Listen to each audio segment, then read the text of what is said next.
Yes, and finally, and I say, last point, as my colleague, a private sector representative, came up with all kind of justification as to why they didn't pay the $600 million by saying the tax is cumbersome, and when you have to pay, you have to pay. When you have to pay, you have to pay. Do not make excuses for people who flaunt the law and who can afford it, while they continue to live in luxury, while the state has been robbed of its revenue, and our people continue to not have the revenue that is income that is. Thank you very much, Madam President.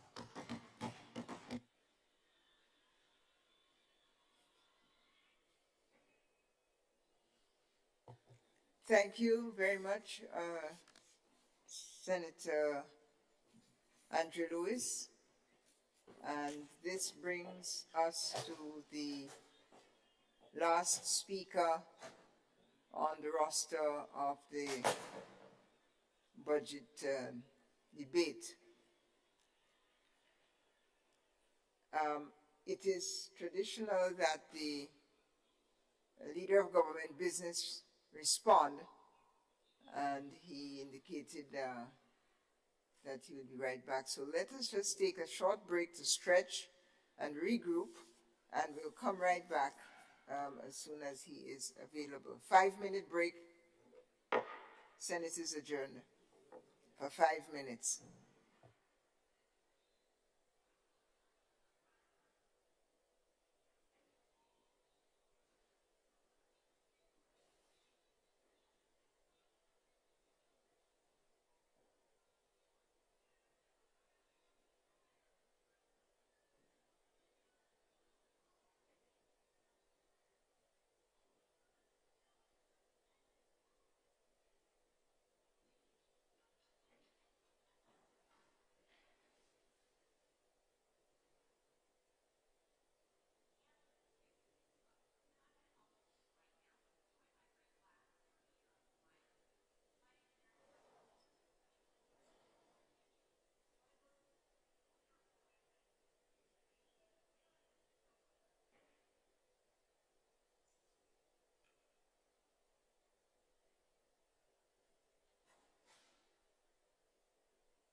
Good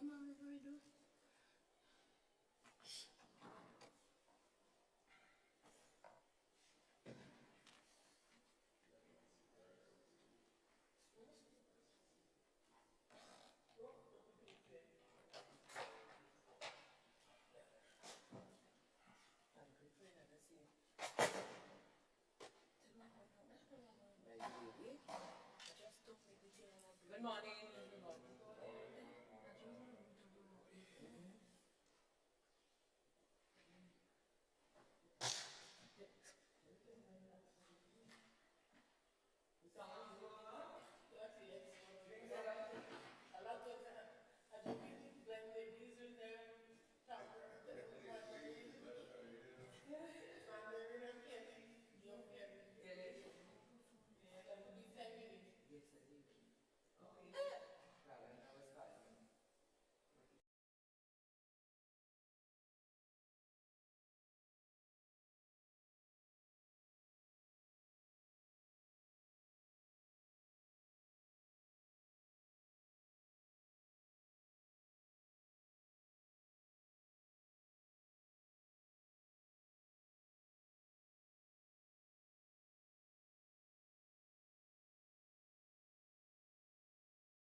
Guide, we beseech thee, Almighty God, members of the Senate, that they may wisely deliberate for the good of this country and for the glory of thy holy name.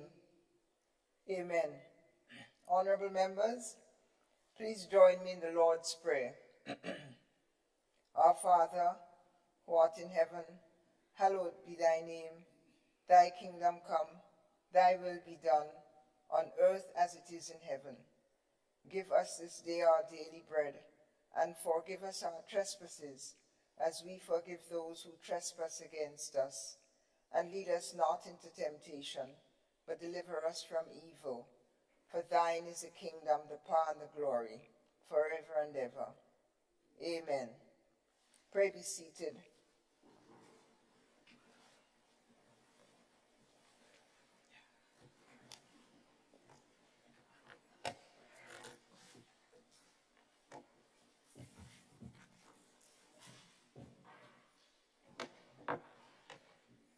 Honorable members, the Senate is convened.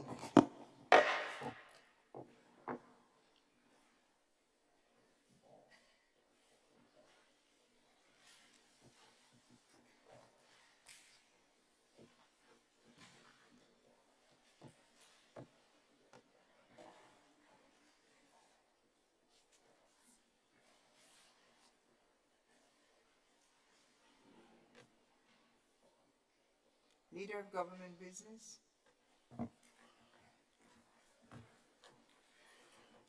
Pleasant good morning. Madam President, I beg to introduce the first reading, a bill for the act shortly entitled Customs Amendment Bill 2022.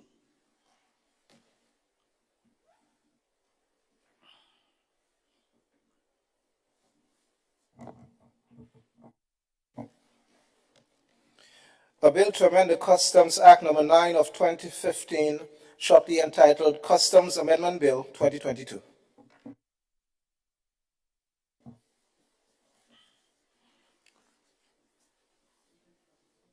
Madam President, I beg to move that the relevant standing order of the Senate be suspended to enable the bill to be taken through all the stages at this sitting.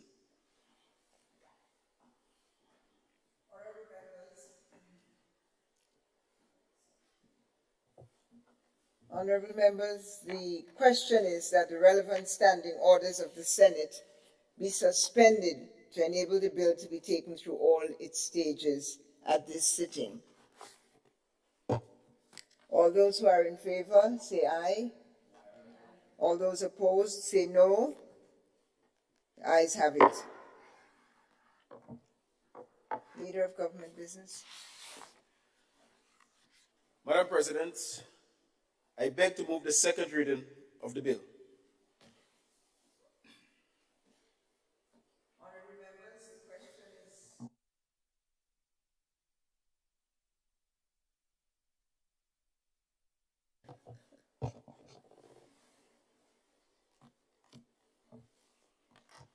and before the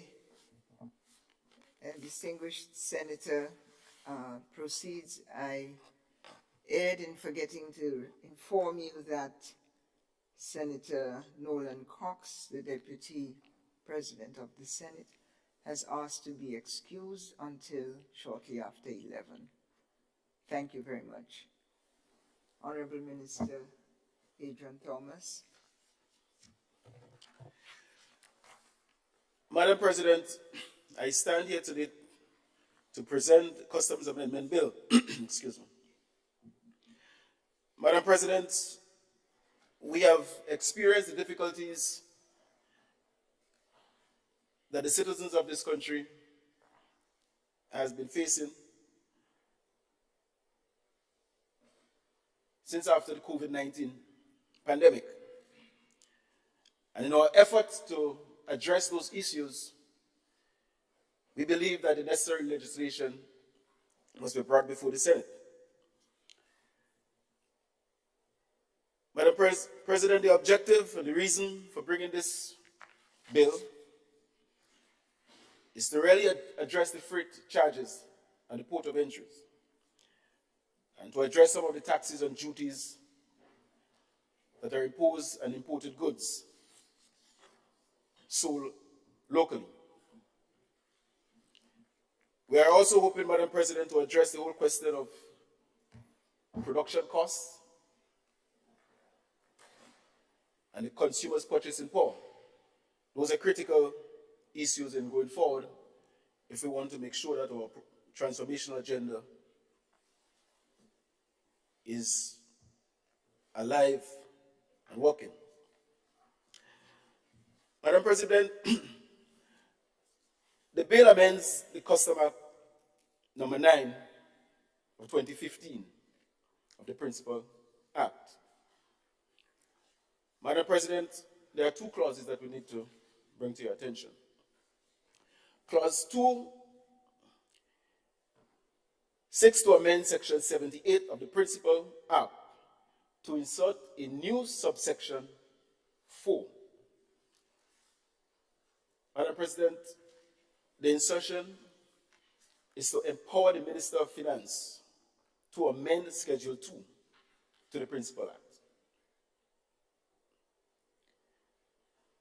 Madam President, Schedule 2 to the Principal Act, by virtue of Section 78 of the Principal Act, sets out the manner in which the valuation of goods is assessed for the purpose of calculating customs duties and other taxes concerning the entry of goods. Madam President, the power that Clause 2 seeks to confer on the Minister of Finance will enable the Minister to amend Schedule 2 to the Principal Act by order to give legal effect to the administrative actions taken by the government in respect of freight from the 1st of October 2022. Additionally, Madam President, the power may be exercised generally for other future matters under Schedule 2 to expeditiously implement governmental measures. Madam President, the power will be subject, obviously, to negative resolution, which is a parliamentary control mechanism. Under this measure, while the order may be made, published, and have legal effect, Parliament retains the power to annul. And so, Madam President, if the order is annulled, notwithstanding the annulment, any action taken while the order is in force remains valid. Madam President, Clause 1 seeks to provide the short title of the Act, for which this is bill, and to provide for its commencement. Clause 1, subsection 2, seeks to provide for the retroactive commencement date of the 30th of September 2022. This approach, Madam President, is very critical to the retroactively introduce the Minister's power to facilitate legal effect to the administrative action taken by the government from the 1st of October 2022.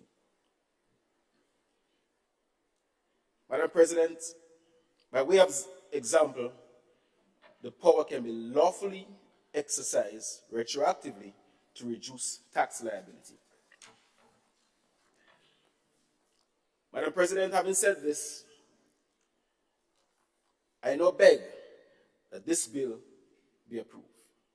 Thank you.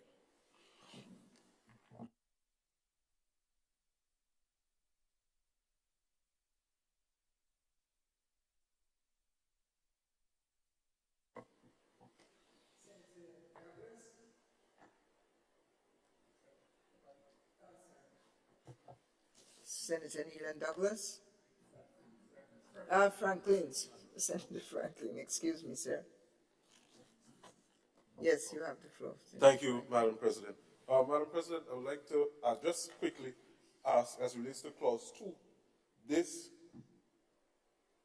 proposed bill seeks to amend Section 78 of the Act, the proposed changes or to give that power to the Minister of Finance, that responsibility to amend amend that particular section lies as a parliamentary control mechanism or parliamentary control feature.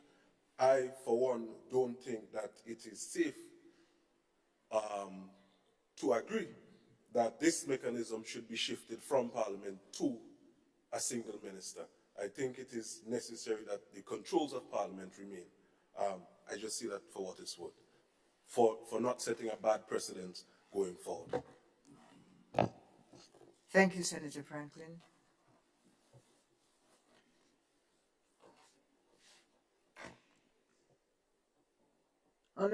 Honorable members, the question is that the bill be read a second time. All those in favor of that opinion say aye. All those of the contrary opinion say no. The ayes have it. The ayes have it. A bill for an act shortly entitled Customs Amendment Bill 2022.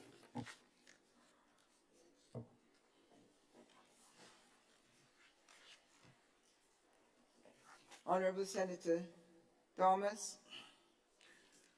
Madam President, I beg to move that the Senate resolve itself into a committee of the whole Senate to consider the bill clause by clause, or part by part. Honorable members, the question is that this Honorable House resolves itself into a committee of the whole Senate to consider the bill clause by clause. All those who are of that opinion say aye. Of the contrary opinion say no. The ayes have it.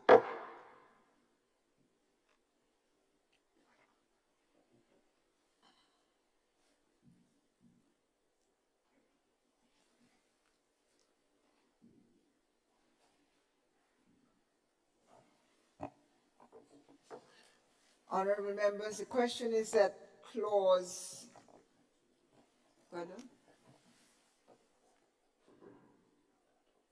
You go. Clause 2, Amendment of Section 78 of Principal Act. So, honorable members, the question is that clause 2 of the Custom Amendment Bill 2022 form part of the bill. Form 2 is amendment of Section 78 of the Principal Act. All those in favor say aye. Aye. Of the contrary view say no. The ayes have it.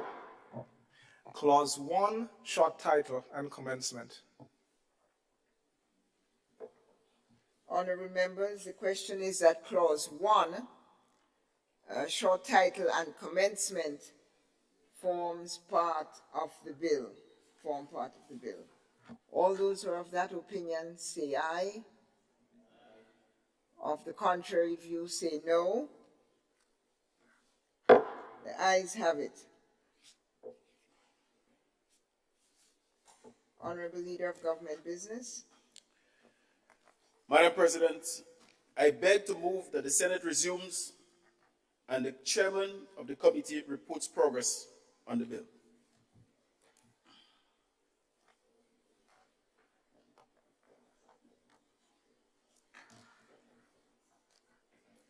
Honorable members, the question is that the Senate resumes and the chairman of the committee report progress on the bill. As many are of that opinion say aye. Of the contrary view say no. Ayes have it. Senate is resumed.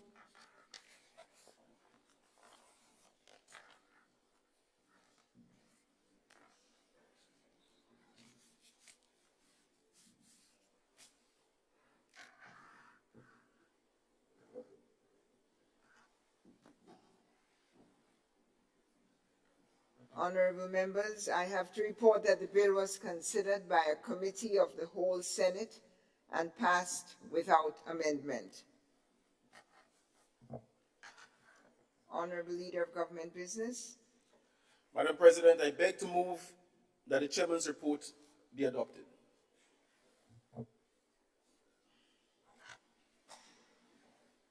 Honorable members of the Senate, the question is that the chairman's report be adopted. As many are of that opinion, say aye. Of the contrary, say no. Ayes have it.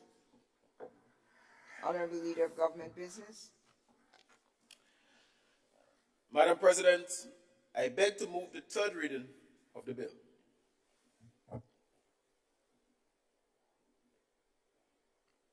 Honorable members, the question is that the bill be read a third time.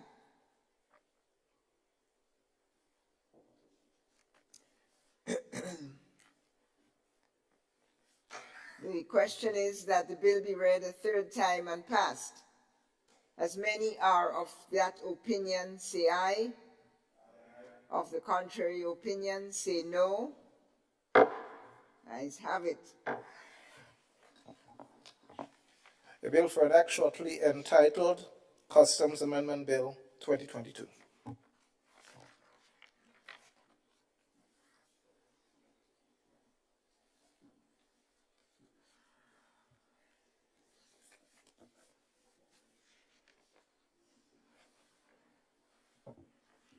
Leader of Government Business.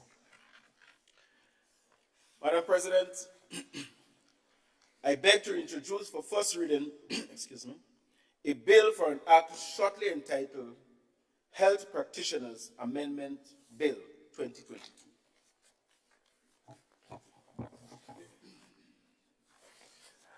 A bill to amend the Health Practitioners Act, Cap 132A, shortly entitled Health Practitioners Amendment Bill 2022.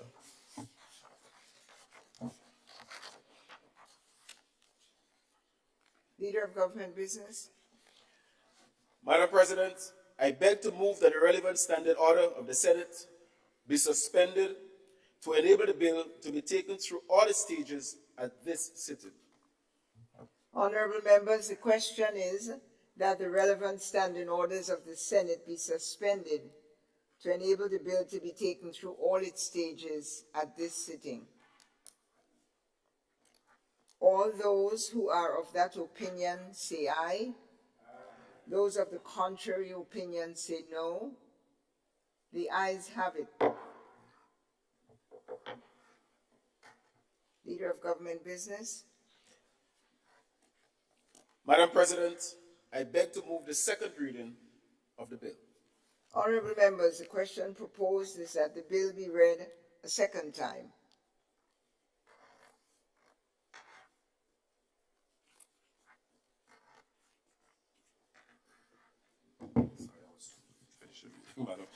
Madam President, good morning. Good morning, Honorable Senator. The bill seeks to amend the Health Practitioners Act, Cap 13(2)A, to correct an omission in the Act. It reads thus: an act to amend the Health Practitioners Act, Cap 13(2)A, be it enacted by the King's Most Excellent Majesty, by and with the advice and consent of the Senate and the House of Representatives, and by the authority of the same as follows. Short title: the Act may be cited as the Health Practitioners Amendment Act 2022 and shall be read as one with the Health Practitioners Act, Cap 13(2)A, hereinafter referred to as the Principal Act. Amendment to Section 84 of the Principal Act, Section 84(3)A and B of the Principal Act is amended by inserting the word summary before the word conviction where it appears. I thank the Honorable Senator Lacrette.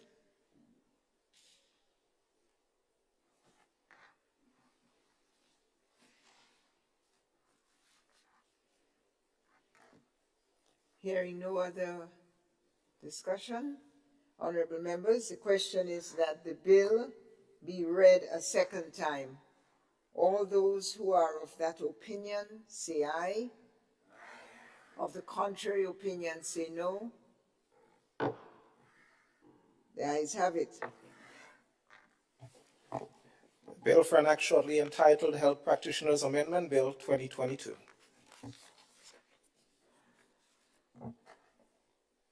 Leader of Government Business.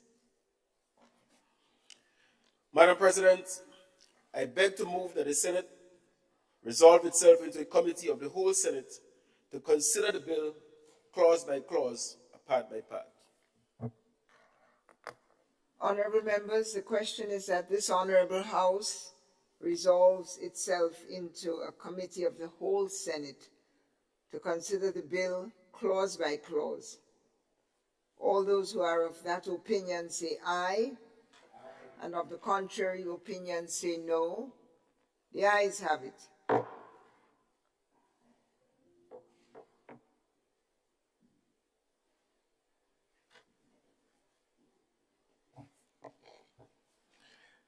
Clause 2, amendment to Section 84 of Principal Act.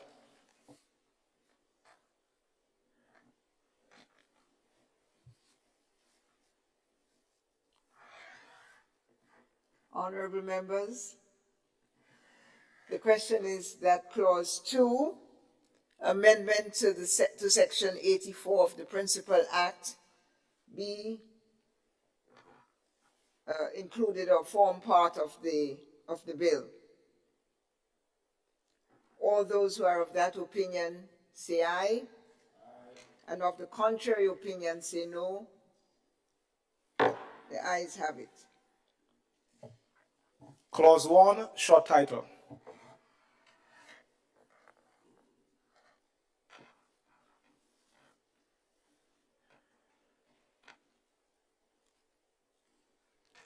Honorable members, the question is that Clause 1, short title, form part of the bill. All those who are of that opinion say aye. Of the contrary opinion, say no. Ayes have it.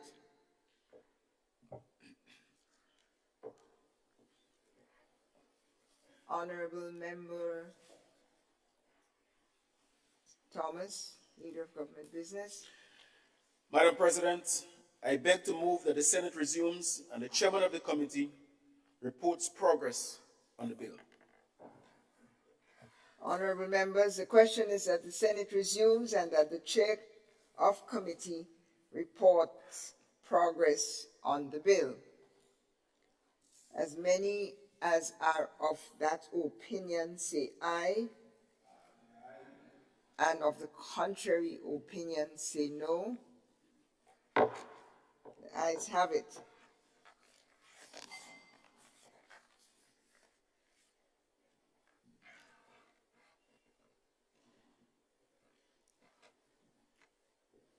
Senate House resumes, and I have to report, honorable members, that the bill was considered by a committee of the whole Senate and passed without amendment. Honorable Leader of Government Business. Madam President, I beg to move that the chairman's report be adopted. Honorable members, the question is that the chairman's report be adopted. All those of that opinion say aye. All those of the contrary opinion say no. The ayes have it.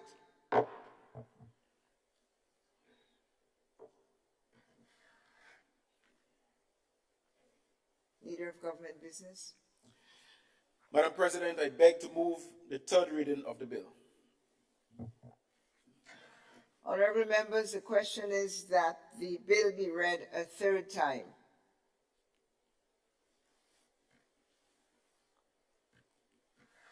No debate. The question is that the bill be read a third time and passed.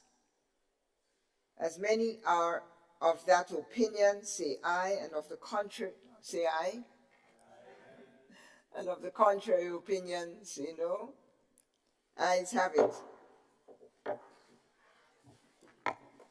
The bill for enact shortly entitled Health Practitioners Amendment Bill 2022.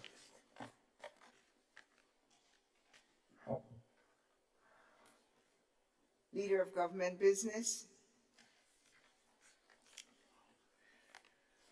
Madam President, I beg to introduce the first reading of a bill for an act shortly entitled the Eastern Caribbean Central Bank Amendment Bill 2022.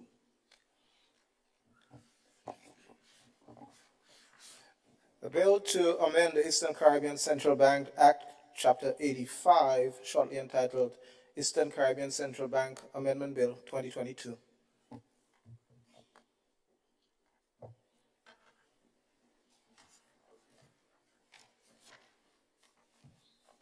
Senator Thomas Samuel.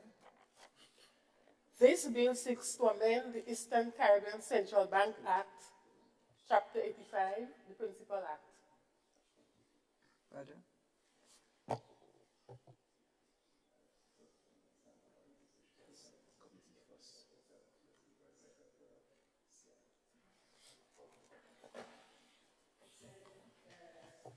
Senator Thomas Samuel, just a minute, please. There's one step prior to your reading. Leader of Government Business. Madam President, I beg to move that the relevant standing order of the Senate be suspended to enable the bill to be taken through all its stages at this sitting.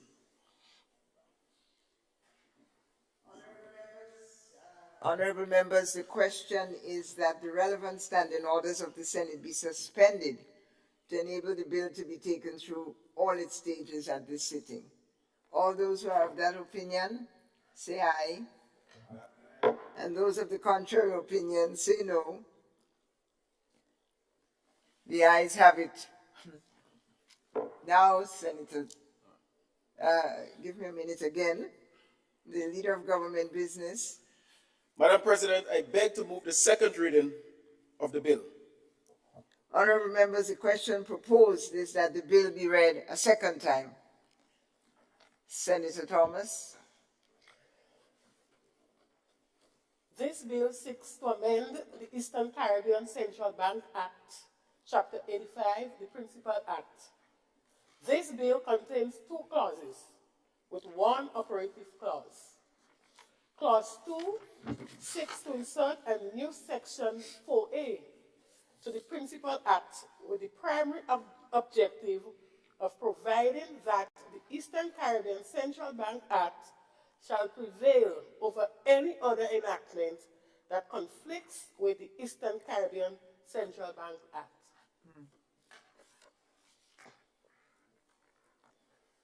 Thank you, honorable members. The question is, any other debates? Did I miss anyone? No. So the question is that the bill be read a second time. All those who are of the opinion say aye. Sister Claudette. Honorable Sister Claudette. Sorry, Madam President, the microphone was given a little trouble to turn on. So I didn't see it. So you went. I just want to commend and support the bill and to make some comments in regard to that. The proposed amendment seeks to provide a mechanism that would guard against matters that will cause an individual territory, which forms part of the Eastern Caribbean Currency Union, from engaging through acts of parliament or otherwise in activities or conduct that would be inimical to the purpose of the act. We would recall some years ago, Madam President, a recommendation came from our then Minister of Finance, now leader of Her Majesty's opposition, for the issuing of a banking license to Capital Bank International.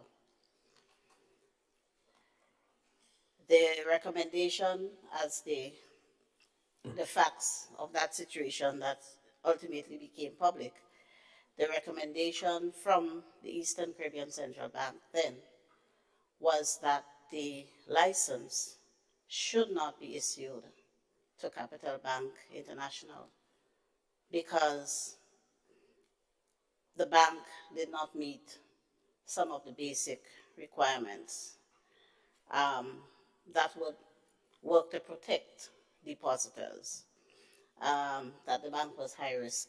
In fact, Capital Bank International was never allowed entry into the clearinghouse.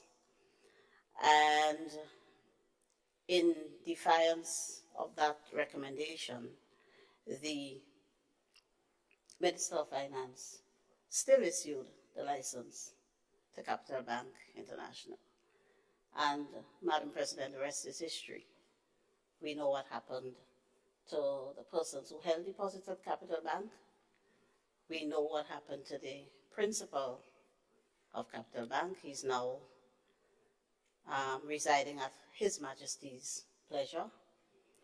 And so that this amendment will protect all of the citizens of this country, giving the central bank some more leverage.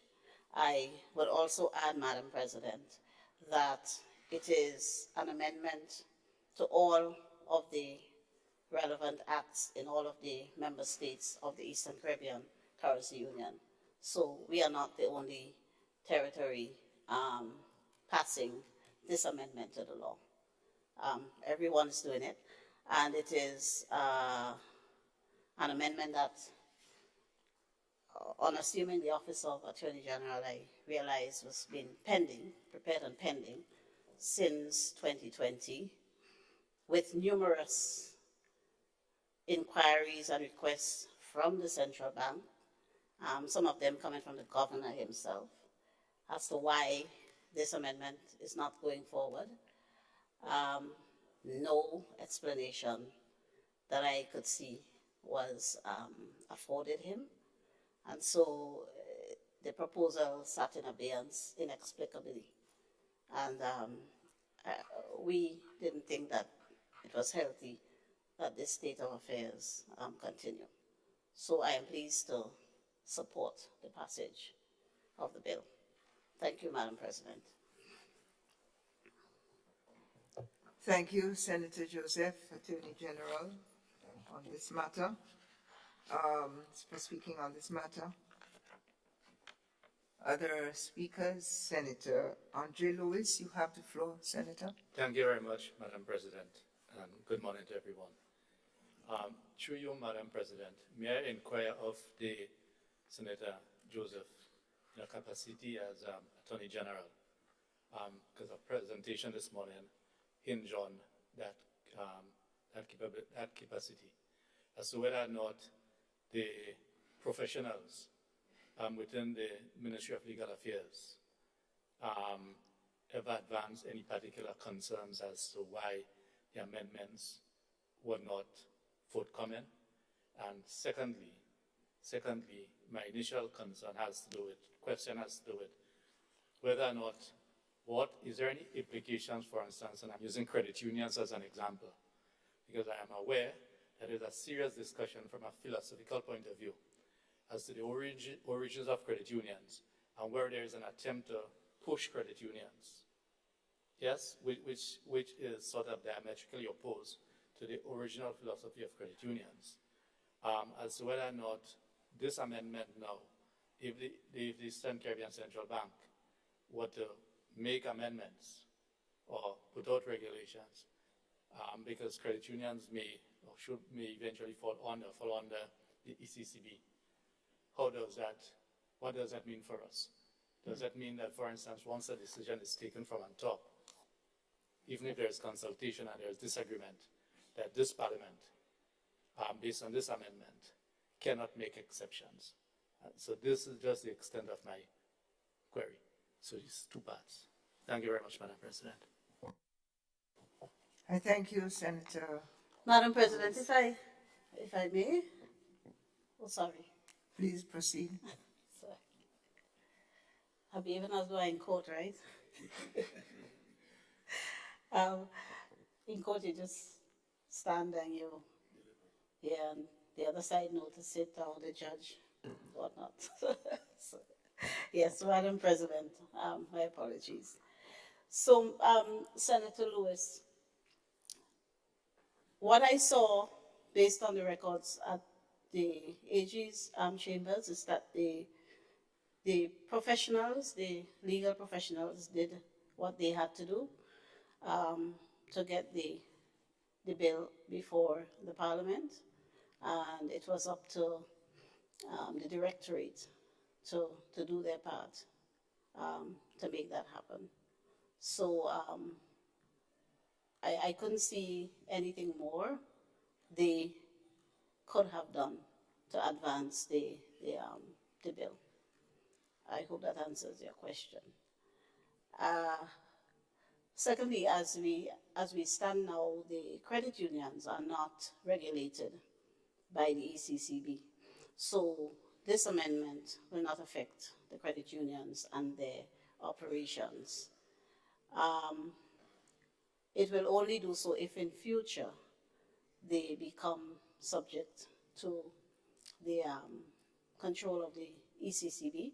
And of course, for that to happen, there would have to be extensive consultations and of course, legislative changes to the credit union, the credit union related legislation. So no, there's no risk to the credit unions by this amendment. Thank you.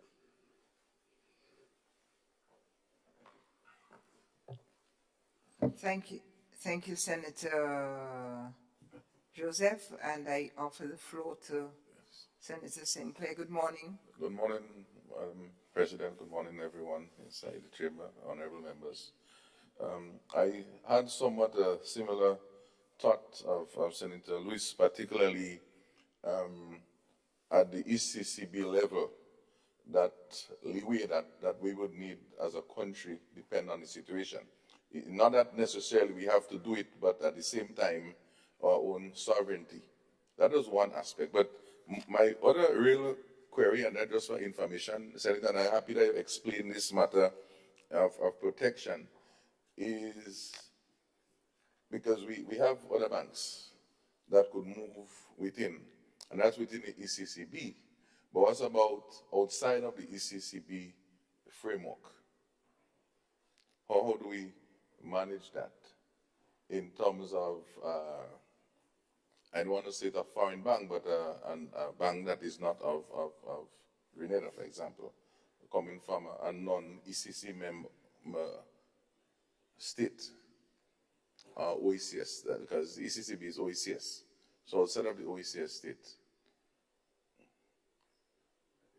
you don't get my question. All right, so let's suppose that we have the 8 countries or so in the OECS, right?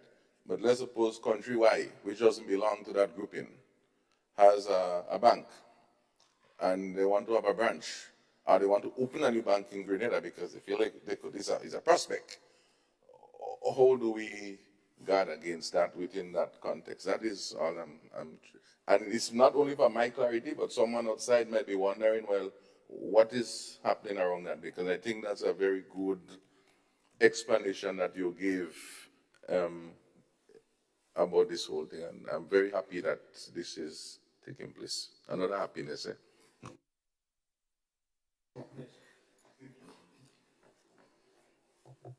Senator Joseph.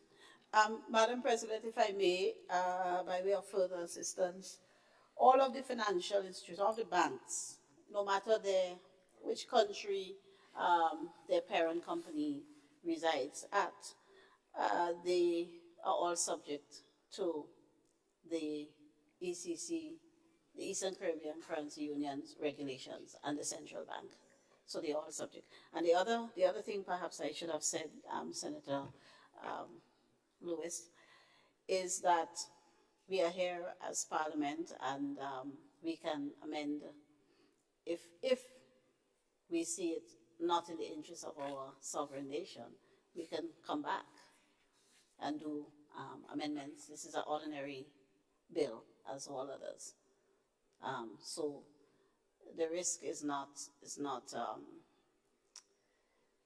an insurmountable issue if it does arise. It would not be an insurmountable issue if it does arise. That's what I should have said. Thank you, Madam President. Thank you, Senator Joseph. Leader of Government Business. Madam President, I beg to move that the Senate resolve itself into a committee of the whole Senate to consider the bill clause by clause, part by part.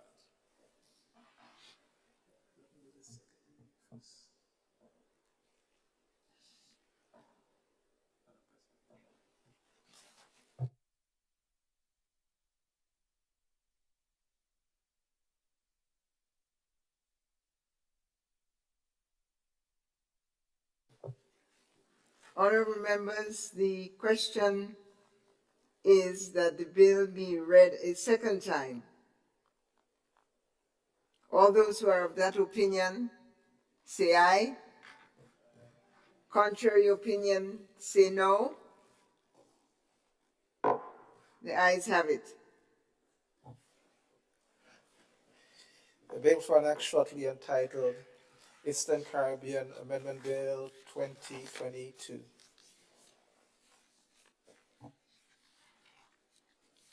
Leader of Government Business.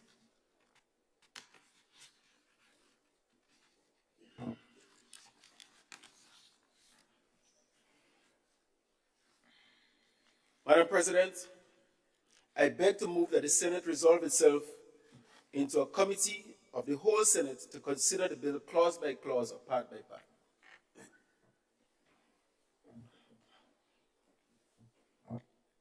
Honorable Senators, the question is that this Honorable House resolves itself into a committee of the whole Senate to consider the bill clause by clause. All those who are of that opinion say aye, and of the contrary opinion say no. Whole Senate. Senate of the whole is convened.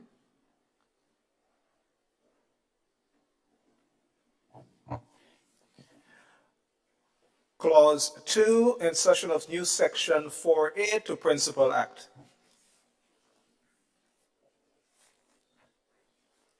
Senator Lewis. Yes, thank you, Madam President. Because we're in committee stage, I don't think I have to stand. Yes, thank you. At least I remembered something. Yes, just to expand through this conversation on the concern, and I guess I can be afforded that response by the Attorney General. Take, for instance, the Banking Act, which we are currently discussing. So, for instance, there's a Model Banking Act through the OECS. And Antigua, for instance, made amendments to the Banking Act from day one of some concerns that they had. In the Grenada context, because in the Labor Advisory Board, we took an approach rather than coming individually to the Senate or to the Parliament with individual sector concerns. We will work through the Labor Advisory Board as one collective approach so that when whatever amendments to the relevant industrial matters come, it will come as one. There are certain aspects that, although the Banking Act may have appeared to be in conflict with the Green Labor Code, was not, for want of a better word, enforced. When I say enforced, I mean that, as you will know better than us, that there are different legal interpretations to matters. and wherever the Banking Act may have appeared to have taken away certain of the rights of what you call financial services workers, all the rulings that we have had and practice have been to keep it consistent with the labor code. With this amendment, would this be thrown out of the window? Meaning that if let us say the OECS the Banking Act, once we pass this, that says that if there is any inconsistency, regardless of our interpretation or practice, it goes out of the window. So there's something that is bothering in the back of my mind.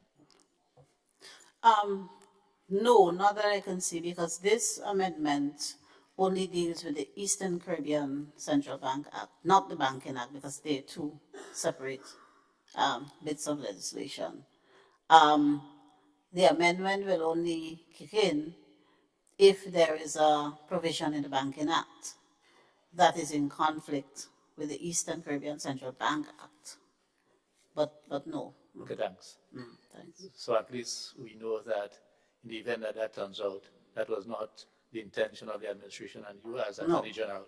So we'll speedily come back to Parliament and do what is right. And do what is right. In the event that happens. What we would have to do, what the Labour Advisory Board would have to do at their level is to scrutinize the ECCB Act and advise on whether there are any matters of concern in there, because this amendment will cause the ECCB Act to take precedence. So that's one of the acts you would have to, as a Labour Advisory Board, look at very carefully. Thank you very much. Yeah, thanks.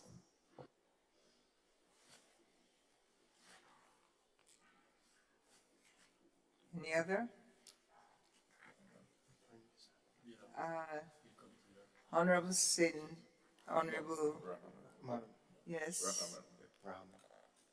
Honorable Senator Salim Rahman. Madam President, I have a challenge when we are asked to make a decision that where it says that the central bank shall prevail over any other enactment, ECCB, shall prevail over any other enactment that conflicts with the Eastern Caribbean Central Bank Act. And I'm wondering, I understand what the Honorable Senator and Attorney General has said about the Cap Bank issue, and it makes sense. But why it has only been once in our history. I mean, we don't want our citizens to lose money at any time through policies that are not best. But I'm wondering, is there any other negative that you could think of, Senator?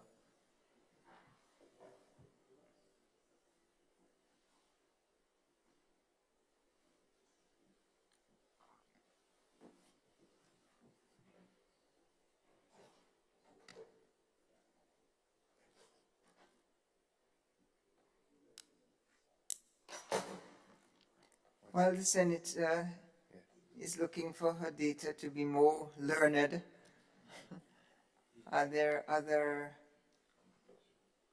questions, comments, inquiries? It's okay. It's okay. So, Senator Joseph, I just want to know if there's any other negative effect, if there's other than the Cap Bank issue that you foresee that making this decision to approve this could cause.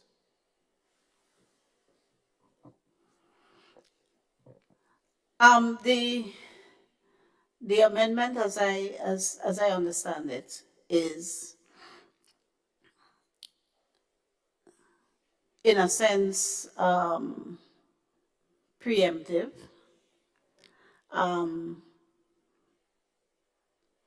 In that it seeks to consider possibilities and to protect the member states and by extension all of the people of the Eastern Caribbean Eastern Caribbean Currency Union from excesses or from parliamentary interventions that, in the opinion of the bank, so to speak, may not be best for the region. Recall that we are part of the Eastern Caribbean Currency Union by a treaty. So all member states sign on to the treaty, and by that treaty gives certain powers to the Eastern Caribbean Central Bank.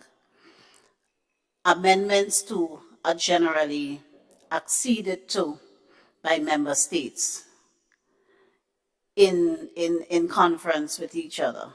And this was one, as I indicated, all of the member states were to pass this amendment, and we have delayed since 2020, inexplicably, from what I can see.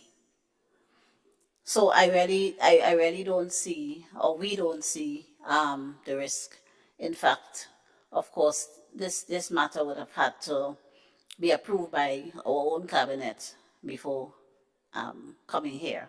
So of course, the Minister of Finance would have thoroughly considered it as well. So we see more of a benefit than a risk. I want to say it will safeguard the citizens against people who have a tendency to misbehave in public office. And I guess we have no difficulty moving forward with it so early in our term because we have no intention to misbehave in public office and to be in any way the subject of the effect of the section that we are inserting into the Act. We think it would, it overall, be in the best interests of the people. Thank you. Welcome. Yeah, thank you, Madam President. Without trying to expand the scope of the discussion, okay, my mind does go very fast sometimes. Excuse me. The issue on cryptocurrency, bitcoins, because having been in the past Senate, I know we did a series of these digital currency legislations to enable that type of currency, which is happening in space technically, not even a physical building per se. Again, and I kind of like Senator Hammond pointed about safeguards to prevent persons from losing monies because we say it's okay, and someone might be listening again wondering, how is that protected? Because you could have a company registered in one of the islands and doing this sort of digital currency, or even coming to Grenada, and would that be captured? I know you mentioned that the ECCB governs everything, but inside the different parliaments, you know what could happen. Just like we say, it's sovereignty. I'm not too sure. So it's just a safeguard question.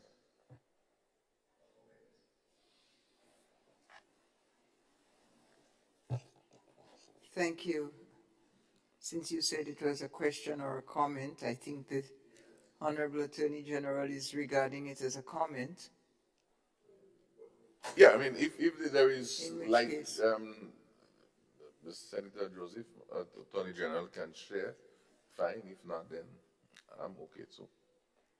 But I know she sits. I thought your comment was more supportive of the bill than anything else. Yeah, it's supportive. The issue is not so. It's just looking at the other dimension in terms of the digital currencies, the bitcoins, that sort of where that fit. Because when I hear ECCB, No, I think those like crypto and Bitcoins, and so I think that's different.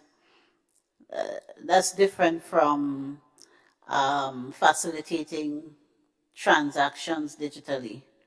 And I think the ECCB and most of the regional governments are more trending along the latter lines because in some quarters people are warned about crypto and bitcoins and those things as they are considered very high risk investments. So I think it's a different thing. Yeah. Yeah, thank you. Okay.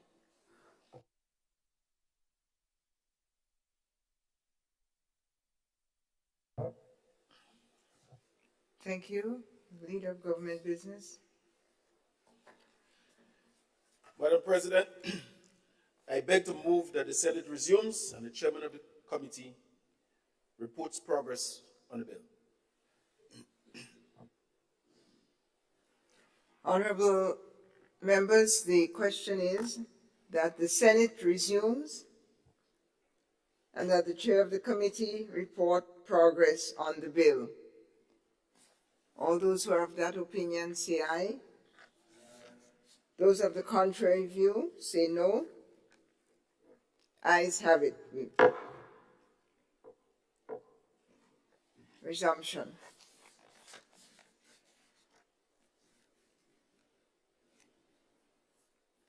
Honorable members, I have the honor to report that the bill was considered by a committee of the whole Senate and passed without amendment. Leader of Government Business. Madam President, I beg to move that the chairman's report be adopted. Honorable members, the question is that the chairman's report be adopted. All those who are of that opinion say aye. Of the contrary opinion say no. Ayes have it. Leader of Government Business. Madam President, I beg to move the third reading of the bill.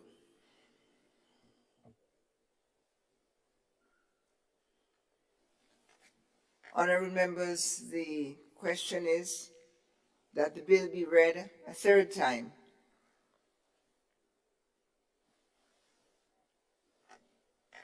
The question is that the bill be read a third time and passed. All those of that opinion say aye. To the contrary opinion say no. Ayes have it. A bill for an act shortly entitled Eastern Caribbean Central Bank Amendment Bill 2022.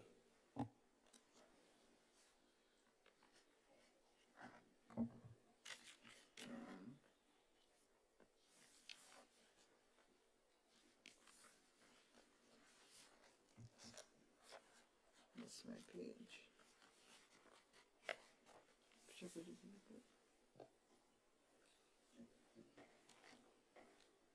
Leader of Government Business.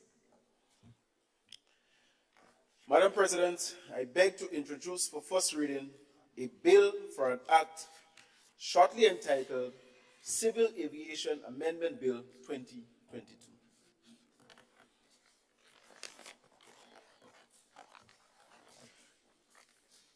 Honorable members, the clerk.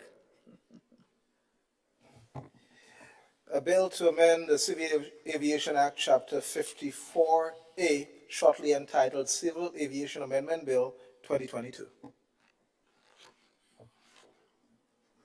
Leader of Government Business.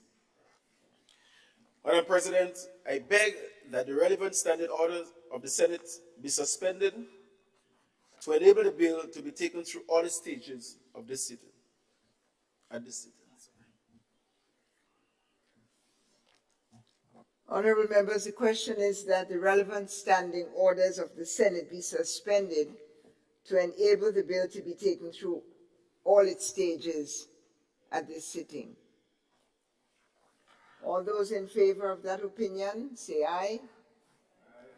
All those of the contrary opinion, say no. Ayes have it. Honorable Leader of Government Business. Madam President, I beg to move the second reading of the bill. Honorable members, the question proposes that the bill be read a second time.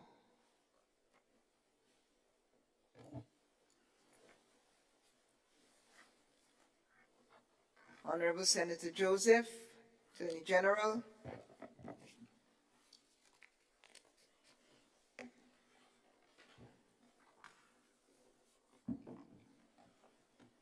Thank you, Madam President.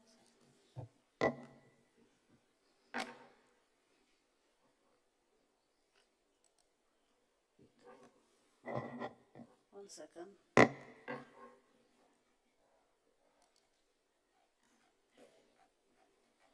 Madam President, trying to get to the top.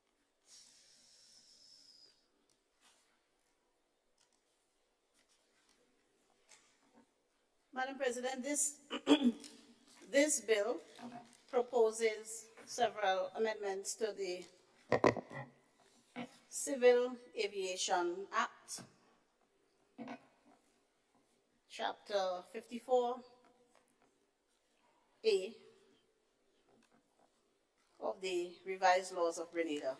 Madam President, the Eastern Caribbean Civil Aviation Authority is a regional body, in fact, one of the oldest regional bodies that has served us quite well,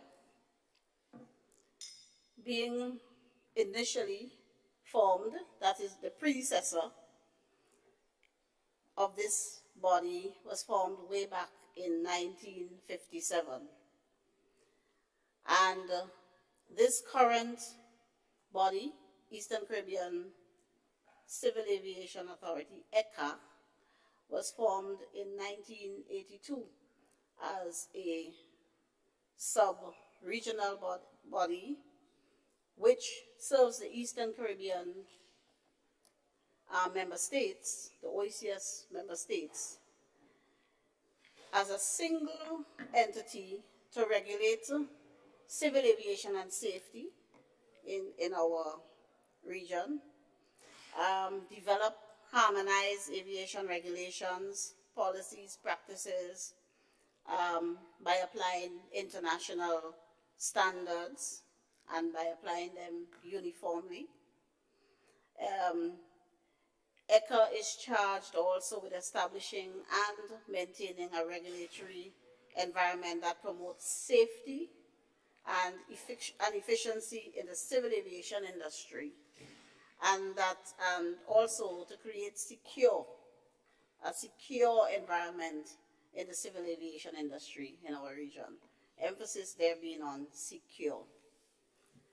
Of course, they also provide technical and specialized civil aviation advice and services to governments of the member state, and generally keep our skies safe for all of us. Madam President, recently our airports in the OECS region, our international airports in the OECS region, were all downgraded by the United States Civil Aviation Authority. And that is as a result of certain gaps and loopholes they see in our operations and also in our existing legislation. So this amendment is to correct and to plug the holes that were pointed out in our legislative framework, so that our airports could again acquire Category 1 status by the FAA. So, Madam President, with that said, there are 21 amendments proposed. Sounds lengthy, but most of them are geared at inserting provisions that will provide a framework for ECA to perform its functions in more independently. Freely, you would see some of the ministerial oversight being transferred to the Director General of ECHA, and of course the Director General is a head chosen by all the member states of the OECS, and of course is the person with the technical expertise, as opposed to aviation minister, who can be drawn from any background. Our aviation minister here is an economist. So, Madam President, sections, clauses 1, 2, 3, 4, 5, 6, I'm trying to take them in blocks, 7, 8, all refer to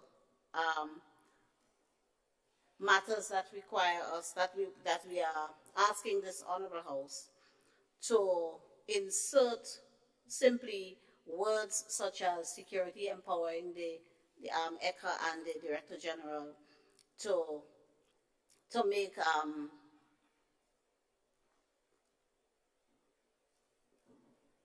right. So to give greater power to make the aviation industry more secure. I'm trying to précis rather than taking them section by section, which we will do later. So yes, and then we have clauses 11, 12, 13. Those deal with transferring certain powers of the minister to the Director General of ECHA. And similarly, clauses 16, 17, 18 as well. So, and then the latter clauses, Madam President, they seek to repeal sections 54 and 55 of the Act, because some of the new sections we are going to insert will take care of the matters covered by those existing sections. So, in a nutshell, Madam President, these amendments will all assist our authorities here, as they will in other jurisdictions, to meet the requirements that we must meet so that the Federal Aviation Authority may upgrade our airport once more from Category 2 to Category 1. And we know how important this is for us, given our heavy reliance on tourism and certain of the aircrafts that need to get clearance to land here. So I commend the bill to this Honorable House. Thank you. I thank the Honorable Senator and offer the floor to the Leader of Government Business. Madam President, I rise to express my support for this bill. As the presenter, Senator Joseph, indicated,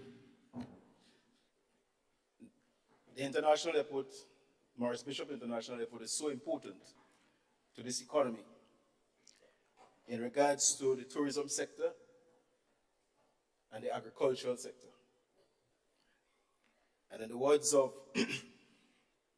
Maurice Bishop, in whose name the airport is, he said that this international airport will be a gateway to the international community. And I think we cannot lapse on that. So it is important that we do everything possible so that we may get back to where we ought to be.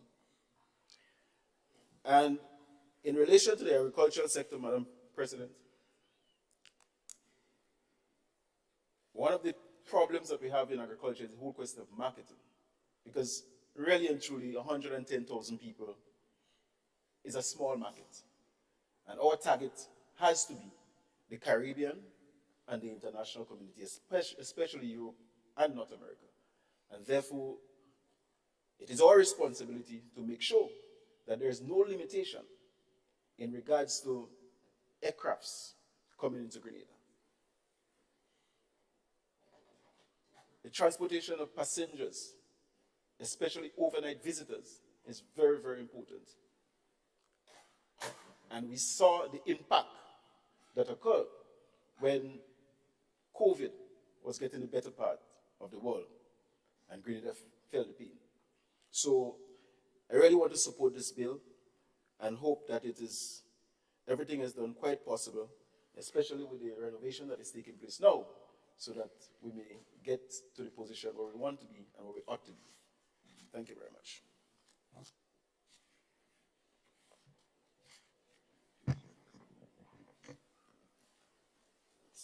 Honorable Senator St. Clair.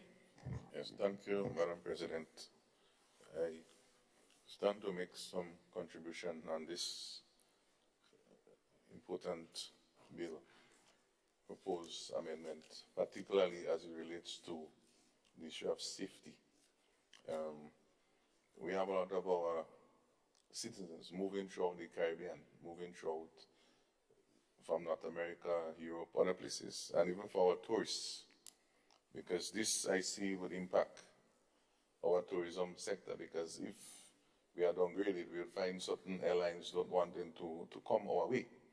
And that also would impact, of course, my constituents in terms of how do we feed, let's mark it as the leader of the government business, But also, that is one angle, but also in terms of cargo,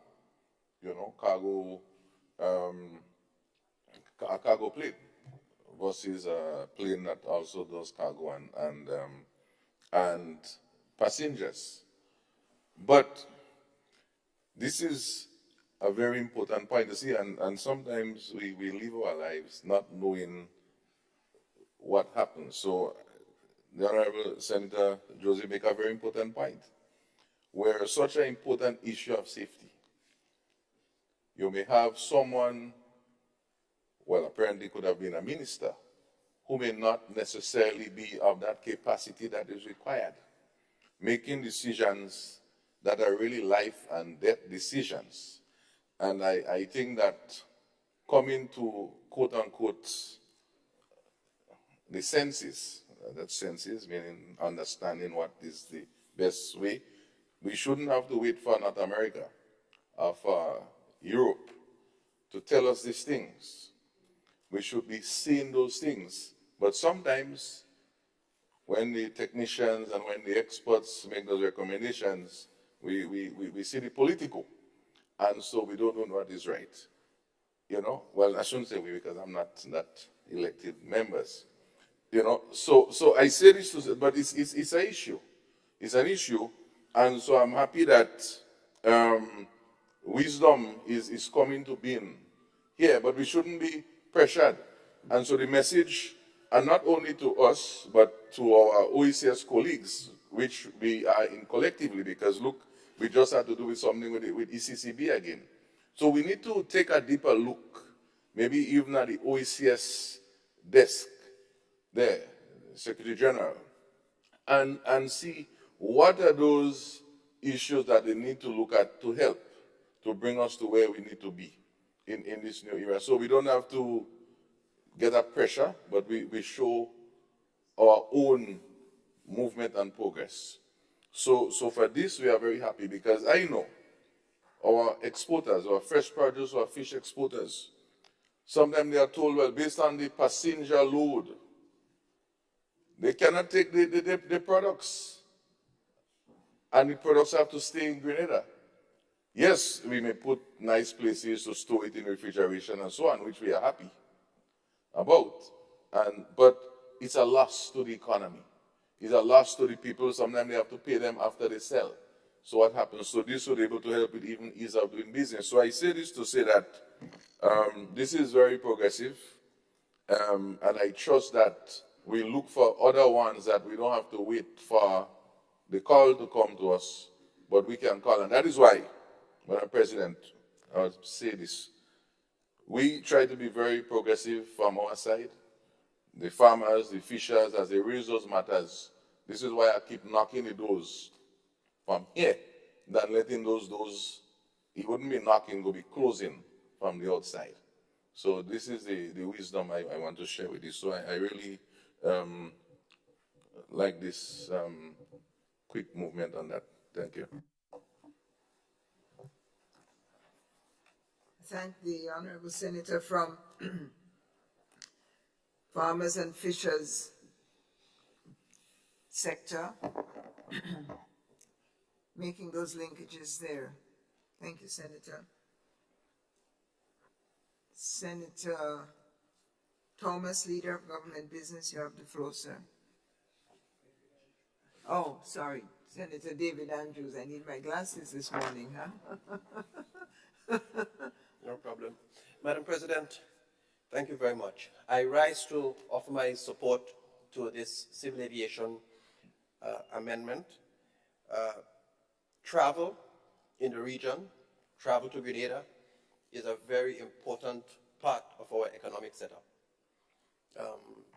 And to think that we have had, like other territories in the region, to suffer the pain of being downgraded and all of the negatives that go with that in terms of the aircrafts that will be denied access to our airports because of that. I'm happy that we have moved to bring the powers to a central authority, one that's reliable, one that's been set up for quite a long time, and that has stood the test of time.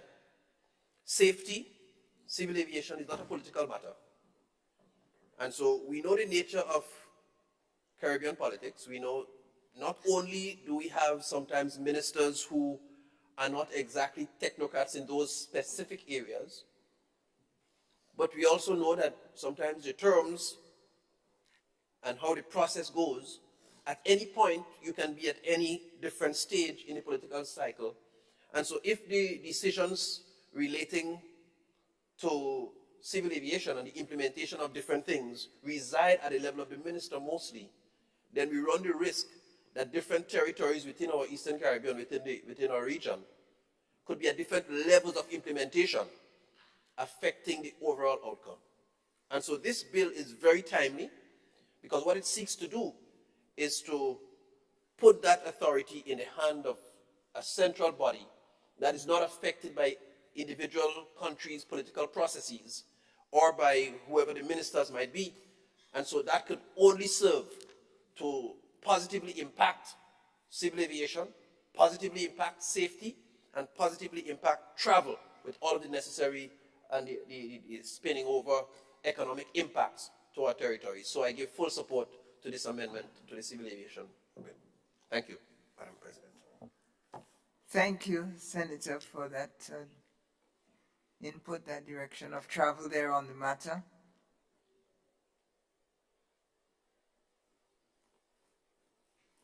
Other speakers?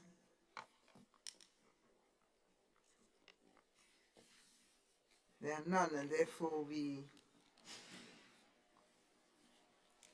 are at the end of the debate. Honorable members,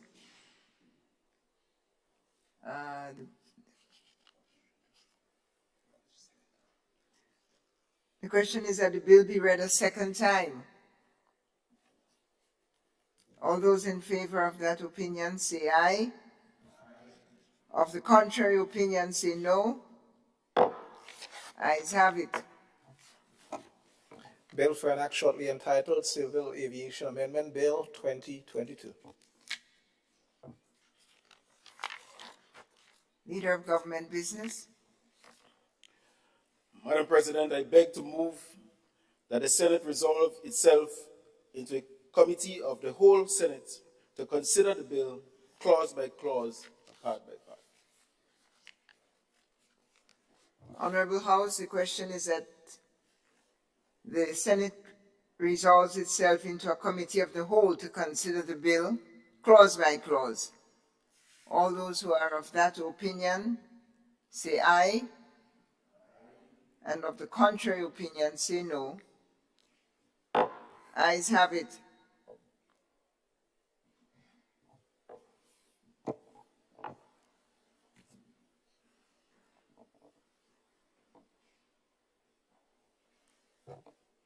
Clause 2, amendment of Section 2 of Principal Act.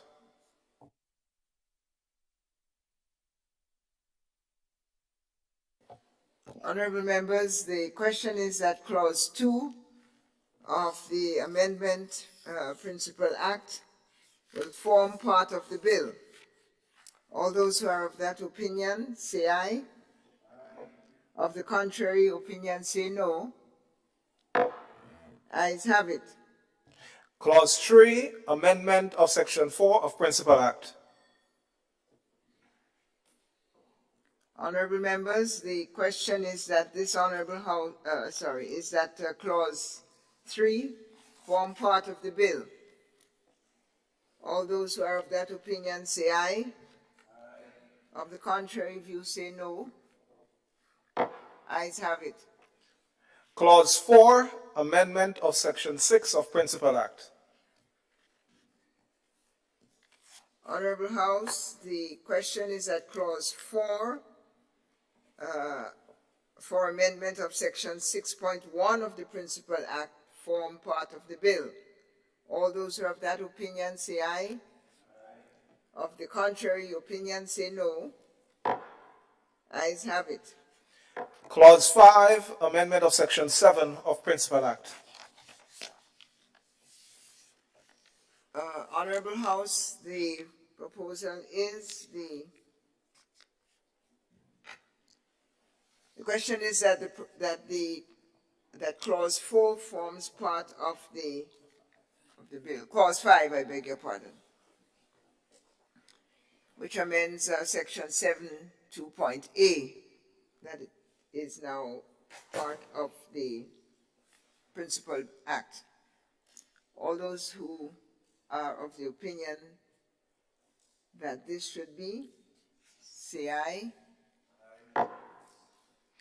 Clause 6, amendment of Section 10 of Principal Act.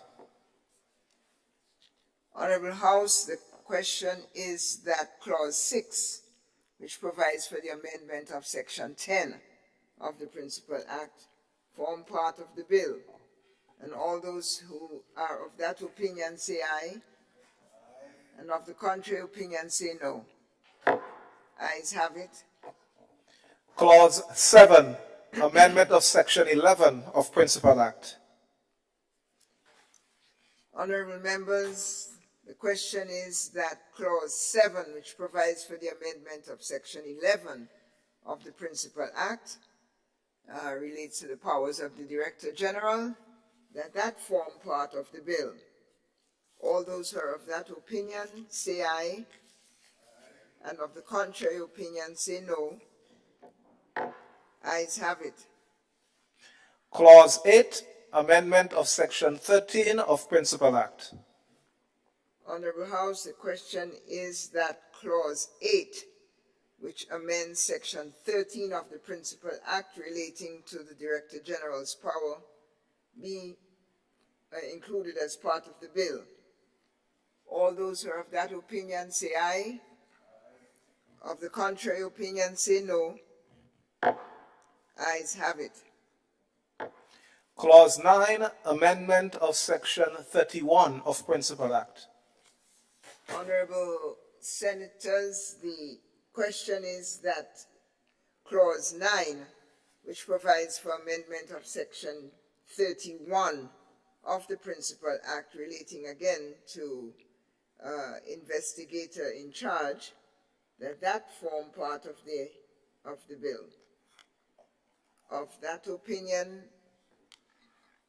say aye. Not of that opinion, say no.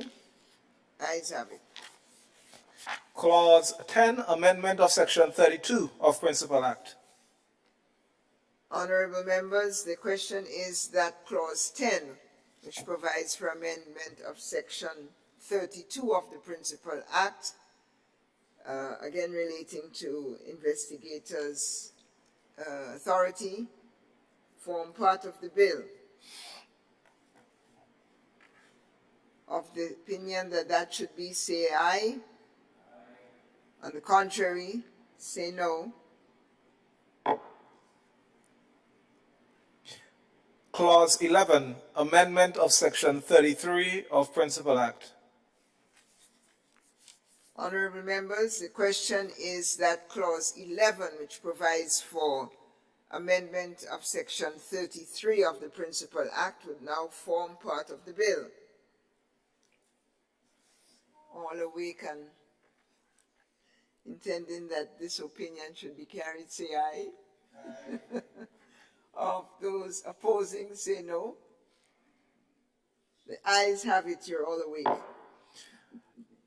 Clause 12, amendment of Section 38 of Principal Act. Honorable members, the question is that Section 38, subsection 4 of the Principal Act would now form part of the bill. If you agree, you're of that opinion, say aye. Aye. And opposing view, say no. Ayes have it. Clause 13, amendment of Section 40 of Principal Act. Honorable members, the question is that Clause 13, am I on 13? The whole list of them. Right, Clause 13 be inserted into Section 40 of the Principal Act and would now form part of the bill.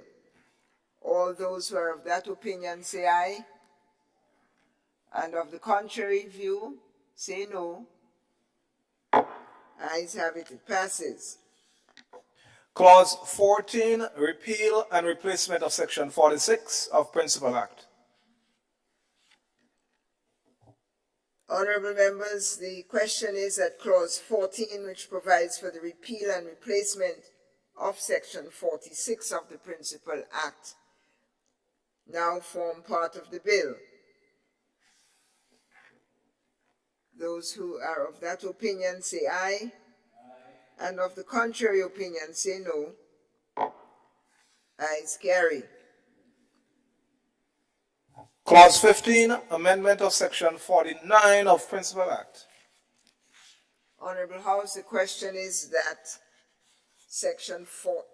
Amendment 15 for an amendment to Section 49 of the Principal Act would now form part of the bill. If you're of that opinion, say aye. Aye. Those opposed, say no. Ayes have it. Clause 16, amendment of Section 50 of Principal Act. Honorable members, the question is that Clause 16, providing for an amendment of Section 50, Section 1 of the Principal Act, form part of the bill. All those who are of that opinion say aye. Aye. And of the contrary opinion say no. Ayes have it. Clause 17, amendment of Section 51 of Principal Act. Honorable members, the question is that Clause 17, which provides for an amendment of Section 51, subsection 1, would form part of the bill. Of that opinion, say aye. Aye. Of the contrary opinion, say no. Ayes have it. Clause 18, amendment of Section 52 of Principal Act. Honorable members, the question is that Clause 18, which provides for the amendment of Section 52 of the Principal Act, would form part of the bill. All those who are of that opinion say aye. Aye. And of the contrary opinion say no. Ayes have it. Clause 19, amendment of Section 53 of Principal Act. Honorable members, the question is that clause 19, which provides for an amendment of section 53, subsection 1 of the Principal Act, be included as part of the bill. All those who are of that opinion say aye. Aye. Of the contrary view say no. Ayes have it. Clause 20, repeal of section 54 of Principal Act. Honorable members, the question is that clause 20, which provides for the repeal of section 54 of the Principal Act, be included and form part of the bill. All those who are of the opinion, that opinion say aye. Aye. Of the contrary view say no. Amendment is carried. Clause 21, repeal of section 55 of Principal Act. Honorable members, the question is that clause 21, which provides for the repeal of section 55 of the Principal Act, be included and now form part of the bill. All those who are of that opinion say aye. Aye. And of the contrary opinion say no. Ayes have it. Clause 1, short title. Honorable members, the question is that clause 1, the short title, form part of the bill. All those who are of that opinion say aye. Aye. And of the contrary opinion say no. Ayes have it.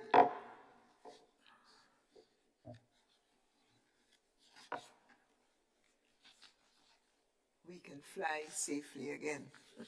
Almost. Honorable Leader of Government Business. Madam President, I beg to move that the Senate resumes and the chairman of the committee reports progress on the bill.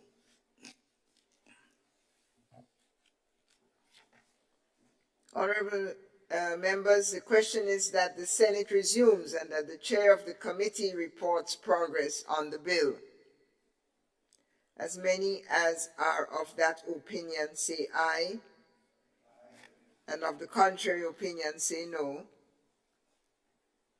Ayes have it, we are resumed.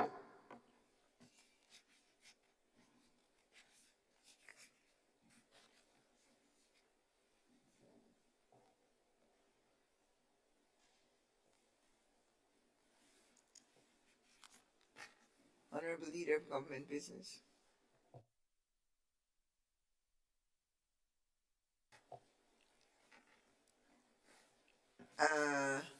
Let me first report that the bill was considered by a committee of the whole Senate and it was passed without amendment. Now, Leader of Government Business. Madam President, I beg to move that the chairman's report be adopted. Honorable members, the question is that the chair's report be adopted. As many as are of that opinion say aye. Aye. And of the contrary opinion say no. Ayes have it. Leader of Government Business. Madam President, I beg to move the third reading of the bill. Honorable members, the question is that the bill be read a third time.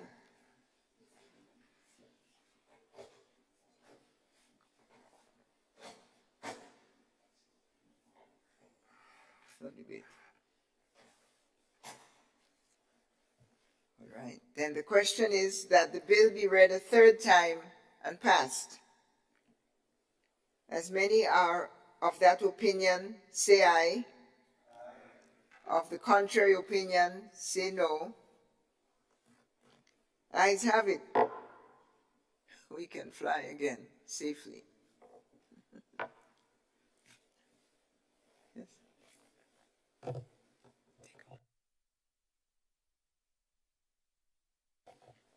And because we've done so well, the President proposes we have a small break and resume to consider questions and other matters. We will resume in 7 minutes.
President.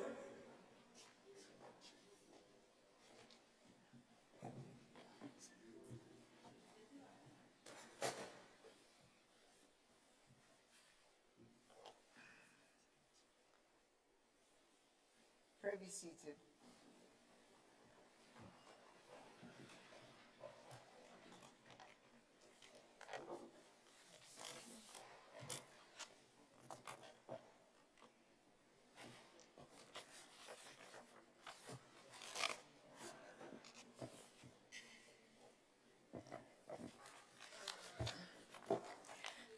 Item 9, petitions. Item 10, government notices. Item 11, unofficial notices. Item 12, questions.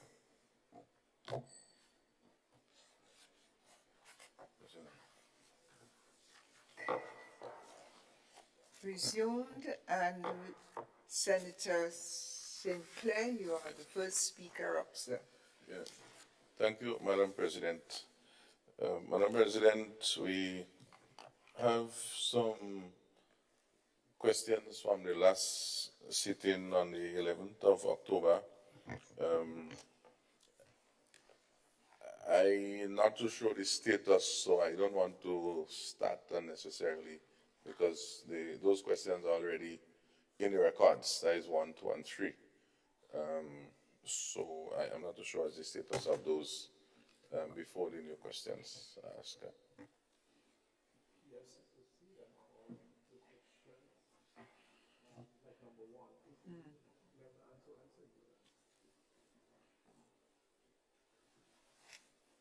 Senator Sinclair, you may present the questions. Just proceed. Okay. Thank you. So question number 1, unanswered from the sitting of October the 11th to the Leader of Government Business. It reads, please inform this Honorable House on government's lease arrangement pertaining to the Bellevue Estate in Bellevue, St. Andrew. It says further, to who or which company is the Bellevue Estate in Bellevue, St. Andrews list? Senator Sinclair, sorry to interrupt you.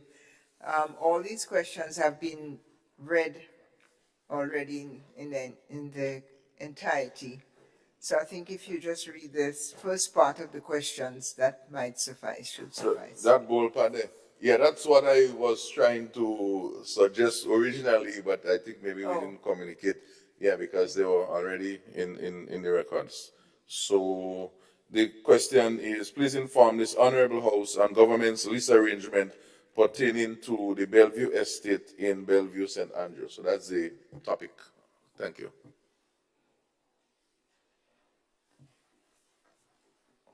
Leader of Government Business.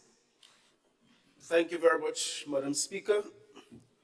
And I'm very happy to stand here today to really respond and answer the questions posed by Senator Sinclair.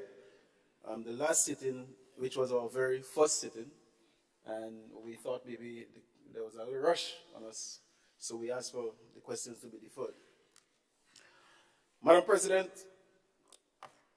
the question as it relates to Bellevue Estate, this is a government estate for a fact. I will appreciate if we could all recognize that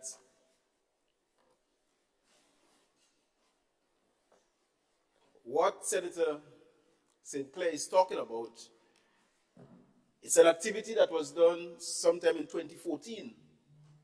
And I think people will appreciate the fact that this is a very new administration, and there are a lot of things that we need to pick up on.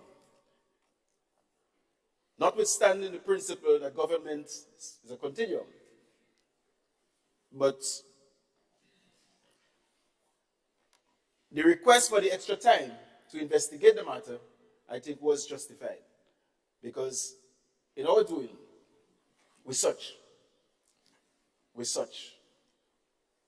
And I know Senator Sinclair will be a little bit disappointed because we just could not have found what he was looking for, the lease agreement.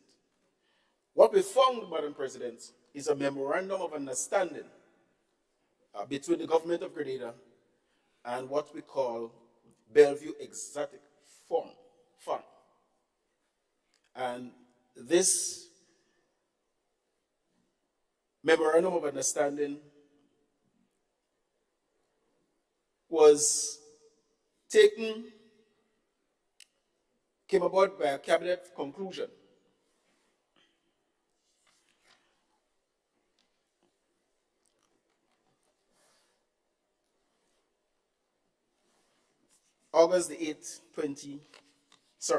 September the 29th, 2014. That was the cabinet conclusion. What we were able to pick up from this also is that 123 acres of land from the Bellevue estate, under certain terms and conditions, was given to the company to do some agricultural work. The memorandum of understanding also highlighted 20 years of the contract, and that a rent at a percentage of the value of the property, which should not exceed $30,000 per acre. That is what the memorandum of understanding said. But, Madam President, we were not able to find a signed copy of any lease agreement between the former administration and Exotic Farm. So this is something we will continue looking into and investigating. And the fact that we have the name of the company, we will be reaching out to them and see if we can gather some information, if we can retrieve a lease agreement.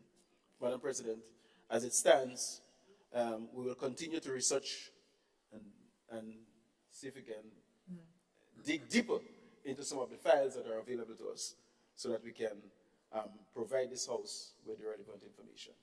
I thank you. Thank you, Senator Thomas. Senator Sinclair? Yes, thank you, Madam President. I have nothing about disappointment.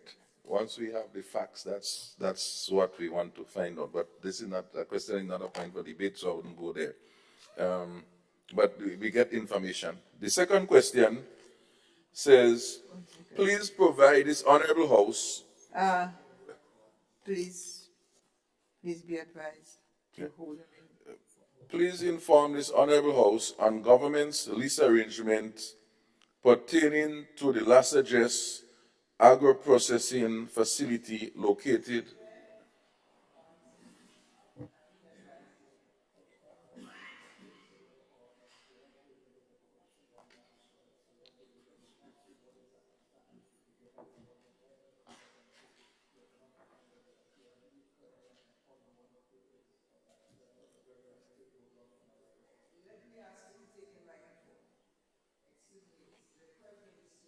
The clerk needs to inform the Senate. Please be patient. Thank you. For clarity, the clerk needs to record what's answered and what's not answered so that when we move forward to the next sitting, that all the members are satisfied. So in that respect, we're looking at the subsections A, B, C, D, E, and F, and the honorable member has to verify which ones is satisfied with the answer so that the clerk could remove those for further consideration. Okay, so I'm satisfied with A, B, C, D, E.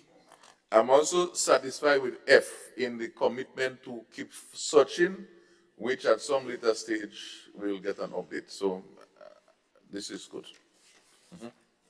Thank you very much, sir. Thank you kindly, and you can continue. Thank you for the guidance, Clerk and Madam President. Question number 2.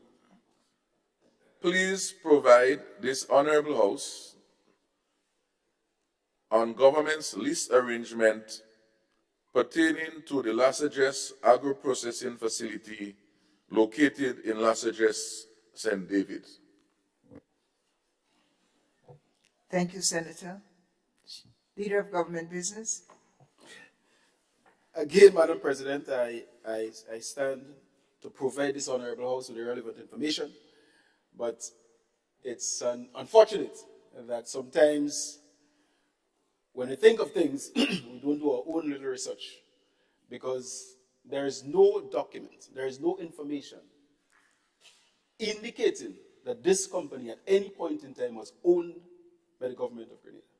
So I want to encourage the House and members of the House that let us do a little groundwork so that we may not only waste the senators' time in the House, but also the technicians in the various ministries that have to spend value of the time investigating and exploring those things.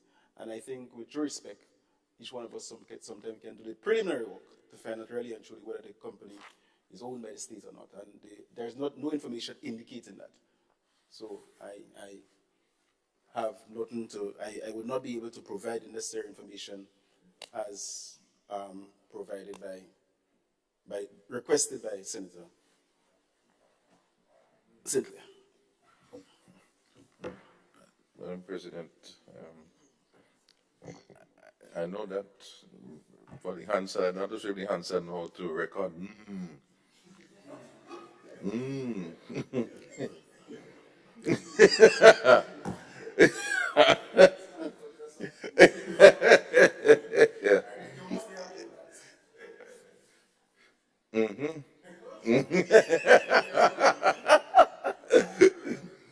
That falls under Caribbean English. Yeah, it's interesting. You see, Madam President, just for the lighter moment, you see, these questions are very important questions because the public, including myself as a public, need to sort of find out, not listen what the media says, what the journalists say. Let's hear it from the official source at the official location. And this information today is okay. Madam President, next question. We will discuss that after. Right? Question number 3. This one to the Leader of Government Business. Can you please inform this Honorable House on the status of the Predial Larceny Fund pursuant with Section 17 of the Predial Larceny Act number 5 of 2005. Thank you, Senator. Leader of Government Business. Thank you very much, Madam President. Madam President, our investigation sent us directly to the Ministry of Finance, and I think the authoritative figure within the Ministry of Finance, if you get information from the Accountant General, then I think we can work with that. The Accountant General has indicated that there is no evidence of the existence of a Predial Larceny Fund. And it brings to mind why this was ignored for the last decade.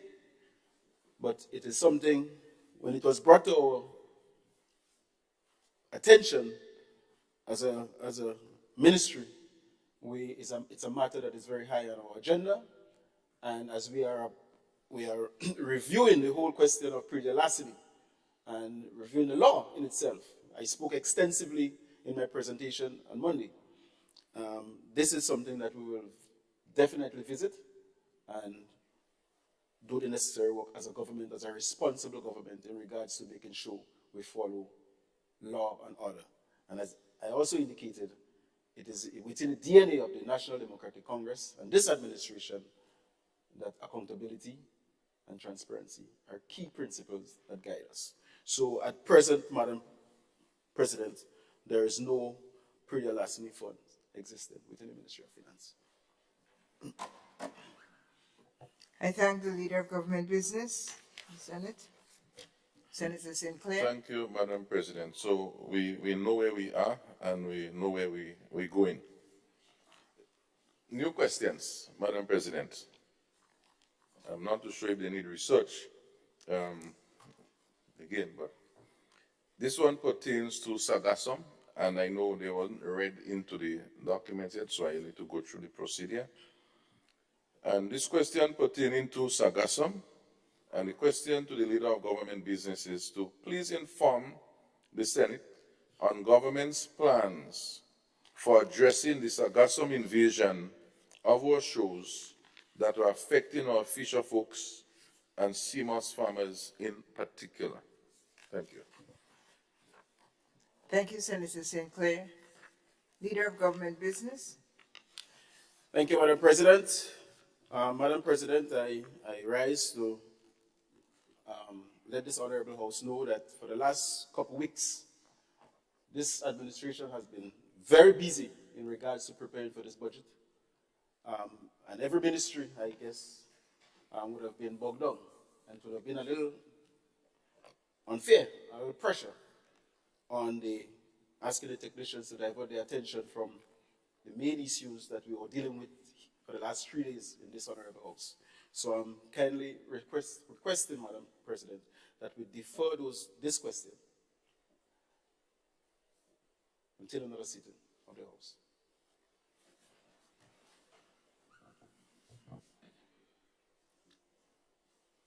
I thank the Leader of Government Business.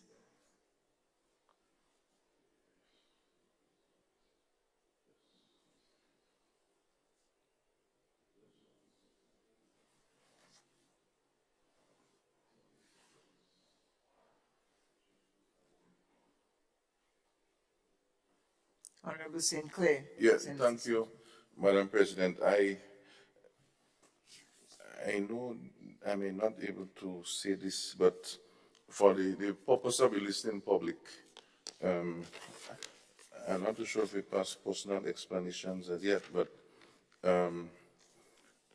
for the benefit of persons, because the last time I would have had some questions, I had several calls and humiliations. Or you could just ask him a question just so, you don't need to give him on time. I said, hold on, there is a procedure. And of course, and I explained, and I like to operate early. So normally I would send in my questions sometime, because I don't know when the Senate normally would meet. You just get a notice 7 days. So I would send in my questions normally, almost at the end of today, I may send in a question again for next sitting. So for the public to understand that sometimes it's a whole month the questions are submitted. I'm not saying that you need to get the answers per se, no, because sometimes you have to do research, and this is fair, So I'm just saying that the response is a fair response, but for the listening public, not understanding that these questions is not like hand delivered this morning or yesterday, as the case may be. So I want that to be clear. So my other questions, for the records, I'm not too sure if they are so similarly affected. The question number 5, Madam President, speaks to CITES. Question pertaining to CITES, that's the Convention on International Trade in Endangered Species of Wild Fauna and Flora. And the question goes, please inform the Senate as to government's plans for Grenada to become compliant with CITES, the Convention on International Trade in Endangered Species of Wild Fauna and Flora agreement, such that Grenada will be allowed to export conch, which is lambi, and our divers can be able to improve their income.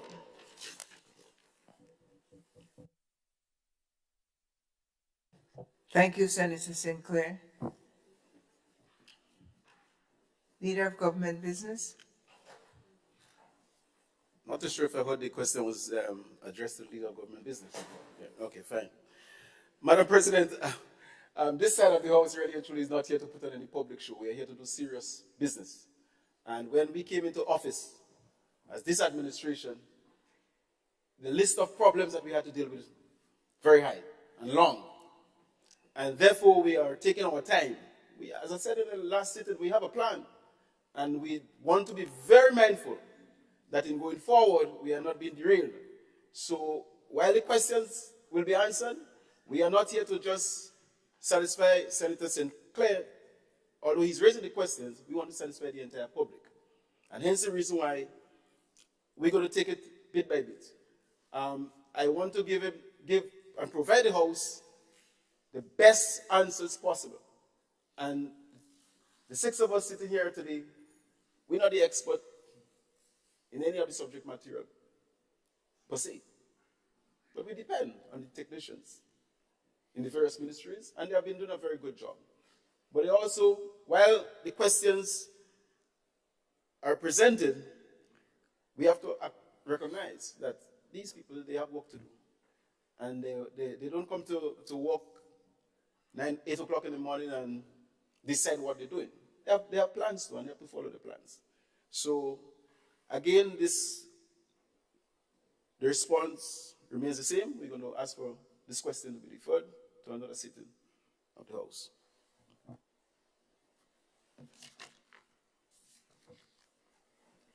Senator Singh, thank you. Yes, Madam President, thank Senator you. Singh. The third and final question from this sitting to the Leader of Government Business as the point person. The question pertains to membership of the World Meteorological Organization, WMO. That has to do with weather, not, sometimes people mix it up. Meteorological Organization. Considering the significance of the United Nations Intergovernmental Organization, the World Meteorological Organization, relative to climate and weather forecasting, please inform the Senate of the following. A. Has government considered becoming a member of the WMO? If yes, please provide information and plans or roadmap to achieving membership. And C, if no, please provide information as to government's decision to not consider joining. Here are my questions, Madam President. Thank you, Senator Sinclair. Leader of Government Business. Madam President, I will take the word government to mean past and present. And therefore, I would not speak on the present 6-month-old government per se and leave out the previous governments. So again, this is a question that deserves some investigation in terms of what went on in the past, and it also deserves some contemplation in terms of how we go forward. So, having said that, I will ask Madam President to consider deferring this question until another sitting of the House. Thank you. Thank the Leader of Government Business, Honorable Sinclair.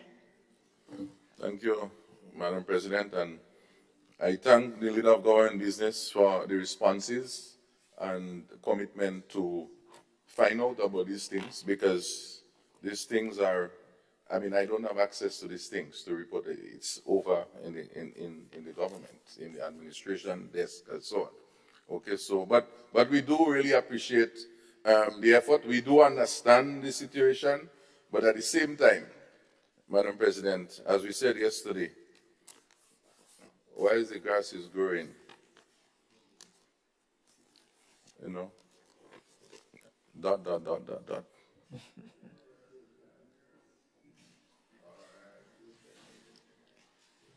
Thank you, Honorable Sinclair.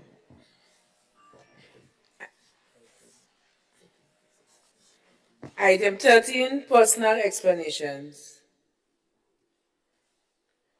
Item 17, adjournment.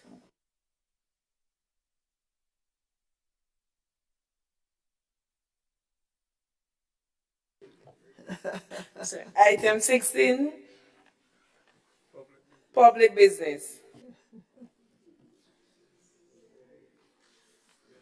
Thank you. Item 17, I'm sure it's on all Yeah, but all our we have to minds. understand, Madam President, and rightfully said by the Deputy Clerk, there is government business and there is public business. This is what it is.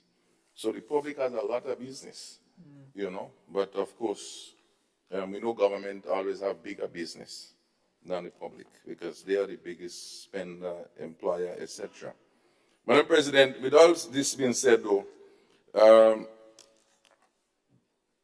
have here we are you're reaching in motions. I know you said public. You didn't say motions. Okay. All right. Right. Okay. So, standing in my name, Madam President, I heard a motion. We had two motions. I trying to see. Right. So, from the last sitting, Madam President, I would have tabled a motion seconded by our representative from the business community, Senator Rahman, essentially asking for a land use policy and its associated regulations such that we could be able to improve our food security, because that has been a lot of the discussion going on right now. In fact, a lot of the things is about how do we make sure that food is secured. And our lands is perhaps the main medium in which food is produced, whether it's animal or crops. I remember speaking on those matters, and at that stage, the leader of government business in his response, I don't have the Hansard report, but would have speak about numbers and percentages, and I wondering, well, how we end up quite there, because I would have indicated how we have lost lands through different means. The amount of abandoned lands, all that is part of land use. Not using lands is land use. How do we bring those back into production? Because when they remain abandoned, someone will quietly buy them and do different things with them, or maybe do nothing with them. So it is in all of those contexts the concern about this land use policy. And of course, I would have speak sufficiently, I think, on that. Because it's important. The issue of climate change, I think all that was part of the connection. How do we take care of our lands as a country? You know, how do we do, for example, someone might be building a house, and how do they put the runoffs? How does it affect flooding? How does it affect erosion? All of those.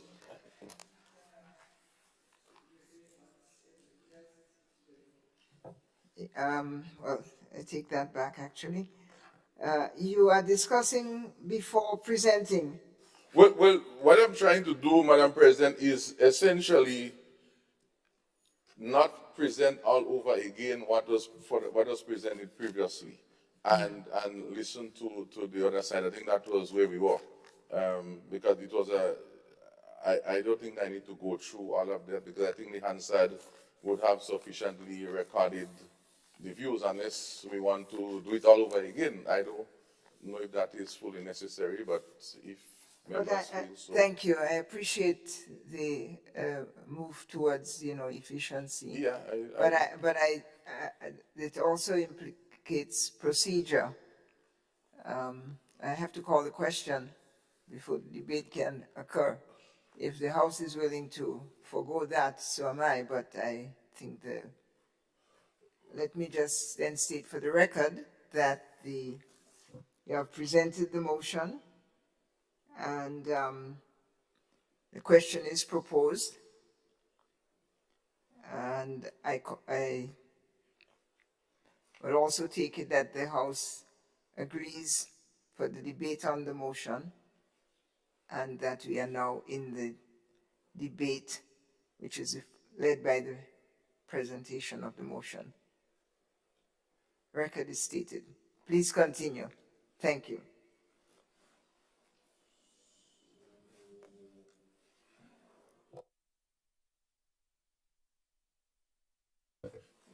So continue with the presentation of it. Yes. All right. I would try to just do a synopsis, because okay. Madam President, the issue of this motion, why we have this motion? This motion of land use policy is a matter that has been called for not by only farmers, and because people are concerned that the limited land that we have, how do we use it? How do we utilize it? Not only for agriculture, but how do we share it around ourselves for food, for construction, for reserves. You know, I was amazed to understand that the Granitang Forest Reserve is so protected by Act of Parliament, so that we cannot go there indiscriminately and cut down trees and do what we want, because that is our safeguard for our water supply and so on in this country. And we know. Our brother, dear Senator Cox out of Carriacou, knows what it means to not have a river and all of those things, because maybe elevation, maybe no vegetation and so on. So I say this to say is that what we are asking for is for having the policy, which we learn that the policy exists. So we are speaking now, as the motion would have requested, and connecting regulations or laws. And so is this part now we need to see such that it can do the different protection and safeguards. What is in the law, what is in the regulations, this is another discussion. But what we're asking for is that this policy is then taken and then put into that context of managing our lands, such that abandoned lands, whilst we want food, whilst we want to grow more animals, some lands are abandoned. What regulations can be put in place such that maybe government maybe can intervene to say, well, these lands can be going to some list arrangement with the owners so that other persons can get them. I know there's a land bank program. All these things feed in to what they call a central land system. The issue of land tenure, the issue of inheritance. Do we sit by idly and say, well, let people do with what they want with the land, but government cannot do everything and then just import, because that is the only means of getting food in this country? And then we say, oh, we only importing and importing. And then the matter gets even more complex, Madam President. And if we had debated this then, I would not have to say this now. But the issue of today, we have to look and see how do we deal with this freight capping to reduce prices, and have to give the Minister for Finance extra privileges to able to act accordingly, which we all agreed to. But the question is, if we think about those things and we put systems in place, do you think we need to do that? The issue of climate change, where do we farm? How do we promote certain types of farming practices that would conserve our soils and maybe create incentives in the way we use our lands? All of these is what we think has been part of these considerations. You look at Grenville Town. I mean, I think there is budget money for looking at the flood mitigation in Grenville. But you're from Grenville, I'm from Grenville. And we would have seen what has happened with construction and the impact, how the drains are organized. And now it's a nightmare in Grenville. So how do we have new building codes? All of this has to do with the impact of man's action in protecting our soils. In fact, Madam President, if I go even further, there are some areas in this country, people have lands and they're not even going there. Because why? The terrain is not good. But in the whole context, again, of the food security, we can find what are the type of crops, or the type of farming practices that can take place in those areas. That incentives, maybe, technology, can be encouraged to utilize those areas. Because by the land use policy, for example, saying this land up there, it might be 20,000 feet or 6,000 feet high. You say this is very good for sweet potato. And this is very good for dashing, knowing that there is some economic activity that you can gain from that area, no matter how high it is. Investment can be attracted. Without saying much, Madam President, if you look what has happened, even if you take the issue of marijuana, most time marijuana is planted, as a little boy, people say you have to go up in the hills. It means that something is good with the soils up there. Something is good with the soil. So I'm saying that if we use those concepts, even mining, we may say, well, what that has to do with land use? We have the gravel pits and all those of different things. How do we deal with that? Sometimes we take construction happening in one place, we take all the refuge and we clean it, and then we dump it in another place. In another place whereby, what happens? That place that we dump it into can be a very valuable piece of soil that we basically using as some storage for something else. So all we are asking is let us have regulations to ensure what we're doing, that there is sustainability in the approach. The policy shouldn't be saying, the regulation is not about preventing people from using land. It's that we use it in such a way that it helps everybody. We speak about green spaces. All of these can be accommodated within that whole interface. We speak about water, because land use has a lot to do with water. Water conservation, water preservation. So, we may not like the wording. We may not like the drafting. As with anything else, you may not like Toyota, or you may not like Mazda, or you may not like Chevrolet. But the thing is, they can all take you from A to B.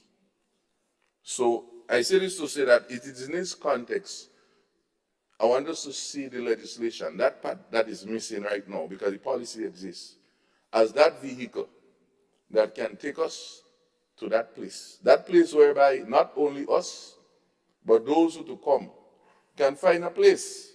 If we go around right now, there are places that we used to be as young boys and girls, that you wonder what has become to that place. What has become to it? And if we had a policy, because the last time there was some discussion about policy, Madam President, when I do my research, was way back in 68, 50, so way back. And we have to basically be happy that at least we can take it up in this generation and make progress and not have another generation to do what we should be doing.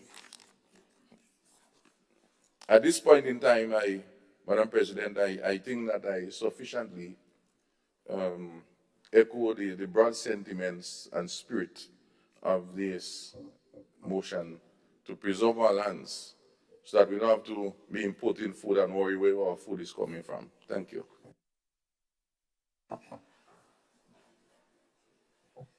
Thank you, Senator Sinclair. So, just to be clear, you've got this motion on the table. Have you proposed the amendment to it, or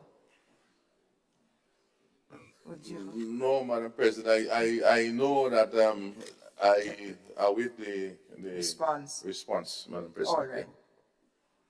We can move expeditiously. Senator Andrew, you have the floor.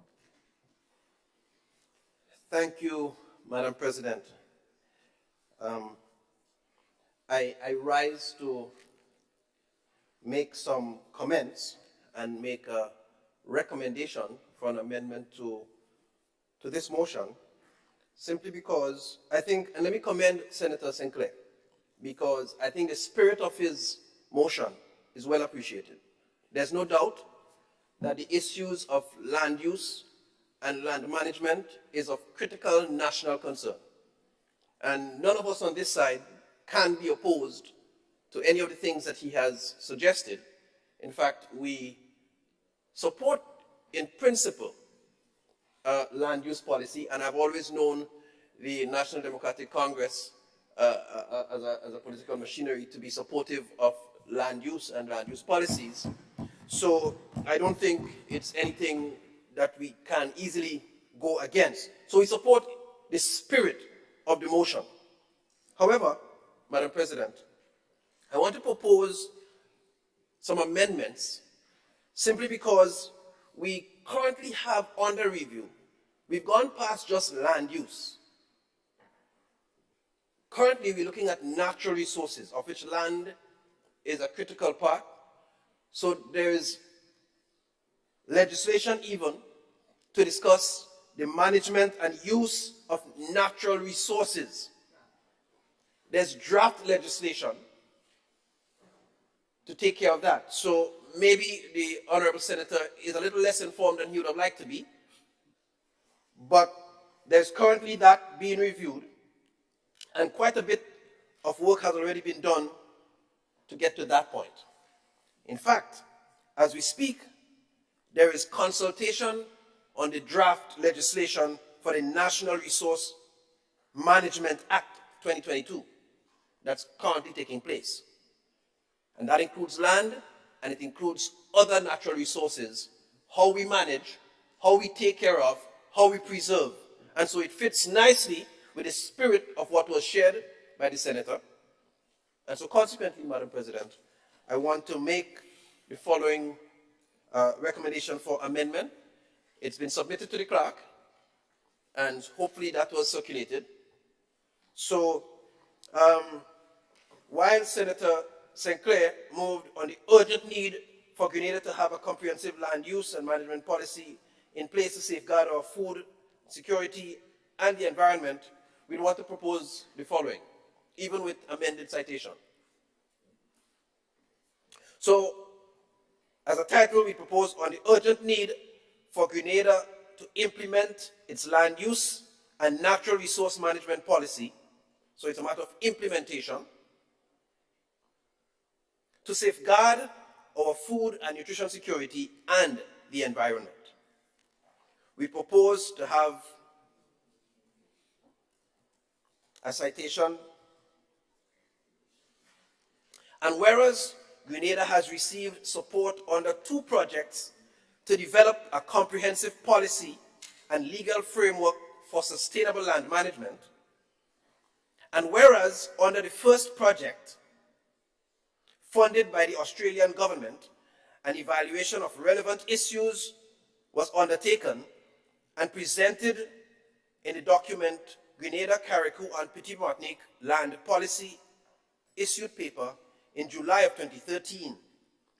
And whereas under the second project, Grenada secured support from the European Union Global Climate Change Alliance, the GCCA, its project on climate change adaptation, GCCA, and sustainable land management, SLM, in the Eastern Caribbean, to contribute to the achievement of the provisions enshrined in Article 24 of the revised Treaty of Bastille to implement the St. George's Declaration of Principles for Environmental Sustainability and at facilitating more sustainable and efficient use of land and natural resources and to build resilience to climate change.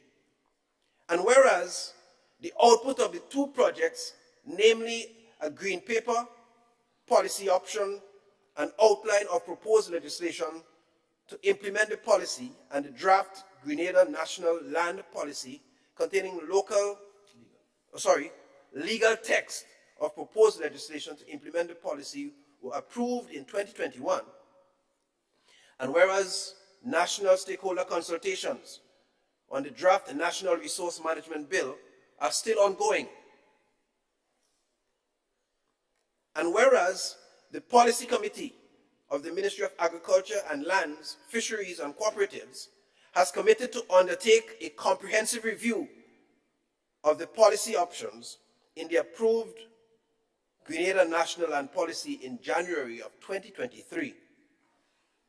Be it therefore resolved that the Senate supports the ongoing review of the Grenada National Land Policy and the draft National Resource Management Bill currently being undertaken by the Ministry of Agriculture and Lands, Fisheries and Cooperatives through its Innovative and Transformational Agriculture Policy Committee.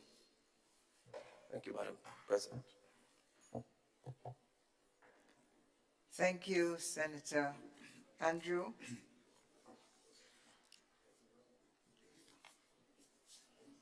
So the question is, Honorable House, that the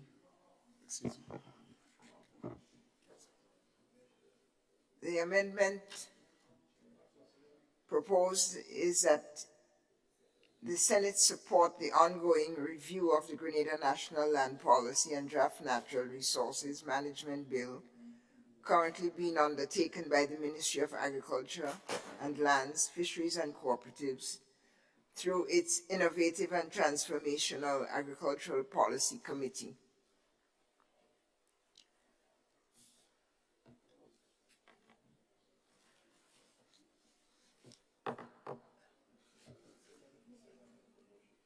The motion is on the table as presented by Senator Andrew. Is there a second to the motion? Leader of Government Business? You have the second. Well, I was given Senator Sinclair the opportunity to second it. But, Madam President, can we have a debate on the motion as the amendment? Once it's seconded. Yes.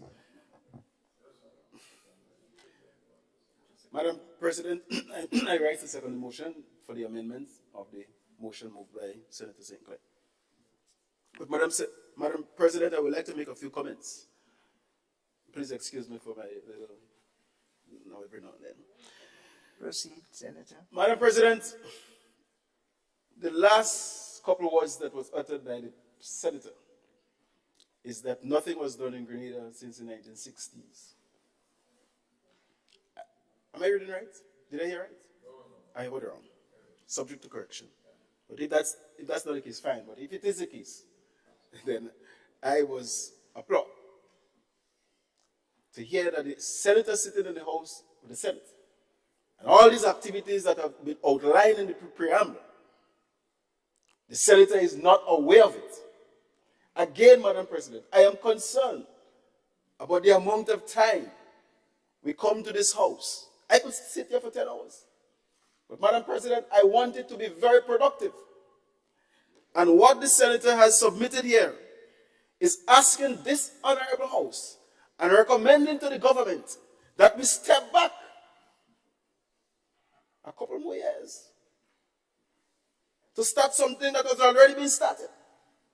And as a matter of fact, I want to commend my good colleagues across on the other side from the former administration for initiating some of that work. Unfortunately, they didn't consult. They didn't consult with the senator. Senator, you need to get a little more involved. Madam President, we have gone even further than just a land use policy, because we believe a lot of other things need to be wrapped up inside. And we will continue we will look at the policy that the former administration has taken a cabinet decision on to pass. So there's a policy. And I told the House that the last sitting. And therefore there is no need for we to call in on this House, call on the administration to develop and implement a comprehensive land policy. We already have one. So we know there's no need to develop. But, Madam President,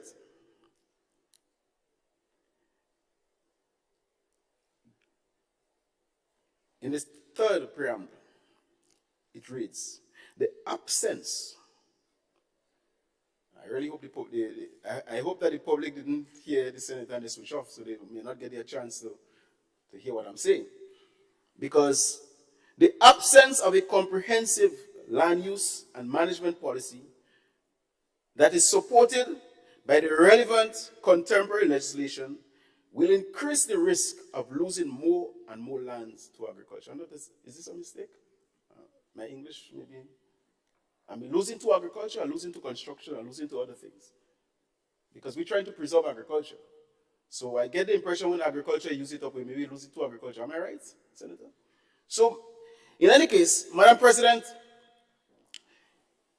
we want to ask this House to really consider, because it is important, and I like that the House is debating this issue at a time when consultations are taking place with the general public on the draft legislation.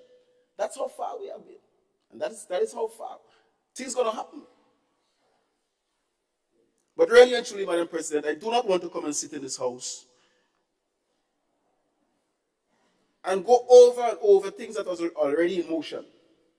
We have campaigned on the importance of land use policy as a party. Madam President, our policy agenda, published in 2017, if I'm correct. The last election, we published this all over the place. Land use policy, big issue in it. Our last manifesto that we presented to the public, land use policy, big issue.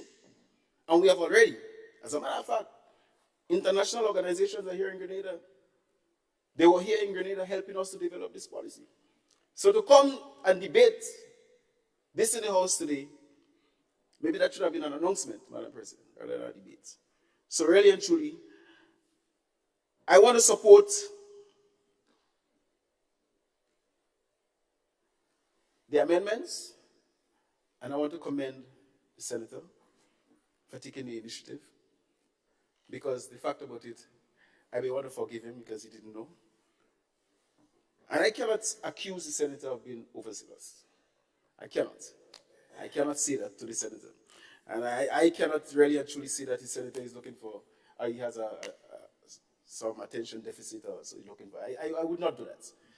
But really and truly, we want to make sure that in this House we do what we have to do, and we know, and we do the work of the people business. So I really and truly want to ask the House to support the amendment to the bill, to the motion, and as we move forward in the interest of Grenada, Carriacou, and PT Matlick.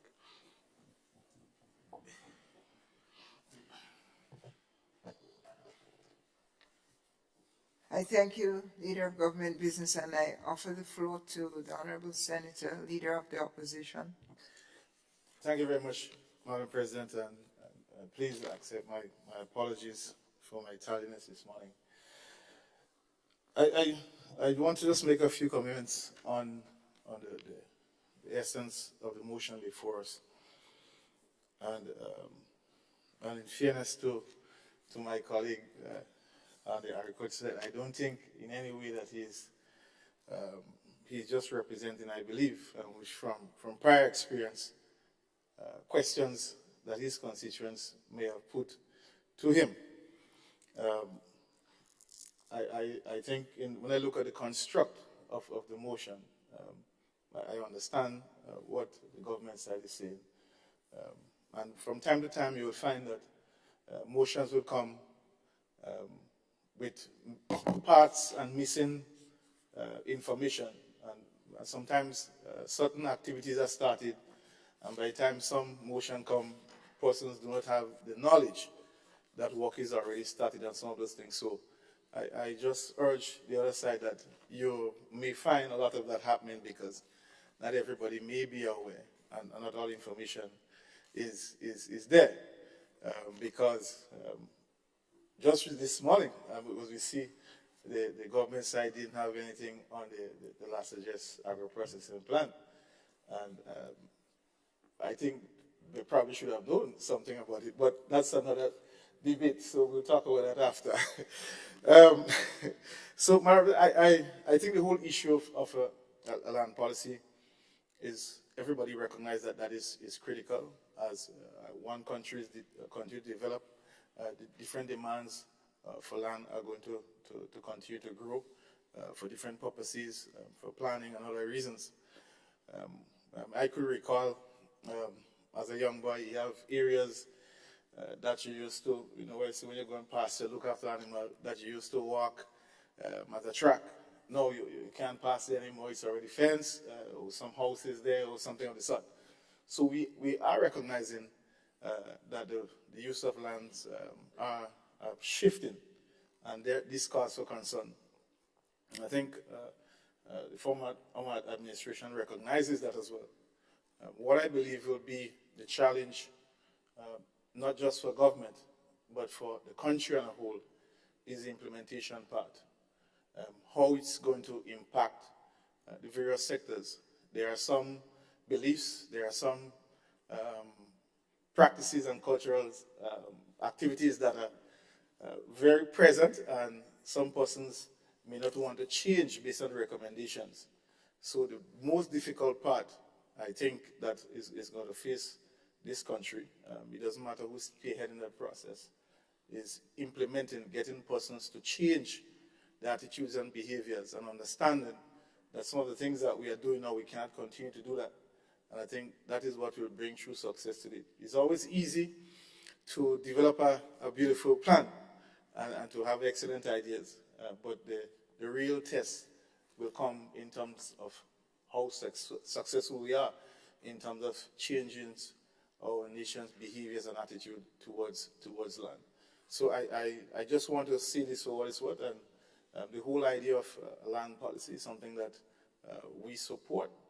We think that it's necessary, as we have started some work on it. And I think work on land policy would have started probably more than 2 decades ago, and thereabout. And I think the whole issue about it is that the implementation part is where the challenge is going to be for each and every one of us. And so the member for agriculture, he will have to do some work with his constituents as well, because a lot of what they do now also have to change in certain aspects, or where the cultivate may have to move. So there are a number of things, and they're going to have more discussions. But I just want to say, my colleague, he means no unnecessary, bring unnecessary information. So I urge my member on the other side to kind of ease up on him, so. But, Madam President, I think it's important that what Senator St. Clair is doing is just basically representing the views of his constituents, and that is all. All right? We had our share of it as well. So, thank you. All right, thank you, Senator. Thank you, Senator Cox. This is why a diverse body is a good body, where there are various points of view. Senator Andre Lewis, you have the floor, sir. Thank you very much, Madam President. And just to echo the sentiments, certainly by Senator Cox and Senator St. Clair, well, I should say everyone, even in terms of the amendments, it carries with it the recognition of all of us about the importance of having a land use policy and the other aspects that have been identified. Because one of the issues that we'll have to put a bell on at some stage in terms of implementation, and I know that these have been national discussions, so I'm not claiming that this is anything novel or new. It's a question of symmetries and the question of barriers, because the limited land that we have, and the fact that our symmetries are filled, and the fact that that overflowed, well, not filled, overflowed, yes, and these are cultural issues that will have to be addressed. So the education will be extremely important, and the need for political decisiveness to take place, which we know many times there will be other considerations. And just to say that we will keep having from time to time, because we represent sectorial interests on this side, that many times we will come with resolutions and arguments to advance the specific interests of our sector. But through our broader discussions, we are expected to leave here with something that are more acceptable to the nation as a whole. And we'll be feeling in our respective duties if when we come as sectorial representatives, we do not take a hard approach to the interests of our sectors. That's why we are elected to be here. But at the end of the day, there will be a collective position adopted. So we need to bear these matters in mind, and it is through these rigorous discussions that we will be able to get some of the best decision making from inside this place. As a matter of fact, for many years, it is the Senate that provided robust discussions on matters of national interest, given the composition of the other place. And despite the changes, and the welcome changes, I may dare say, in terms of democracy, because the will of these people has spoken, in terms of the composition, we must not fail in our robust discussions. And I know it's a place for good banter, but serious banter. And I'm saying this not that my colleague senator need any defense, because certainly by his size you can see he doesn't really need me. Certainly by his size you can see that he doesn't really need me. But I've commended him before, and I will continue to do that. And I know my colleagues on the other side, who are from a very strong agricultural background, will quietly and more than quietly compliment him for what he has been doing. Yes, and I'll say it quite plainly, he does not need to seek attention. He does not need to seek attention. What he is doing, as he has so ably done over the past few months, since he has been in this side of the house, is to fiercely and methodically, with a lot of his time, represent the interests of his constituents. And he has been traversing the island. And I look forward to the time when he can accompany Senator Cox on his own, go to Caracou, because I know he has been looking forward to doing that, and to Pitimatnik, to engage with the fisher folks and the farmer folks, to be able to represent their interests. So it's an interesting discussion, very important discussion, and I know that it is also anchored in the National Sustainable Development Plan 2035. This is one of the major contributing factors that we'll find in that plan as we need to seriously address the aspect of land use, and the other aspects have been identified in the amendment. I just thought I should just echo this, because the longer we take to implement what is needed, it becomes more difficult. And finally, just as a practical example, I remember in the 80s, 90s, as much younger, involved in discussions in school, because in those days we had a lot of robust discussions in schools. And when Grandlands started to develop, we saw Grandlands as the area that would have afforded us the opportunity to have a well laid out town, for want of a better word. We, in our school days, saw St. George remaining as what you call the old city, because of its limited spaces, and seeing Grandlands. But alas, and I guess it's part of the negative fallout of the invasion, to be quite frank with you, when those that occupied our country and occupied our land sought to move away from what you call central planning. It's part of the aspect of moving us away as a people. That did not take place. Now we have an opportunity to see what we can rescue. So Senator Sinclair, I compliment you for bringing this discussion here once again as we look to do things in an organized way. Thank you. I thank Senator Lewis, and I offer the floor to our learned friend, the Senator from the Chamber of the Attorney General's Office. Thank you, Madam President. Madam President, I rise to support the motion as amended by my colleague, Senator David Andrew. That is because, Madam President, we all support the spirit and intent of the motion, recognizing, I would say, the dire need for implementation of a comprehensive land use policy through relevant legislation.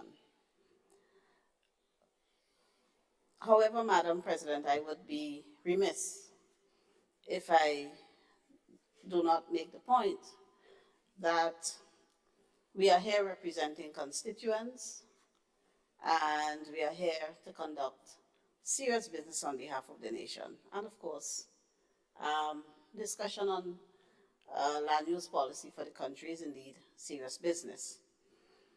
But in preparing for the discussions here, Madam President, I think it is incumbent on all of us to research and prepare adequately so that we would make the best and most economic use of the nation's resources, because we are using the nation's resources when we sit here. Taxpayers pay for everything from the air condition to the water.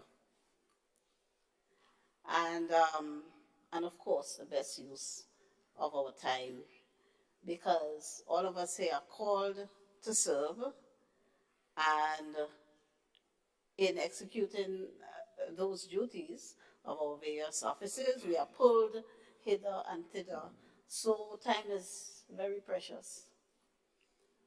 So, Madam President, it's just a respectful admonition on all of us. Our constituents must know their terrain, so I would find it quite unbelievable that the agriculture or the farming community are not aware that we already have had two policies, one in 2013, one updated as recent as 2021. So we should not have had to go all the way back to 1968 or 58, as the learned senator mentioned, to see whether we have a land use policy. And so I think we can utilize this House much more efficiently if we prepare adequately for debates when they come. So I support the motion as amended, embracing the purpose and spirit with which the original motion was intended. Thank you, Madam Speaker. President. Thank you, Senator. Is that a light? Is that your light? Okay. Senator Sinclair. Thank you, Madam President. I speak on the suggested amendments and, of course, the responses of the other members. The issue about 1968, I think we're not hearing. 1968 was mentioned, but I didn't say that. All I said is that since 1968, this process has started. I said further, that in this sitting, we agree that we do have a policy now. That was agreed to. So I say no more in terms of 1968, Madam President. But to say that the amendments as proposed, the various preambles is very instructive. And of course, the last one, the last one before we go to the final part that says, and whereas the Policy Committee of the Ministry of Agriculture, Lands, Fisheries and Cooperatives has committed to undertake a comprehensive review of the policy options in the approved Grenada National Land Policy in 2023. It shows that there is some engine that will be working to achieve this very important objective. The issue of resource management is a very important inclusion in terms of the nomenclature. This is good because it is more than only just the land itself, but that resource you also have to protect. Because let's suppose for some strange reason we discover that we end up with, we have bauxite, a silver, or maybe gold. How do we manage that as a nation? I may find it on my lands. Who does it belong to at that stage? How do we regulate that? So the issue of real minerals are not using resource loosely as resource, but in terms of raw, that minerals. And of course, I think the point made by Senator Lewis regarding cemeteries is another important issue, very important issue. And of course, the issue about size, I may look like this, but the strength is not here. The strength is somewhere else. So, but that's the secret. I can't give away my secret.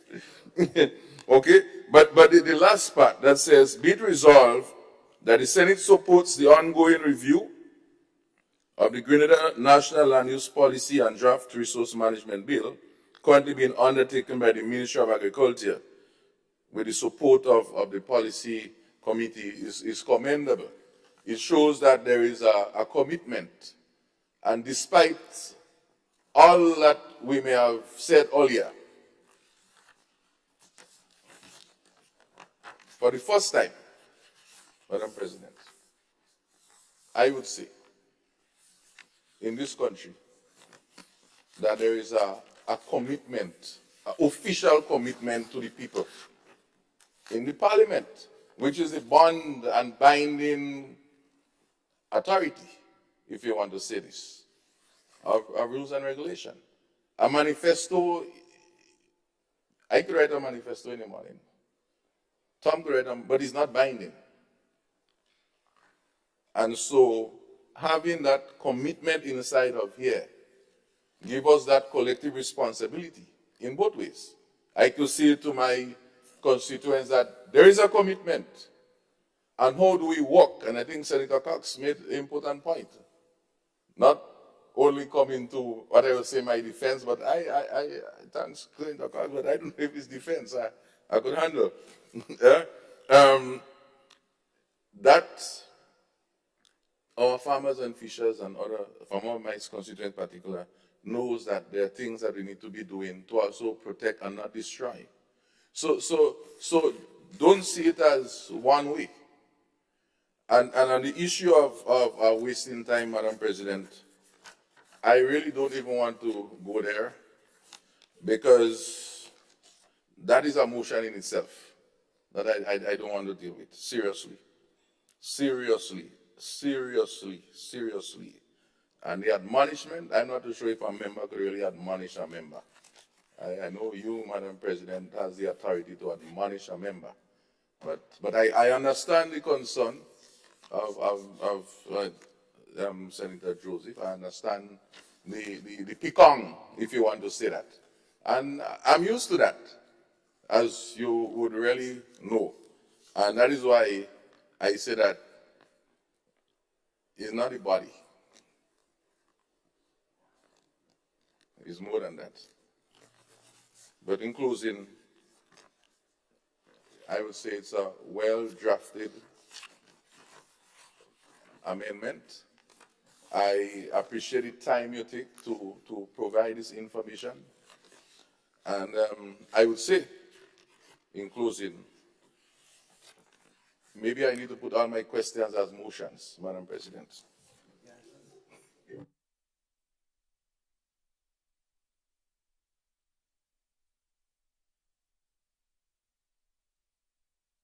Smart move.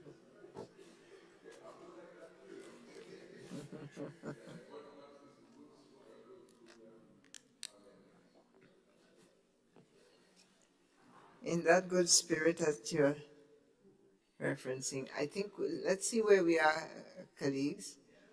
We have to call the question on the motion, but before that, we have two amendments on the floor. Is that correct? We have a motion from Senator St. Clair, unless it is withdrawn. No, I think once I accept the motion, I think that Then it that's the automatically principle, and then we just vote on supersedes. the motion. Yeah, So I we think have that's one motion on the table. And so I call the question on that motion. Madam President, if I may, I think the Hansard should show how the original motion was disposed of. So I think there should be a formal withdrawal of the motion.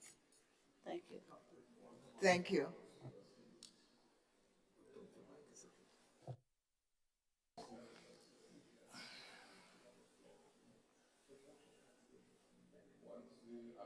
Can we withdraw it?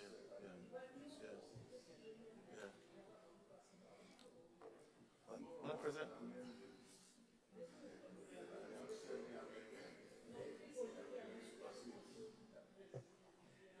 Through the chair, please, through the chair. Standing orders.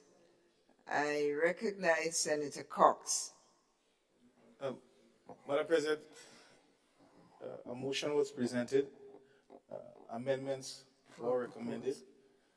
The original move of the motion accepted the amendments. So it is the amended motion that the vote has to be on. I think that is how it's simple. So it's not two motions. It's one motion that was amended. Thank you. Thank you for clarity. Two amendments, now one amendment with an amended motion. Correct? That's our understanding. I believe that Senator St. Clair has accepted the amendment to his original motion. Madam President, if I may, I actually suggested a withdrawal of the motion in accordance with Standing Order 31. That if that happens, I think in the interest of time, and considering we have other matters to proceed with, we would be able to, I don't want to use the word circumvent, but perhaps avoid going through the procedure set out at Standing Order 32. Because as I understand it, each amendment now, we would have to go through each one and indicate which words. Yeah? Senator Okay. Joseph, we have one amendment on the floor. All right. Now, thank you. I don't know that it's one, but okay. We go back to Senator Cox again. Just for clarity, though, if what the member is suggesting that withdraw, if you withdraw the motion, that means a new motion have to be submitted. All right. But I understand what the member is suggesting, because Madam President, you would have to read the entire motion. You don't have to read each. You just read the entire amended motion, and the question will be put to the floor.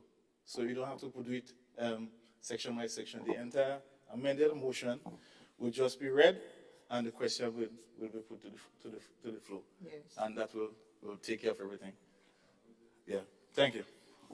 Thank you. That was my understanding, that we had what I call the amended motion, or it's a new motion. So, does it belong to who's the owner, who's the pen holder on reading the motion? No, Senator St. Clair, you have the floor. no, the owner is always the owner, and the owner accept the changes, and that's why, otherwise, if it withdraw, then you cannot even have an amendment, and in some cases, sometimes the argument is about 2 or 3 words, and that could be a whole debate there.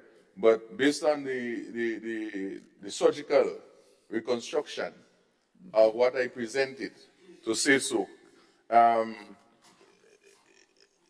you move in experience here, it's not getting to those technical, unless there are 2 or 3 words you're trying to find out. I think the spirit is okay. Thank you. Thank you, Senator St. Clair. So we proceed with the question on the amended motion.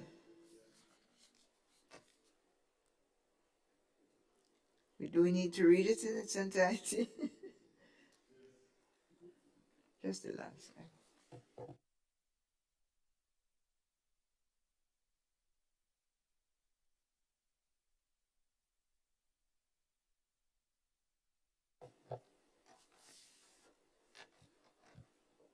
Honorable members, the question is that this House adopts the proposed amended resolution, which reads in its operative part, be it resolved that the Senate supports the ongoing review of the Grenada National Land Policy and Draft National Resources Management Bill, currently being undertaken by the Ministry of Agriculture and Lands, Fisheries and Cooperatives through its Innovative and Transformational Agriculture Policy Committee. All those in favor, say aye. Those opposed? The ayes have it. The ayes have it. The motion passes as amended.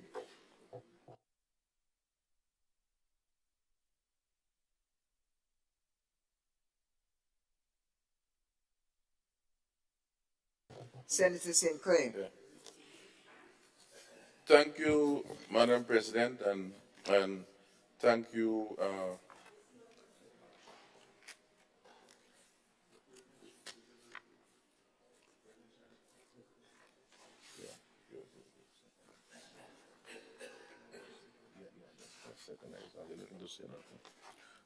Yes, Madam President.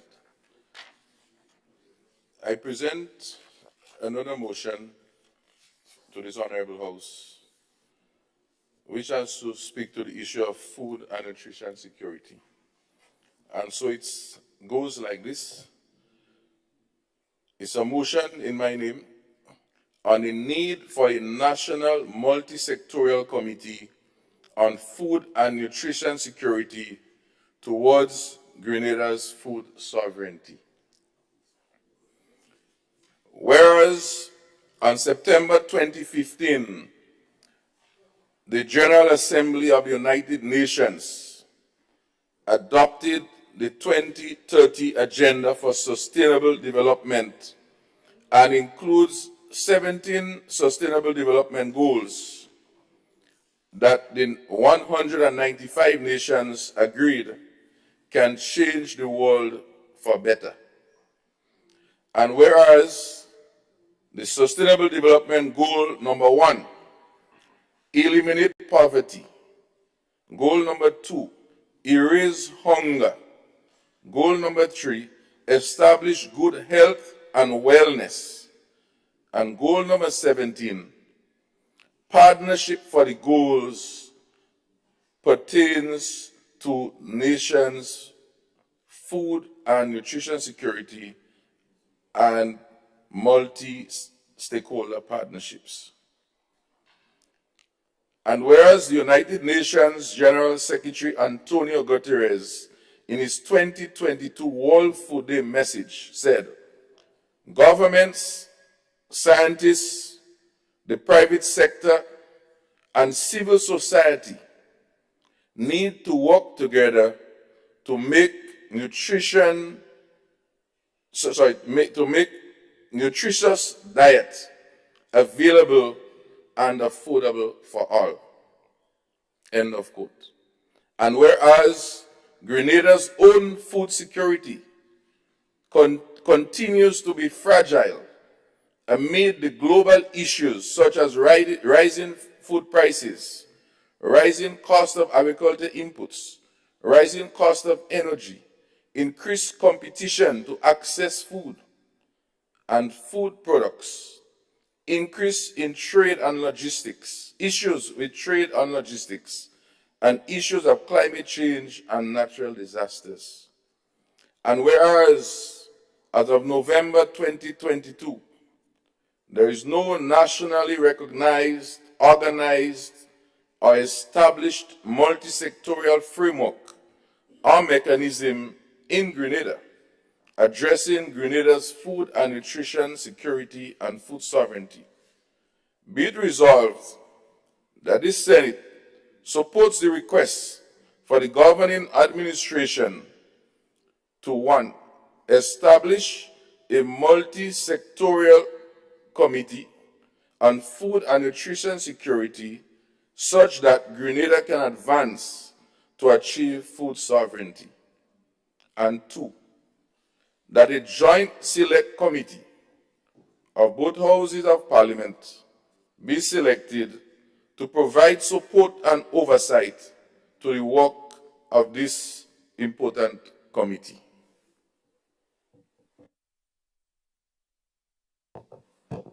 Thank you, Senator St. Clair.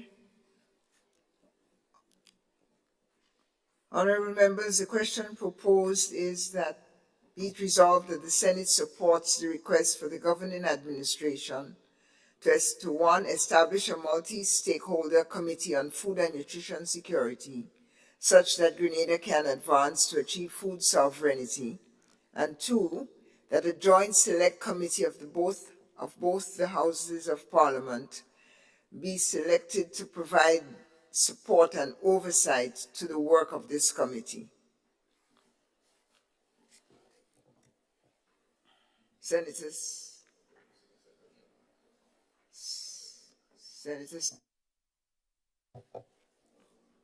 Senator Rahman. Madam President, I rise to second the motion. Thank you.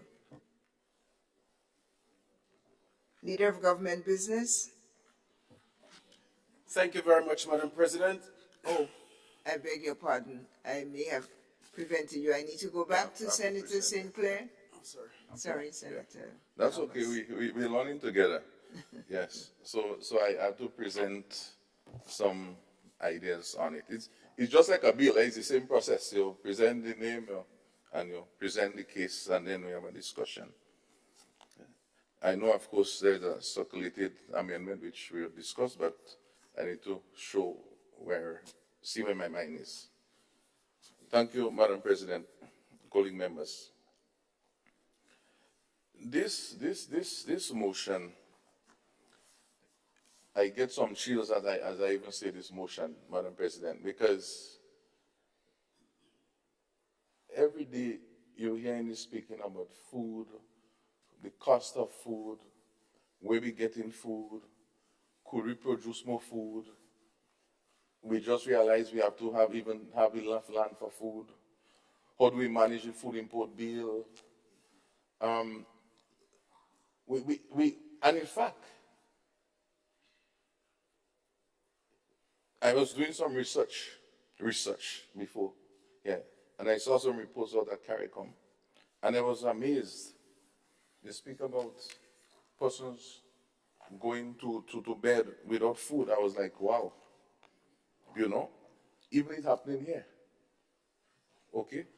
We speak about the school feeding program. How do we feed our children?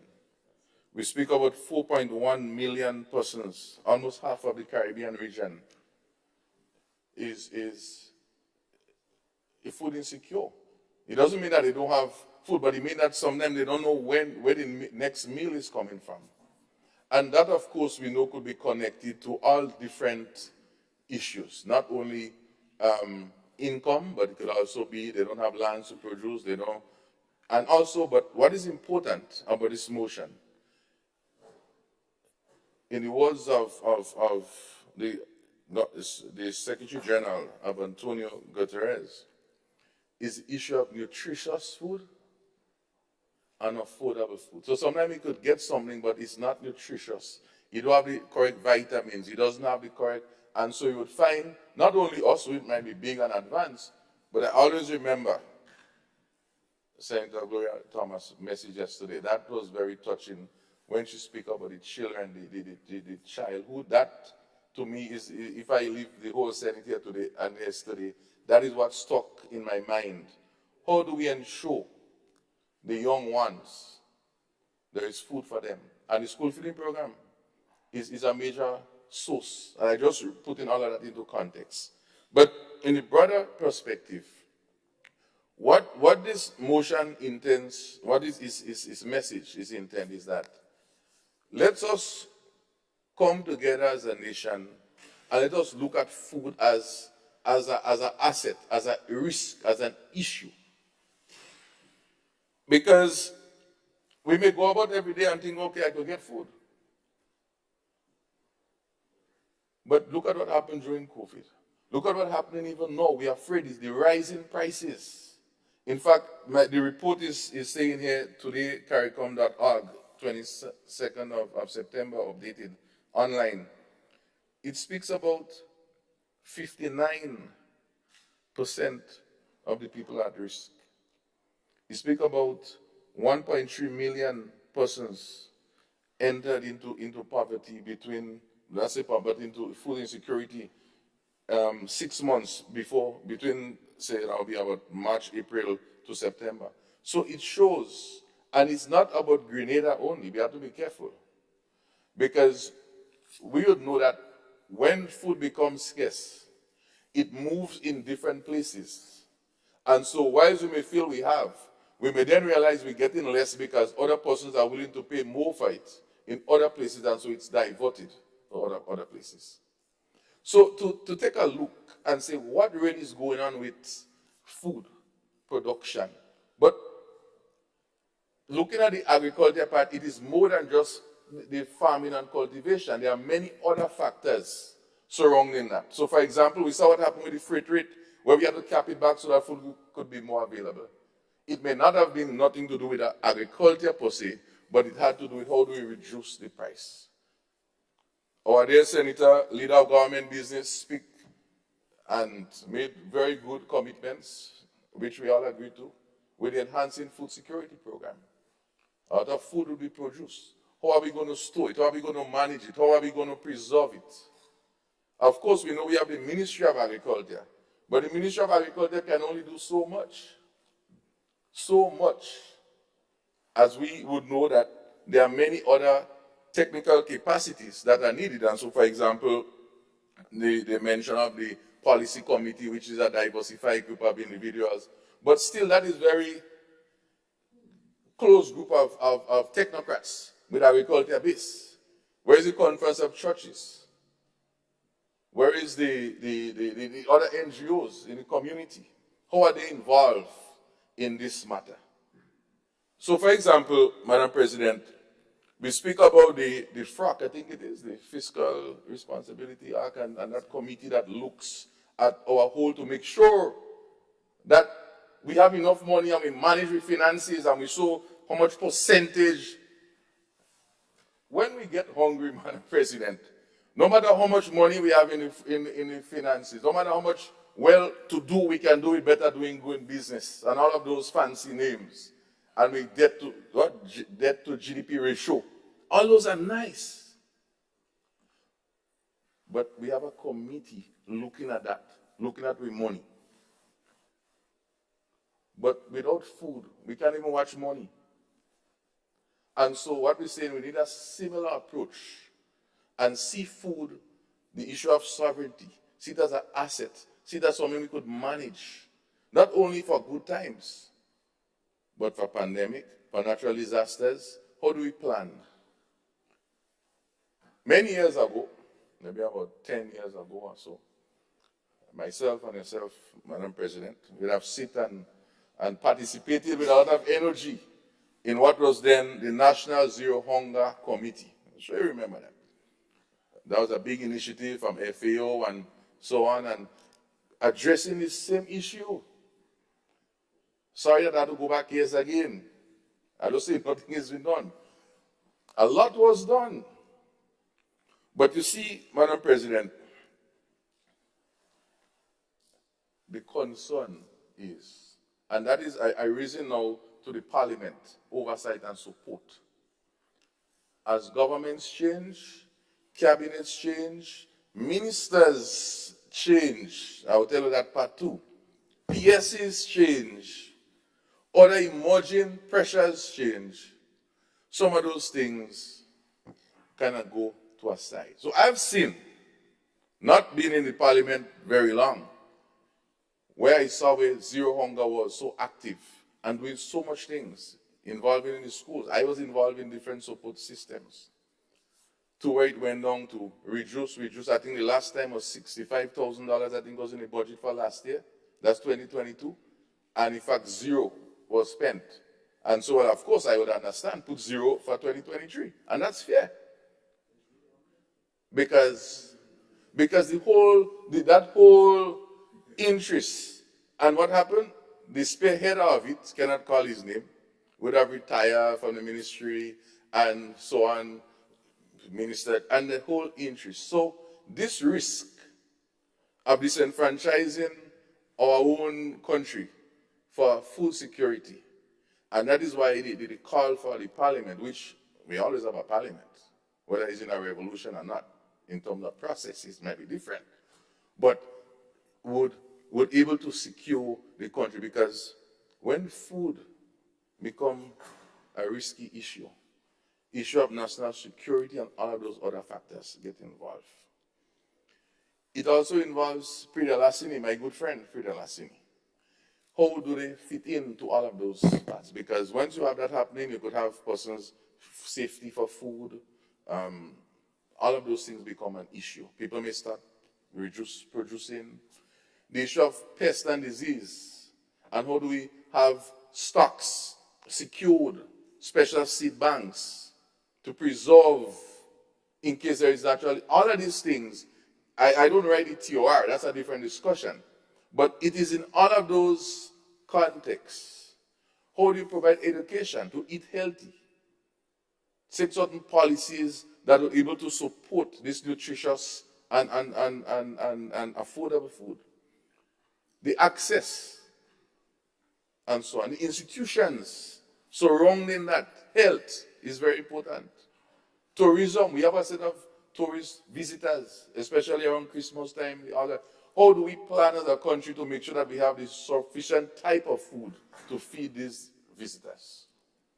All of these things we have to take into consideration. The Food and Nutrition Council, of course, is present and they can do their part.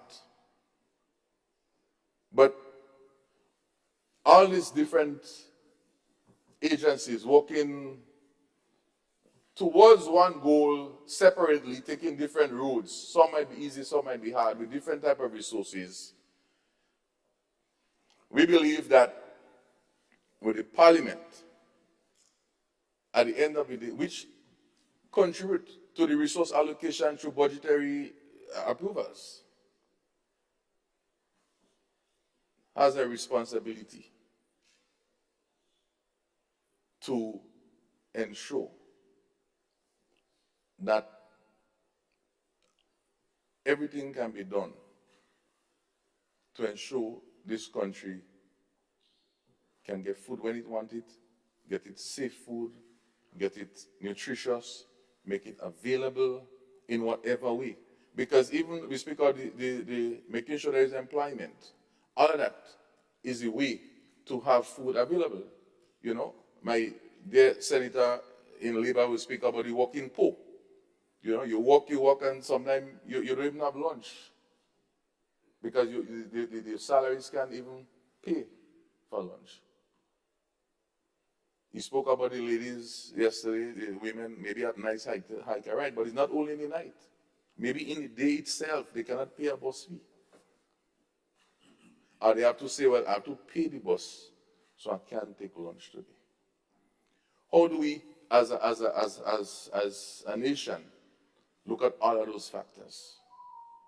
And how do we ensure that water, which is very important for any sort of life, is well catered for? So, Madam President, I say all of these things so as to bring the idea to us that there is need, there is a call that we need to answer. And it is the spirit of this call. I'm asking us to whether it's an amendment, whether it's some adjustment, but there's a call that the nation needs. Just as we are doing for money, we need to do it for food. Because with all the money in the world, no matter how hungry we are, maybe unless Jesus Christ come and do a miracle again, can turn money into food, we would be hungry. And we'll be all saying, wow. Thank you, Madam President. Thank you, Senator St. Clair. I call the Minister of Agriculture, Leader of Government Business. Thank you very much, Madam President. I rise to address a few of the questions that the Senator has raised in moving his motion, and also to make some amendments. Madam President, again, I have no problem in commending the Senator for the motion and the spirit, again, Madam President, synchronize well with the policies and program of this present administration. And I would not hesitate to repeat that those issues are heavily and well documented in our policy agenda, our manifesto as a political organization. And I will ask the question, the 2023 budget, Madam President, must have addressed the issue of food security and food nutrition. And if $16 million is not an indication that this administration is very concerned about food and nutrition security and have system and mechanism in place to ensure that this is well taken care of, well, I don't know what will. But Madam President, if we look at the preambles of the presentation, the first three preambles, Madam President, well referenced, in line. Well done, Senator St. Clair.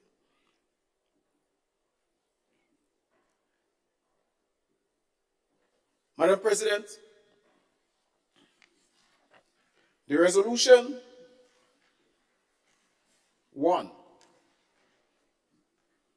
established a multi-stakeholder, not sure if it's stakeholder or multi-sectorial, same thing, on food and nutrition security such that Grenada can advance to achieve food sovereignty. And number 2, that a joint select committee of both houses of parliament be selected to provide support and oversight to the work of this committee. Madam President, I'm not too sure, based on this administration plans and program and the direction we want to go with food security, I think that this motion is really and truly, again, asking us to go a little holy bricks in terms of we going forward, because we are past that stage already. We have the fact that we approve the budget, we are ready to roll in January 2023 on the whole question of food security and food nutrition.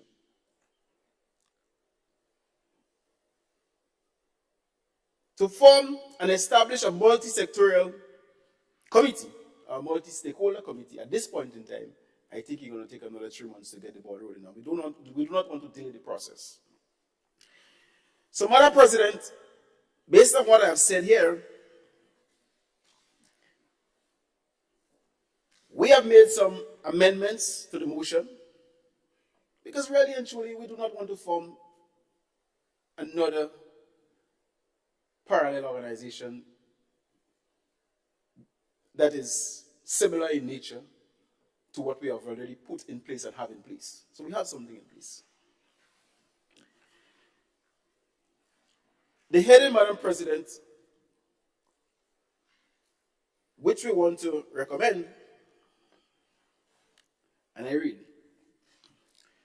on the need to strengthen and empower the National Food and Nutrition Council in order to reduce food and nutrition insecurity in Grenada. We are making a circle.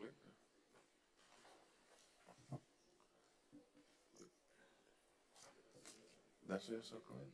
Thank you for yielding, Honorable Thomas. Senator Sinclair. Thank you very much. Yes, Madam President, the document I expected the clerk to circulate it, and it was circulated. All right, okay, no problem. So we're making the first recommendation there. And we're also making some recommendations in the preambles and the resolution. And whereas the Food and Nutrition Council Act Cap 111 establishes the Grenada Food and Nutrition Council, whose function includes to make recommendations for a national food and nutrition policy, to develop a food and nutrition planning process, to monitor food and nutrition programs, to prepare and evaluate food and nutrition projects, and to assist in the establishment of food quality throughout the food chain. And whereas the Grenada Food and Nutrition Council has over the years prepared and published a number of documents, inclusive of the Food and Nutrition Policy and Plan of Action for Grenada, the Food-Based Dietary Guidelines for Grenada, and the School Nutrition Policies. And whereas the Grenada Food and Nutrition Council is a national, regional, and international recognized and established institution established by law with an intersectoral board of directors and a mandate to address issues of food and nutrition security in Grenada. And whereas the Grenada Food and Nutrition Security Policy 2013, an action plan is currently under review, and consideration will be given during the review to institutional and legislative framework necessary for government, scientists, the private sector, and civil society to work together to make nutritious diets available and affordable for all. Be it resolved that the Senate supports the ongoing review of Grenada Food and Nutrition Security Policy and Action Plan and the strengthening of the Grenada Food and Nutrition Council to better fulfill its role in the advancement of food and nutrition security in Grenada. Madam President, we believe that this very important organization that is well established, has been functioning, will be able to really and truly deal with the matter and the concern that the Senator presented. We believe also, Madam President, that the Ministry of Agriculture have the necessary technicians and experts. And we'll build on that because I must say that we're short on some, but we'll build on that because we are in the process of filling some of the key positions in the Ministry of Agriculture to deal with some of those matters. So we, Madam President, believe that the multi-stakeholder committee, really and truly, it's unnecessary at this point in time. And once we're going to strengthen the Food and Nutrition Council, we believe that they can address a lot of the issues. At present, we are in the process of identifying personnel to reconstitute the board of directors. And I think at this juncture, maybe I can ask my other colleagues on the side, if you know of people that have this technical expertise, I'll be happy for your recommendations so we can consider them in terms of making sure we have the board of directors well constituted. So, the Joint Committee of the House, Madam President, I look around here and I know that the senator maybe have some training in food processing, because I know he used to work on marketing board and play a key role in that institution. And I have a little background in agriculture. But Madam President, the honest truth is, I'm not too sure what will be the role of this selected committee and how they will guide that whole issue of food, ensuring that food and nutrition security is well kept alive in Grenada, Carriacou, and Petit-Martinique. So, Madam President, having said that, I would really like the other side to give some serious consideration to the amendments that we are making here. And I'm looking for your support in regards to getting this amendment and this motion passed with the amendments. And I hope, Madam President, that the Honorable Senator will understand where we are coming from and understand the fact that we are on the same page in regards to food security. We cannot be spending $16 million on this important aspect and do not have a system and structure in place in order to make sure that it happens. This administration is really and truly a responsible government. We say what we mean and we mean what we say. And I can assure the Grenadian public that food and security is high on the agenda. As a matter of fact, whether we collect tax money or not, food and nutrition security will be taken care of in 2023 and going onwards. I thank you. I thank the Honorable Senator, and I offer the floor to Senator Cox. Honorable Senator Cox, you have the floor. Thank you very much, Madam President. Madam President, I just wanted to, the construct of the amendment is somewhat entirely different, I think, what the initial mover was intending to propose. But I think in looking at what was initially proposed in, I think, Roman numeral 2, and what was the initial motion, I think the Joint Select Committee of the Houses of Parliament, I'm not certain that we can impose upon the House of Representatives to be part of a committee where we can send a message or make a recommendation, but we would not be able to do that. But what I think the member for Agriculture is trying to do, and which I believe there is scope and room for that, is to have Parliament have a stronger involvement at the parliamentary level. And maybe the Minister for Agriculture may be aware that there is a parliamentary front which Caribbean Islands are part of, and your colleague in St. Vincent is well involved with the parliamentary front against hunger. And I think we would have done something at the Senate level here. There was some motion move to have that set up so that from the Parliament standpoint, you have representation in terms of looking at legislation that supports the fight against hunger and not just necessarily having a select committee.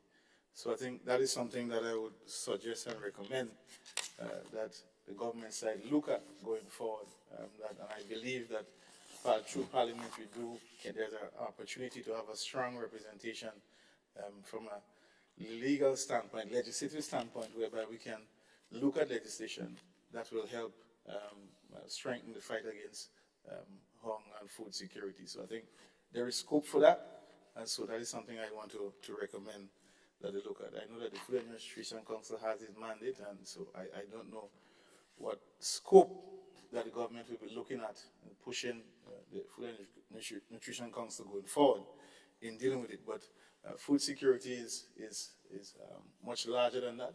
It would require some legislative support and some work from a technical standpoint and things like that. That is fine. But for it to be strengthened, there would need some legislative support. And so there are a number of countries who take different initiatives to secure certain initiatives through law. And I think that is where the parliament comes in. So there's an opportunity for that. So I just put this out there for us to deliberate on going forward. Thank you very much, Madam President. Thank you, Senator Cox. Other contributions?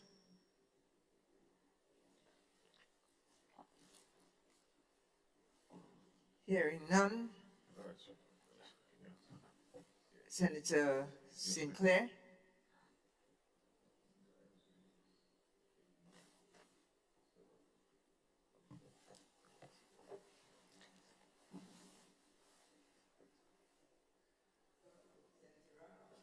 Madam President, if I may. Reason why I seconded that motion is not because I don't know that government has budgeted sufficiently for that area. I think that I'm quite pleased with the budget, and I think that government has done well with their allocation for that area. But irrespective of allotments over the years in terms of budgets,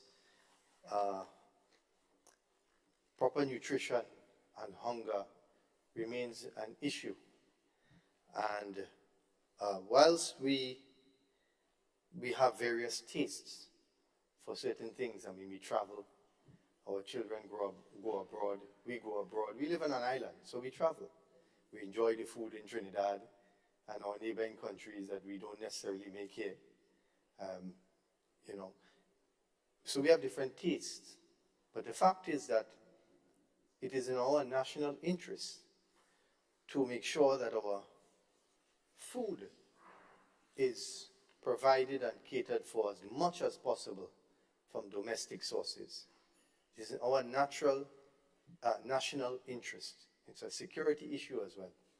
And we note that, you know, in times of, we realize how important the farmer was during the lockdown, during COVID.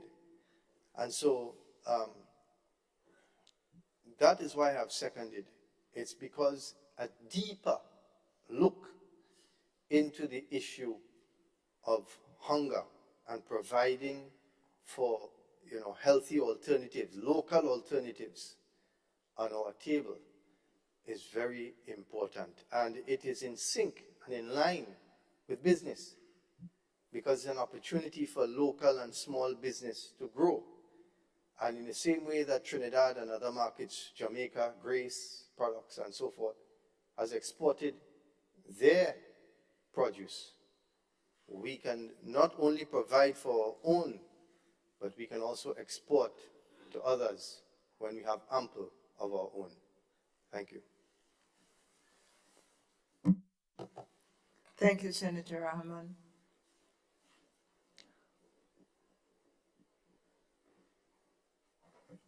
Senator Sinclair. Yes, Madam President. I've listened to the various contributions.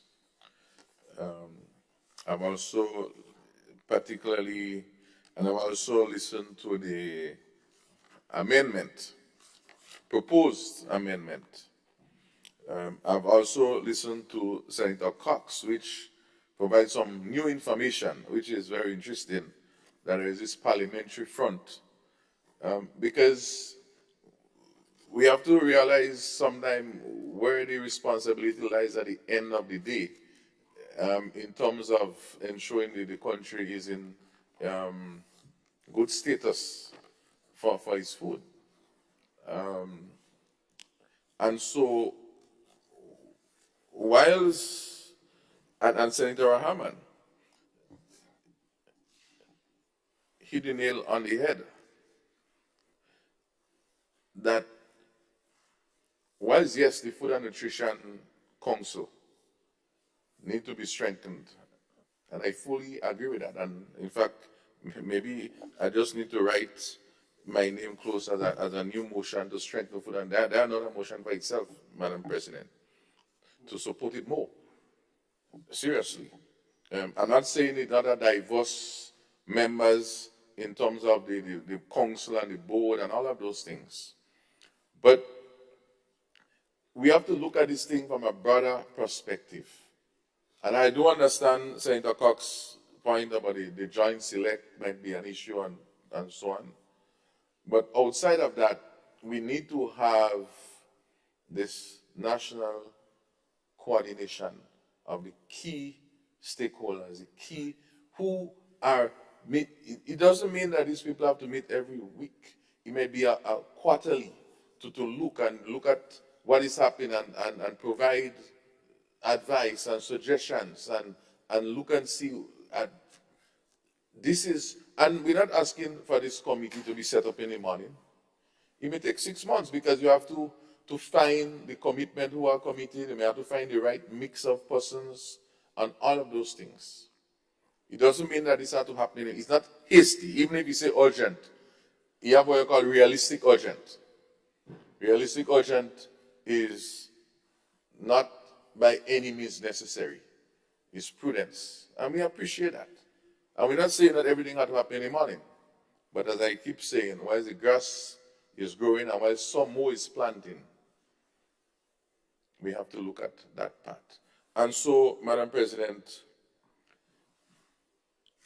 well, I don't want to say the motion as proposed because it is so far apart that philosophically it's far apart.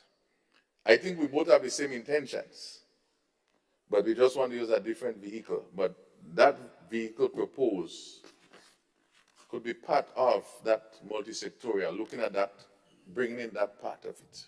Because you look at the medical part.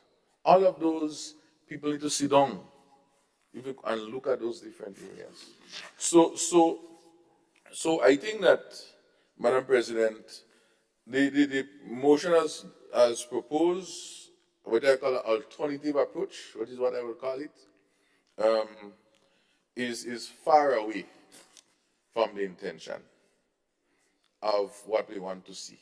Meaning that I understand the issue with the parliamentary joint and that could be addressed in a different space, but that multi-sectorial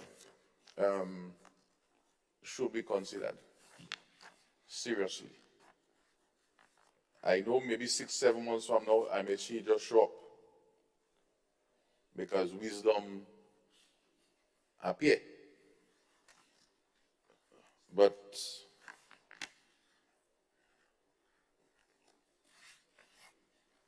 a word to the wise is enough. So with that, Madam President, I will stay with the little motion that we have. I may go fight in a little corner. And we will come back again. Yeah. But in a serious note, we need to, the Food and Nutrition Council by itself, in its own construct, will do a very good job with that part of it, but there are many other parts that we need to look at and such that I think this should not be the vehicle.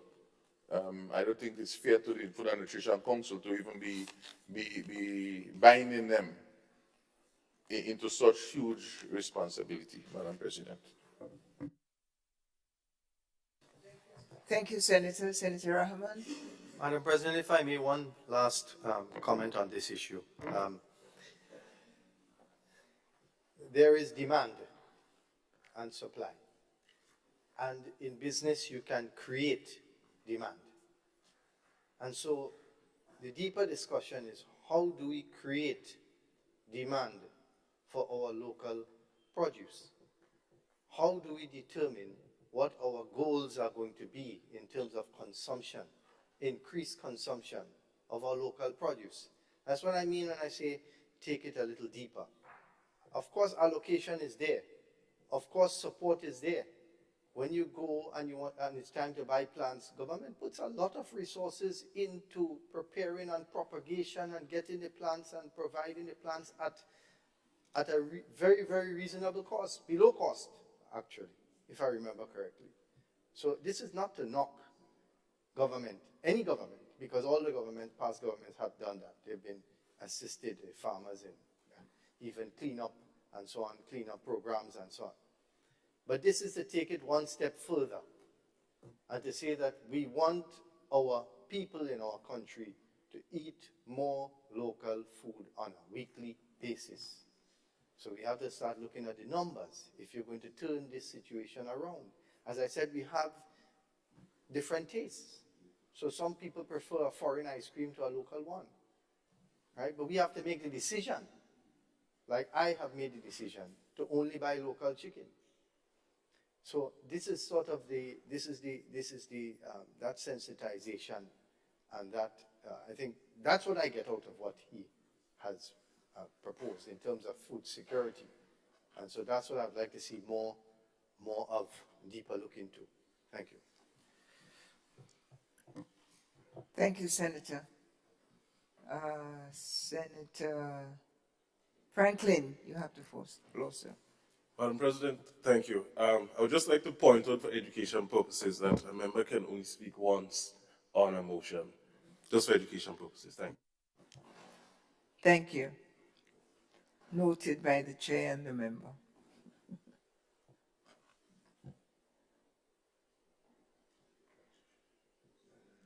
Senator St. Clair, your proposal is on the table, or?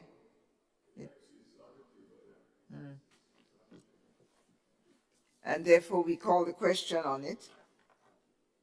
And the question proposed is, be it resolved that the Senate supports the motion for government to act swiftly to develop and implement a comprehensive land use and management plan. Wrong one.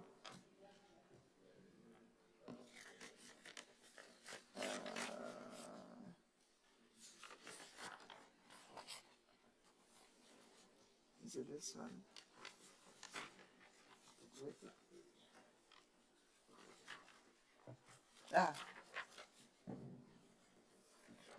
Right. Sorry, apologies.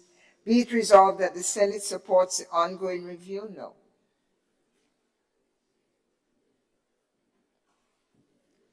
That's all. Supports the ongoing review of the Grenada Food and Nutrition Security Policy and Action Plan and the strengthening of the Grenada Food and Nutrition Council to better fulfill its role in the advancement of food and nutrition security in Grenada. I thought this was the proposal of the leader of government business. This is a proposal of the leader of government business, isn't it? Can you repeat, please, Madam President? Sir? Pardon? It is. I'm asking you to repeat, please.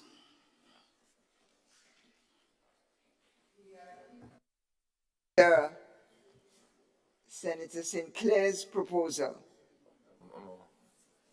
No, it's a leader of government business proposal, no? Yeah.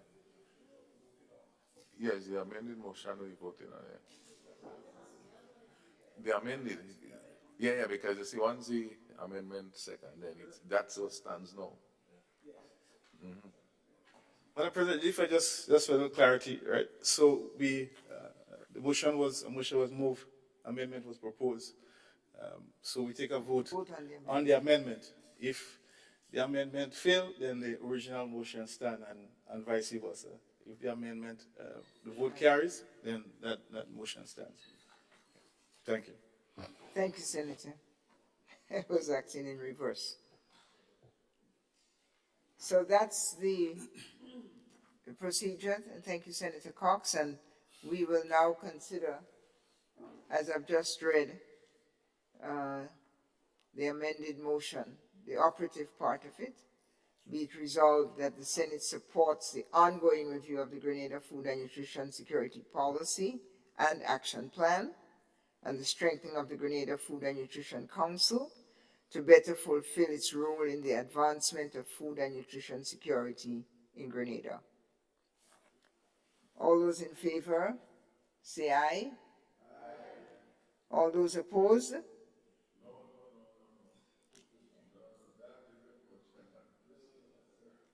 All those opposed?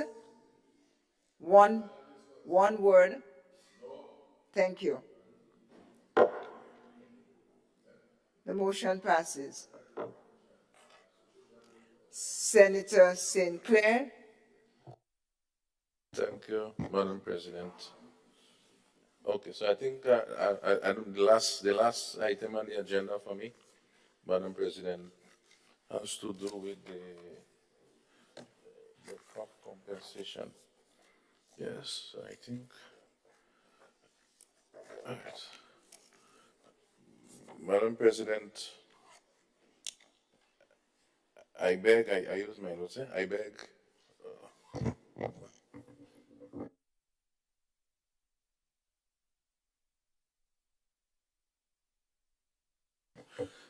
Madam President, I beg to move. Do I do this?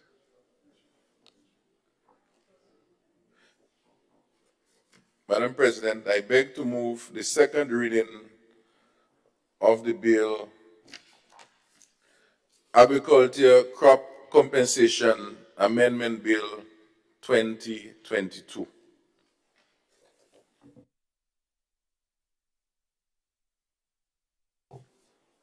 Honorable members, the question proposed is that the bill be read a second time, the bill Agricultural Crop Compensation Amendment Bill 2022. All those in favor? All those opposed?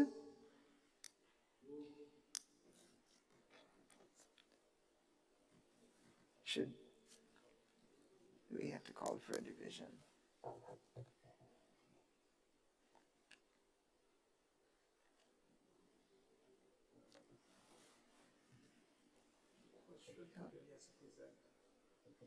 Well, if it passes.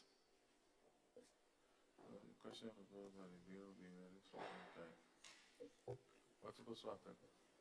Senators, it was not clear whether it passes or not. I'll take it that.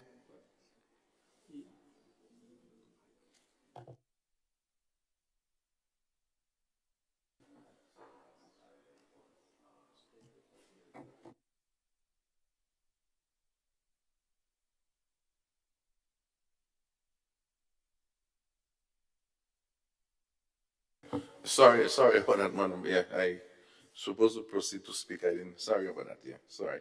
Because that's, yeah, sorry. Okay, so, yes, if I go over, Madam President, I beg to read the second reading of the bill, Agriculture Crop Compensation Bill 2022. This bill, Madam President and fellow members, seek to amend the Crop Compensation Act number 9 of 1967 in two ways. If I read and I will explain, is to repeal the existing text which says the minister, if he or she considers it expedient to do so, may by order amend the schedule and read.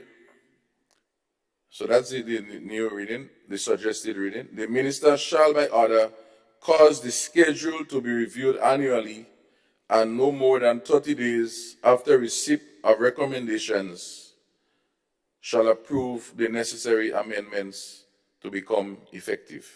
And I will speak to this in a while.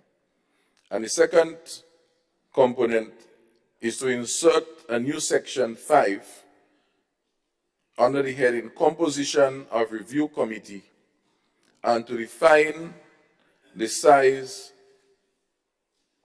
and persons who shall comprise the committee to review the schedule. Madam President, how did we reach here? I think that's the question. How did we reach here? Madam President, in my deliberations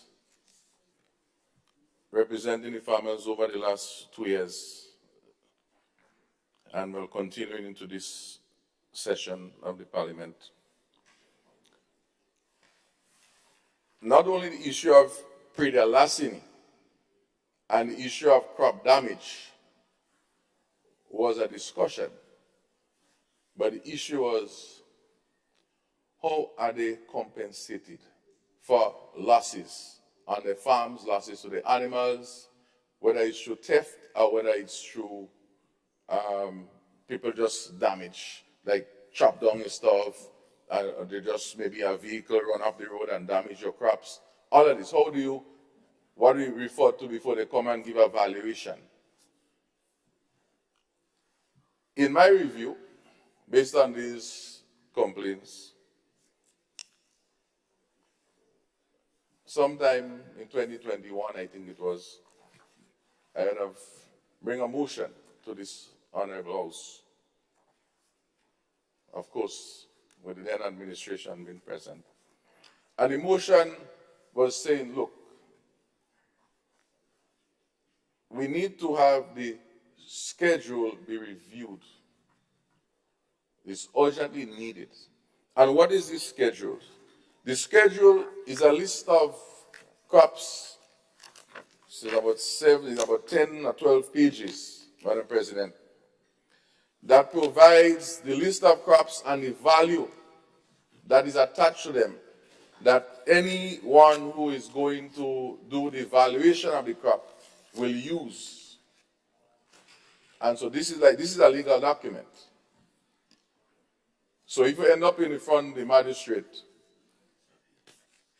and the magistrate is acting within the rules, maybe not, I don't know, they will then use this schedule. So for example, coconuts, they speak about bearing of a bear. Let's suppose you have trees, coconut trees, over 5 years old. They speak about $100. That's bearing trees, over 5 years old. Immature tree, $15. We heard Senator Rahman speak a while ago about the cost of even the planting material. So these prices,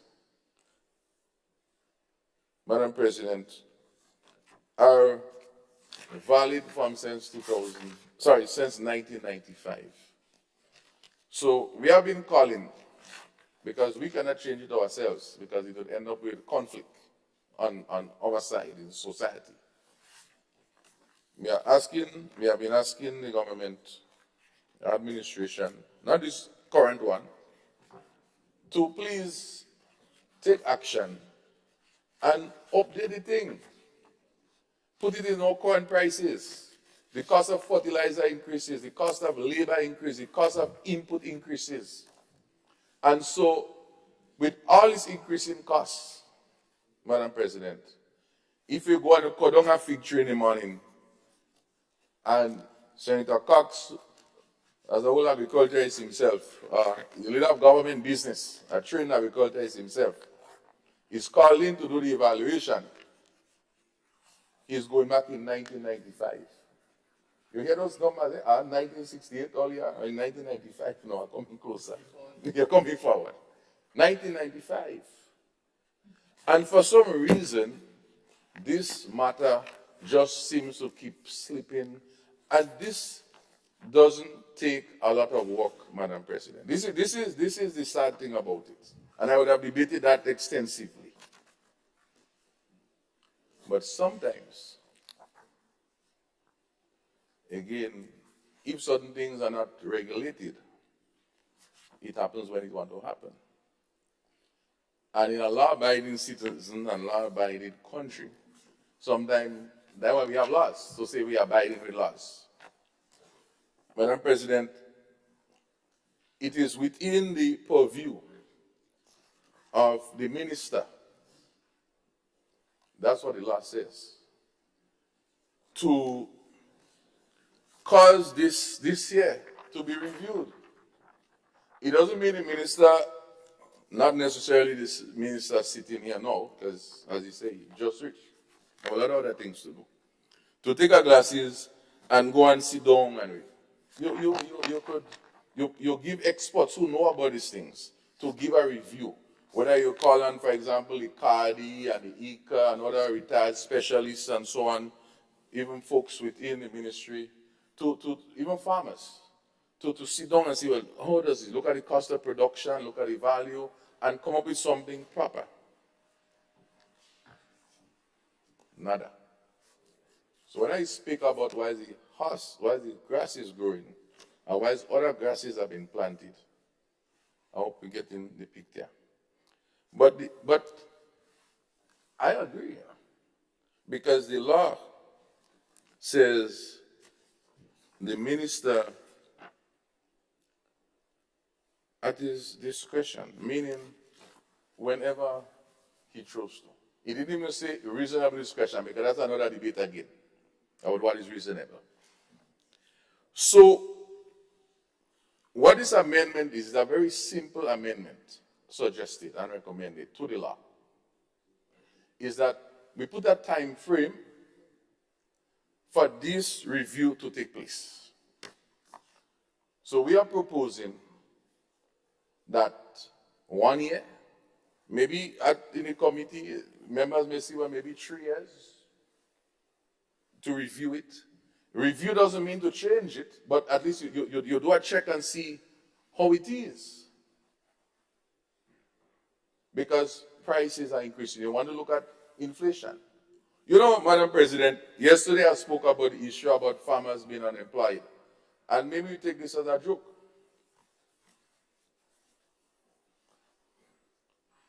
It's the same issue here.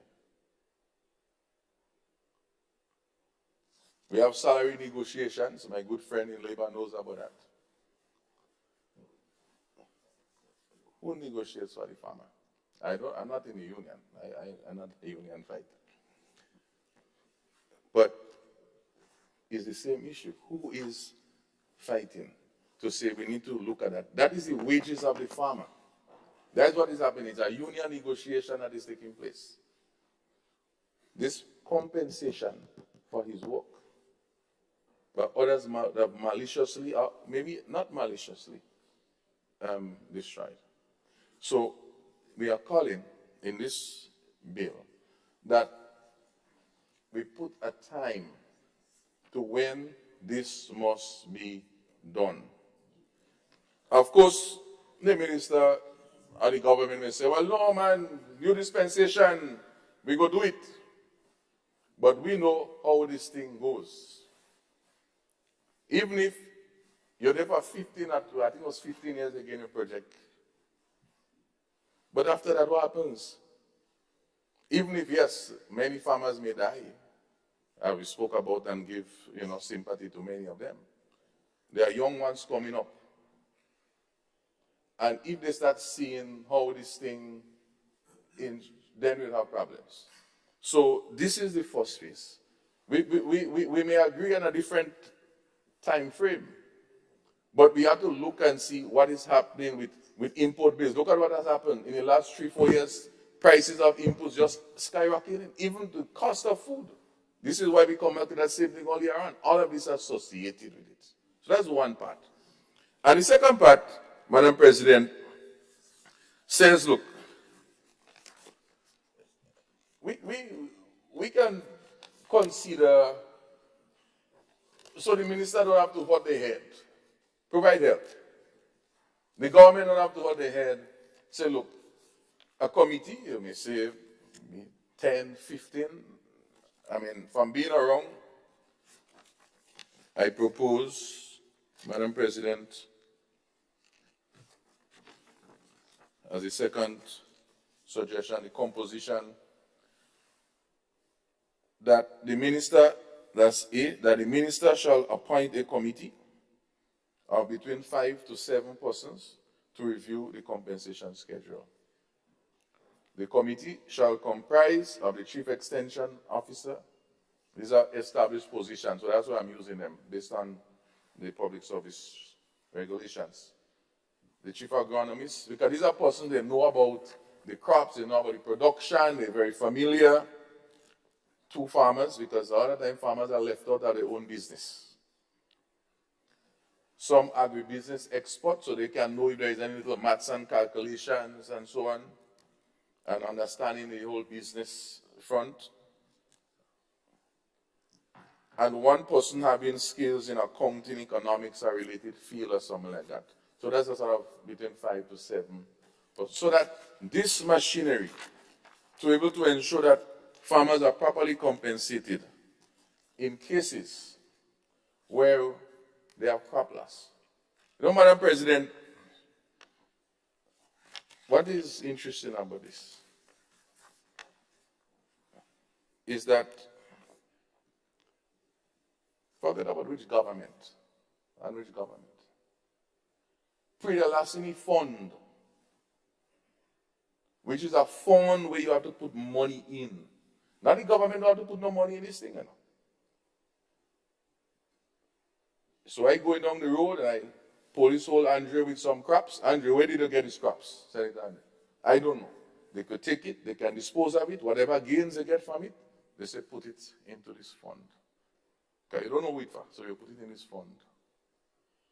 In fact, police officers has met me and they say, look, Senator,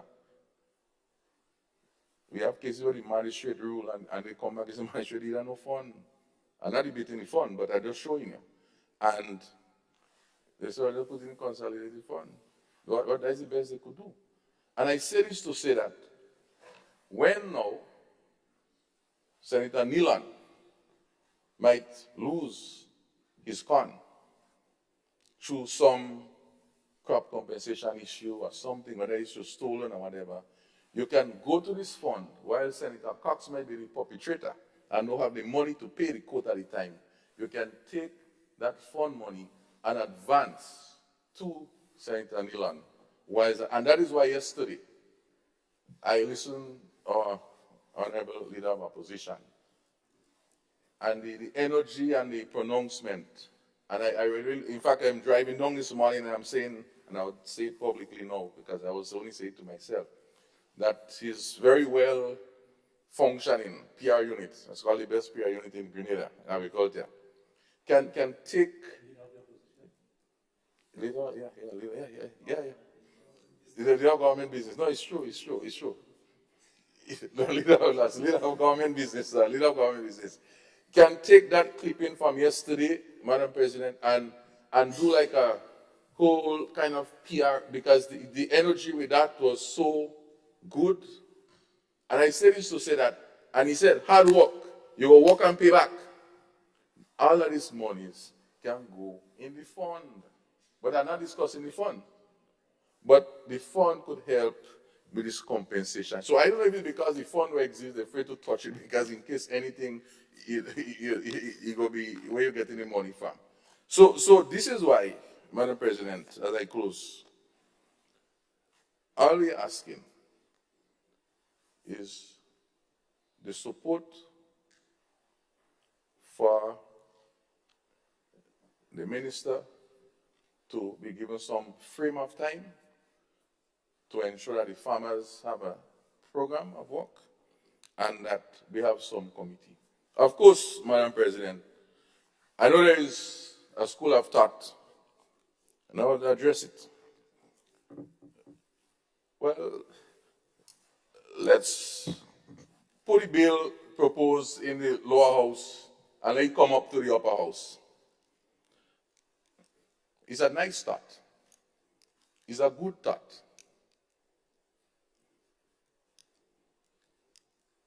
Who is the lower house, Madam President? The two houses are there all along. And none of the houses even bring it. So,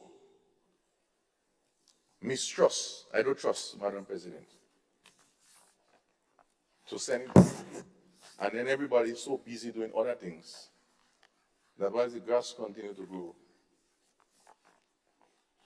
we keep suffering. Last night I go home, I see a big video on the news with a lady up in Claboni. She lost all her crops through tiffin and all kind of stuff like that.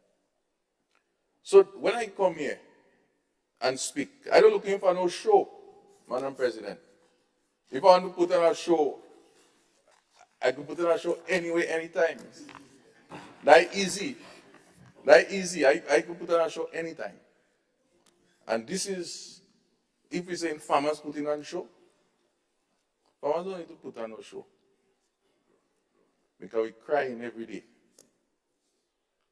And if there's one thing that we could do, that doesn't involve no budget, and we could do it paperless, is to support the farmers. But sometimes our own loss, Madam President. Because we may have things in our own space, because most Grenadians have a little backyard. And those things do apply. That you may not want the money, if someone, if you are in, but if the police hold them down the road and they put the money in the fund, at least you could compensate somebody else. So this is all the simple requests. Of course, we know that should we able to advance further to the, as I told my dear Senator on the other side, I won't call him, you could then take it and then move it, and let's take care of our farmers.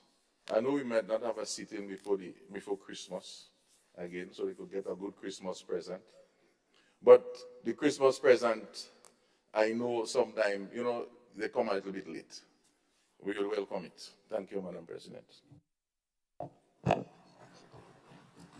Thank you, Senator St. Clair. Honorable members, the question is that the bill be read a second time. All those who are of that opinion, can't see you. Thank you very much, Madam President. And thank you, Senator St. Clair. Madam President, in the last sitting, we had to deal with that matter in the first reading.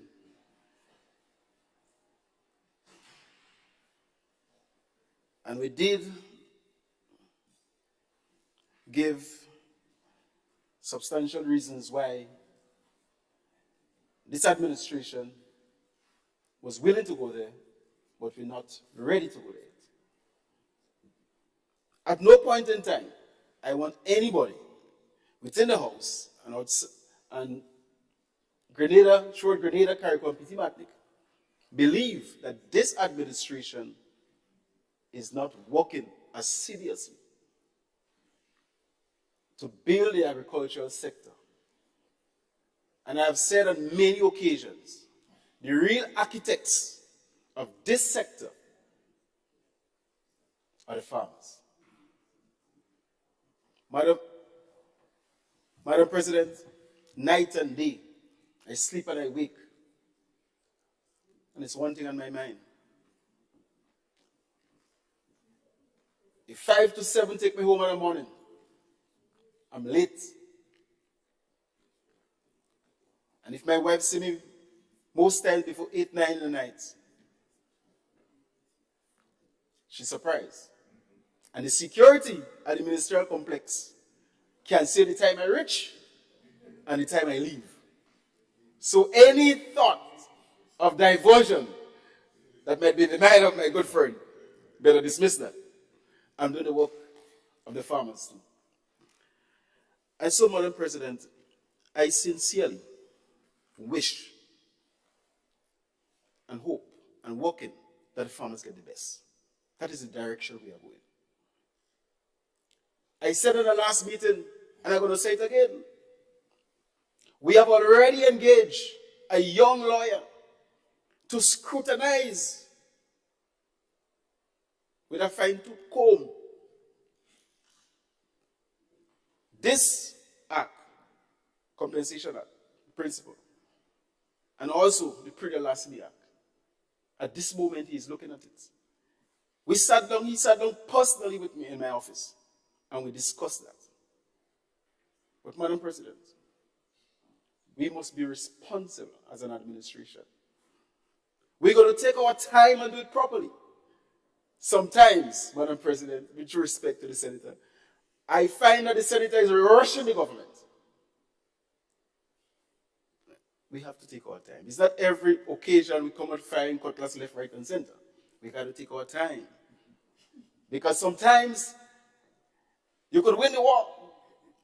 And a typical example is that last campaign. You see that young fella? They call Dick Mitchell. Calm, quiet, but deadly. It's not every time you have to come firing cutlass left, right, and center to get things done.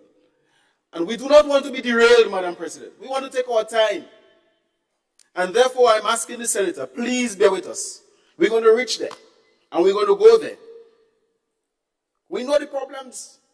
But we want a chance as a government to discuss the issue as an executive body. We also want a chance, Madam President, to meet with the farmers face to face in the community.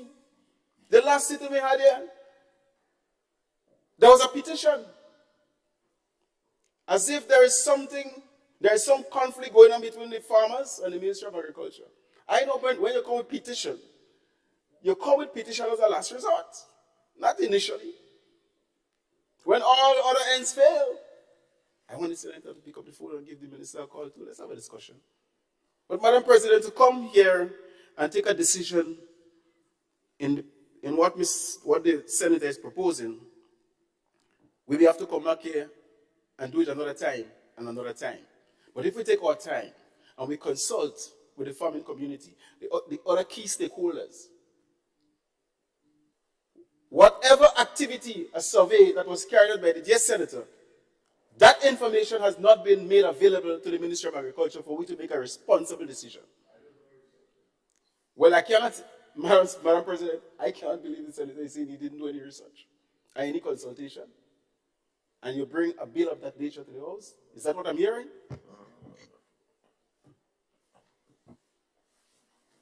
Madam President, on a point of order. A point of order, Proceed. Madam President. I'm not too sure if there is an interpretation issue. I'm not too sure if the honorable member speaking about, I do research about these calculations. Yeah, these are calculations, official documents of the Ministry of Agriculture, that anyone who you call to do evaluation should have a copy of this. This is not my, I don't do no research. I don't, these are schedules that once approved by the ministry becomes public and used by the court and by evaluators. So I'll be saying that we are looking for this here to be reviewed. No, I can't review this type of things.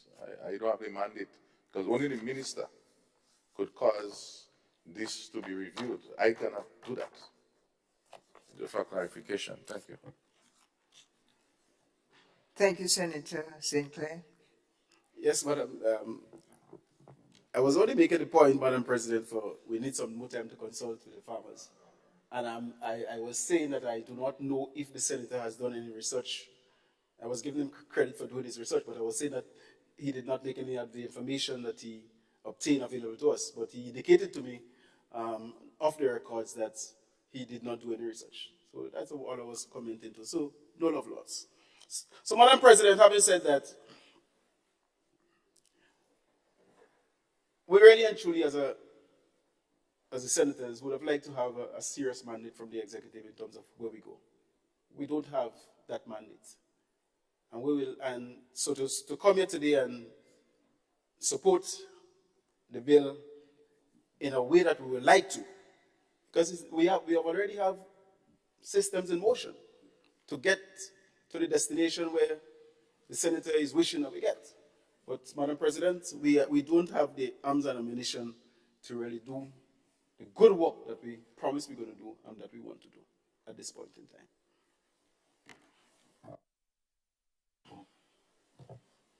I thank the Senator Leader of Government Business, and I give the floor to Senator Leader of the Opposition. Madam President, I first want to commend Senator St. Clair for bringing the private members bill to us. I think it's a good initiative, and I understand what he's trying to achieve. The schedules for crop compensation, of course, they are way overdue for reviews. They are woefully inadequate, and that's a fact. And I'm certain the Minister of Agriculture agrees with me on that, without question. Yeah, because we both know. But I do share the government side concern that they have not reviewed it and to come here, and maybe another amendment may have to come there afterwards. So I understand. But I think in future, and maybe because this bill, our last sitting, there was a first reading of the bill, and I think if the Leader of Government Business had that view, there is an opportunity for him to consult with the member and maybe have a discussion, and the bill probably should have come off the other paper instead of having this back and forth here now. So I think going forward in future, you did say that Senator St. Clair could give you a phone call, but I think likewise, the Minister of Agriculture could do the same. So I think it's a clear opportunity that maybe even go further to suggest, I mean, it's already late and people are ready for lunch, but should have been an opportunity to have a discussion, maybe a sidebar, and to make some decision instead of having. So I think everybody is agreed that this is important, it needs to be done, but I think it's maybe somewhat unfair to put the members in the Senate who doesn't have that mandate from at the executive level, which they have itemated. So I think the recommendation is some discussion should be had and to see how they can resolve this. But this needs to be addressed because the farmers have been waiting far too long for this. It's woefully inadequate in terms of compensation. It's difficult. You know, you have an acre, 2 acres of crop, sometimes just ready to harvest, and when you go in the morning, you see half of it either destroyed by animals or somebody damage it or go with it. It's very painful. And so I hear the Leader of Government Business and the Minister of Agriculture speaking about time, but I would suggest and advise that you put that on the top of your list of things to do. That is what I would suggest, because I think that the farmers have been waiting far too long for this to be resolved. And this is not difficult. It's not difficult. And the farmers would know better.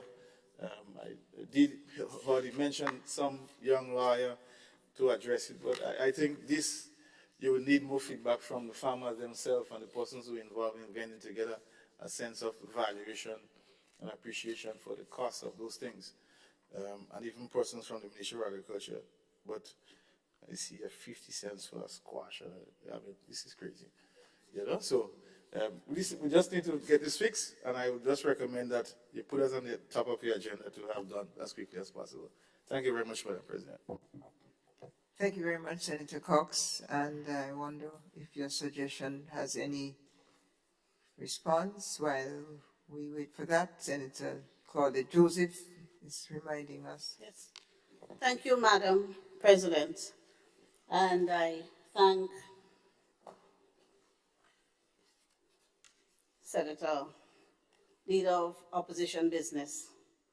I thank you for your intervention there. But I feel compelled to share with this honorable House that since the bill was placed on the order paper, that was sometime in September, we have been trying to have exactly those discussions with the good senator. Not trying to, we have been having. Madam President, I will share with this House that we are all in agreement that there should be some updating of the legislation. In fact, I found it appalling that the last time the schedule was reviewed was in 1995. So on the substance of the issue, the farmers' representative in this honorable House will find no demur from us. The diversions come with the process and how we're gonna achieve what we all agree should be done. Madam President, in that vein, the clerk, on receiving the bill, sought the advice of the AG's chambers. I will disclose to this House. And an opinion was sent since October 6th, which I am sure the good senator is aware of. But even if he's not aware of the opinion, on several occasions it was communicated that the draft bill as proposed cannot be seriously considered by this honorable House because it does not comport with some of the basic rules of legislative drafting. So that's one. Secondly, it was communicated, as the leader of government business indicated, and as leader of opposition business agreed, that the executive must be put in a position where the matter could be properly considered in consultation with the constituents of the good senator and other stakeholders, so that the appropriate amendment can be made and even upgrade, because this is an old act. So it begs the question whether we are honestly trying to achieve the same goal, because as my colleague indicates, we are all on the side of the farmers.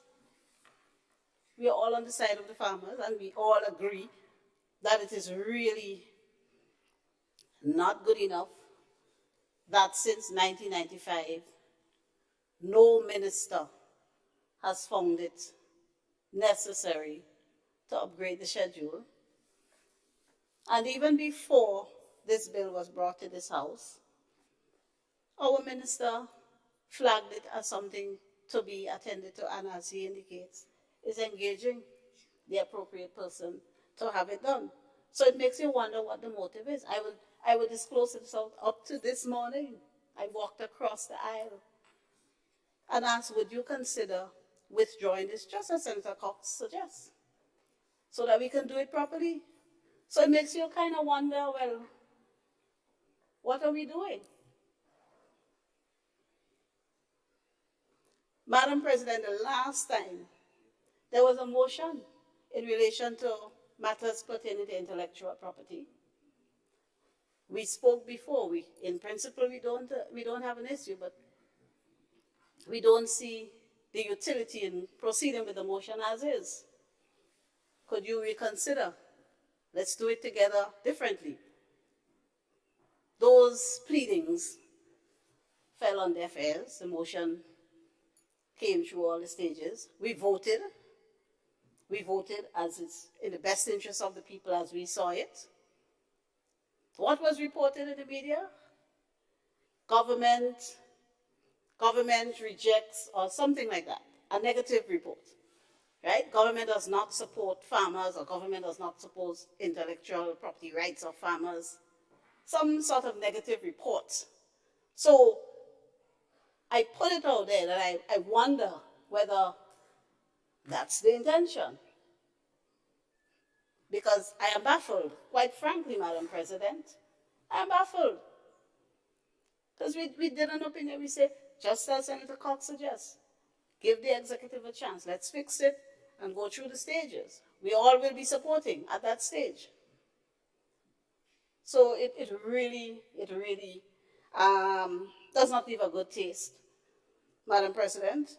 And I fully associate myself with the contribution of my colleague, Leader of Government Business, and the sentiments expressed by Leader of Opposition Business.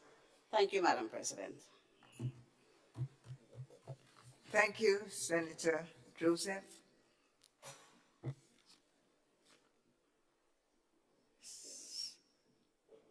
Senator Sinclair. Thank you, Madam President. I want to first say that I'm so happy with the discourse, and I don't want to use the word frank because here is frankness, right, on this matter. And I don't want to use the word notwithstanding. I will say, bearing in mind all of what is said, at the same time, we have to understand process. And process meaning that, whilst of course it's on the paper, and we had a first reading, which is basically citing.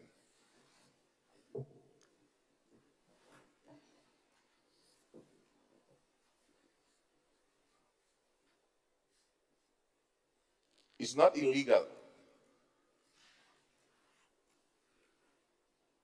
for it to appear in the name of which it appears on the paper. Let's get that clear, unless I'm otherwise misunderstood. It's not illegal. It's not illegal. Madam President, there are many bills that go through first reading, and it takes all 3-4 years before it even comes to conclusion.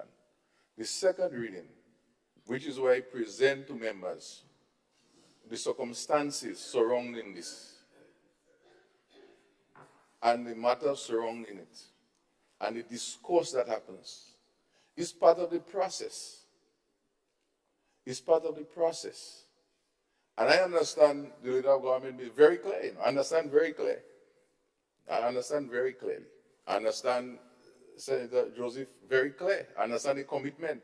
I think we all, but is this year after year after year, this same commitment is repeating itself? And that is the issue. That is the issue. But I ain't taking chances with the farmers' business. I don't taking chances. I don't taking chances. So no, Madam President. And that's why I say I'm happy where we are. Now that we have reached this far, where I was able to explain the issues and the context of the matter, which is basically the presentation of the matter. And there is the commitment for work to continue, not to start, to continue. There is no reason why, Madam President, that we need to really close this second part of the discussion of consultation on this matter. I say this to say that is a continuum. We had first reading, we have second reading, we put a pause,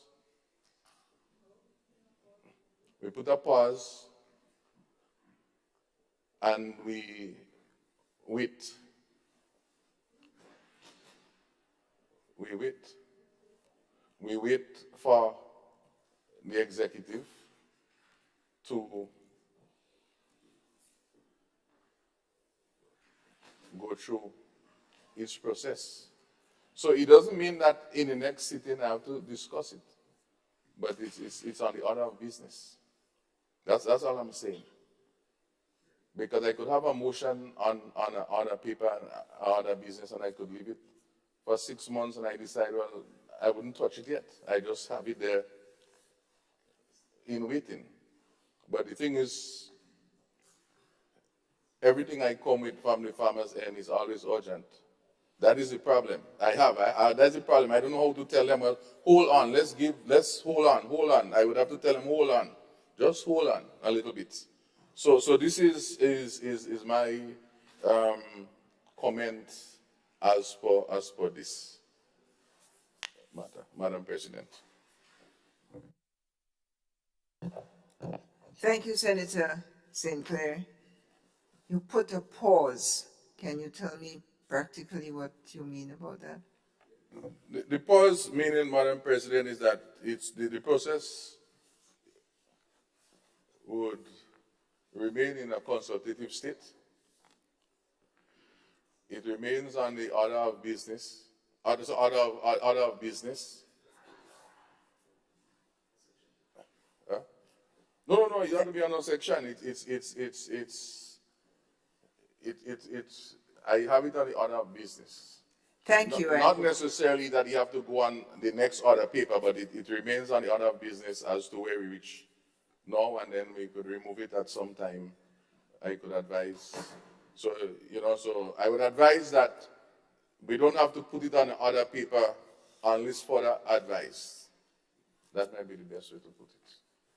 Thank you, Because I may have to Senator. do consultation to myself. I would like to, unless the standing order is prohibited, I would like to cease action on the bill immediately and be guided by your suggestion in consultation with the clerk. Thank you. That brings us to the end of the bills.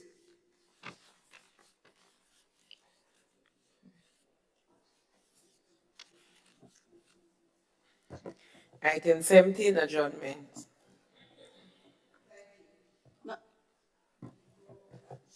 Before we have adjournment, we will have an opportunity for comments and conversation. Senator,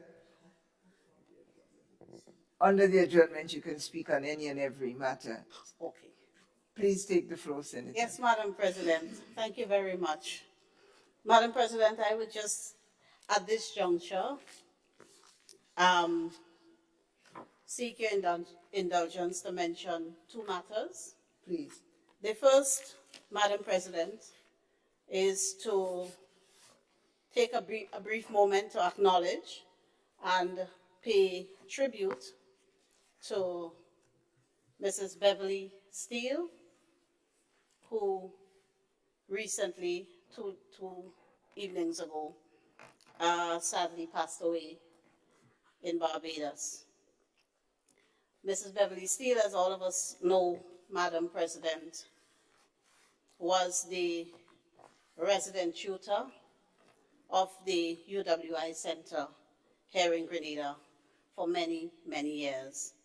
And it was Mrs. Steele who physically transformed what we know today as the Open Campus Center. Those of us who grew up in the area know it as Mary Show House. And also really transformed the presence and operation of the University of the West Indies here in Grenada.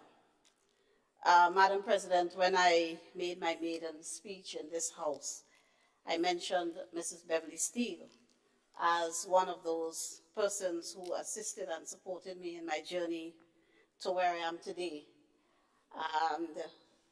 And I wanted her name recorded in the Hansard.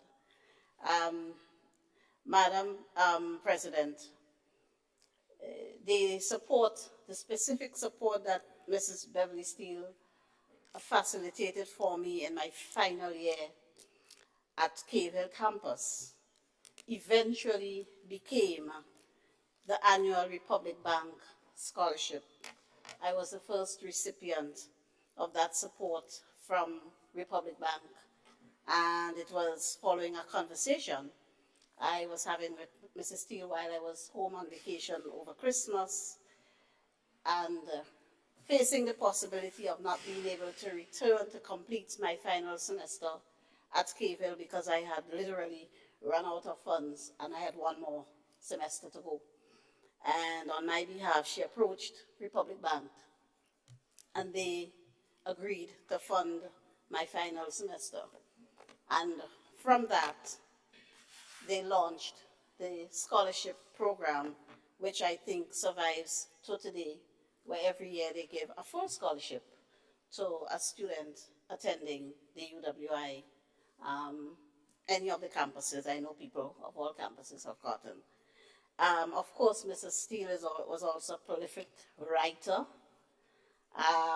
She's written a lot on our local Grenadian history. She liked to write a lot about our ordinary citizens who impact their communities and the unsung heroes. So I would ask the good Lord to embrace her and the angels to welcome her to paradise, and may her soul rest in eternal peace. I know she's in heaven already. She was a very good and God-fearing lady, and I will extend sincerest condolences to her husband and to her daughter Savitri, who is a schoolmate and friend of mine as well, and her son Khalil. May her soul rest in peace, and may you all be comforted at this time by the fond memories that I know she created with you over the years. The second matter, Madam President, is just for me to wish you, Madam President, the clerk, and the assistant clerk, and all the support staff here at the Parliament, a very Merry Christmas, and of course, the same to all my colleagues. On the other side, a special Merry Christmas to Mr. Sinclair. Yes, very Merry Christmas to you, sir, and to my colleagues on government side and the officers and everyone here. Thank you very much to the staff at Legal Affairs who came out to assist us today, and Merry Christmas to you as well. Thank you, Madam President. Thank you very much, Senator Joseph. You have the sentiments of the chair on behalf of the Senate to convey to the family of Mrs. Beverly Steele our appreciation for her life and work, and our condolences to them on her passing in the name of the Senate. Thank you. Senator Andrew, you have the floor. Thank you, Madam President.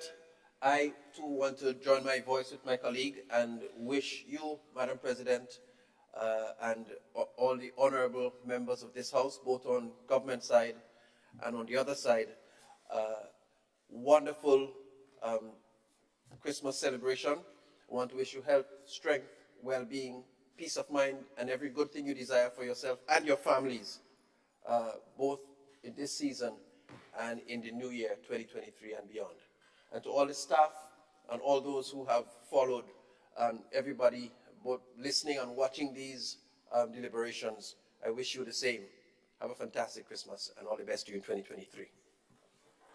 Thank you for your generous wishes, Senator David Andrew, Minister of Education. I see the light on for Senator Quince Britton. You have the floor, Senator. Thank you, Madam President, and it would be remiss of me if I didn't stand and express my appreciation and Christmas greetings as well from the beautiful Parish of St. Mark, Sunset City.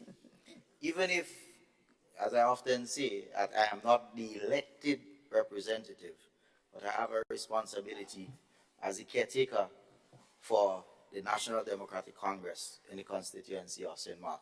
So on behalf of the constituency, Madam President, and on behalf from my family to yours and the entire staff, support staff here, we wish you a Merry, Merry, Merry Christmas. Thank you. Thank you, Senator Britton. Thank you. Senator Cox, Leader of Opposition Business in the Senate. Thank you very much, Madam President. Madam President, I want to extend all the best for the holidays to all my colleagues in the House. I think today officially marks the commencement of the Yuletide season, and it terminates on January 2nd, I believe, January 1st. Madam President, this time is a special time for our country, and for those who celebrate around this time. And also, I want to extend the same to yourself and the staff, and of course, the members of the Royal Greater Police Force who guard us inside and outside of these chambers. We want to extend the same to them as well. But most importantly, Madam President, oftentimes we forget those who might be constrained in some way, those who might be hospitalized during this season, those who are nursing homes. I think from myself and the National Party, we do want to extend greetings to those persons. Sometimes we do tend to forget them because we're out having a good time ourselves. So I just want to extend that we remember those persons and to whatever we can do to help bring that sense of Christmas spirit to them. We should be a phone call, a card, or whatever the case may be. I think we all can do what we can to bring that sense of togetherness for our people. So with these few words, I do want to just at least say thank you to my family, and most importantly, my wife, who is always there to support me in everything that I do. So I wish everybody a safe holiday, and do hope to see everybody back here in one piece after the marrying and the drinking and the worshiping. Don't forget the worshiping too as well. Thank you very much, Madam President. Very much, Senator Cox, and thank you for giving us our Christmas homework to visit the shut-ins. Let's make sure we do our homework on that regard, and I have homework coming for you soon too. Senator Gloria Thomas Samuel, you have the floor. Thank you. Thank you, Madam President. I also want to add my voice in extending a thank you to you and the staff here, my colleagues on the other side, and those here, in ensuring that the proceedings here went as smooth as it did. I also want to extend special thanks and extend Christmas greetings to the people of St. Andrews Northwest, my family, my friends, and all who are there to support me. Madam President, let me, at this point in time, take the opportunity to thank the parliamentary representative for St. Andrews Northwest, Honorable Delma Thomas, for accepting my invitation to walk along with me for the greater good of St. Andrews Northwest. I've always said that the vision for St. Andrews Northwest is to be a place where we have equity, inclusiveness, and empowerment. And I think by accepting my invitation, there is a better chance now to realize this vision. So I just want to publicly thank Delma Thomas for accepting to work with me. And we believe that we'll be able to bring better results for the people of St. Andrews Northwest. So I just want to say Thank you to everyone, and to have a good season. Enjoy your Christmas. Thank you. Thank you, Senator Thomas, for you found your voice. And thank you for your generosity of outreach. Sentiments well appreciated by your colleagues. All right. Oh, Senator Lewis, you have the floor. Thank you very much, Madam President.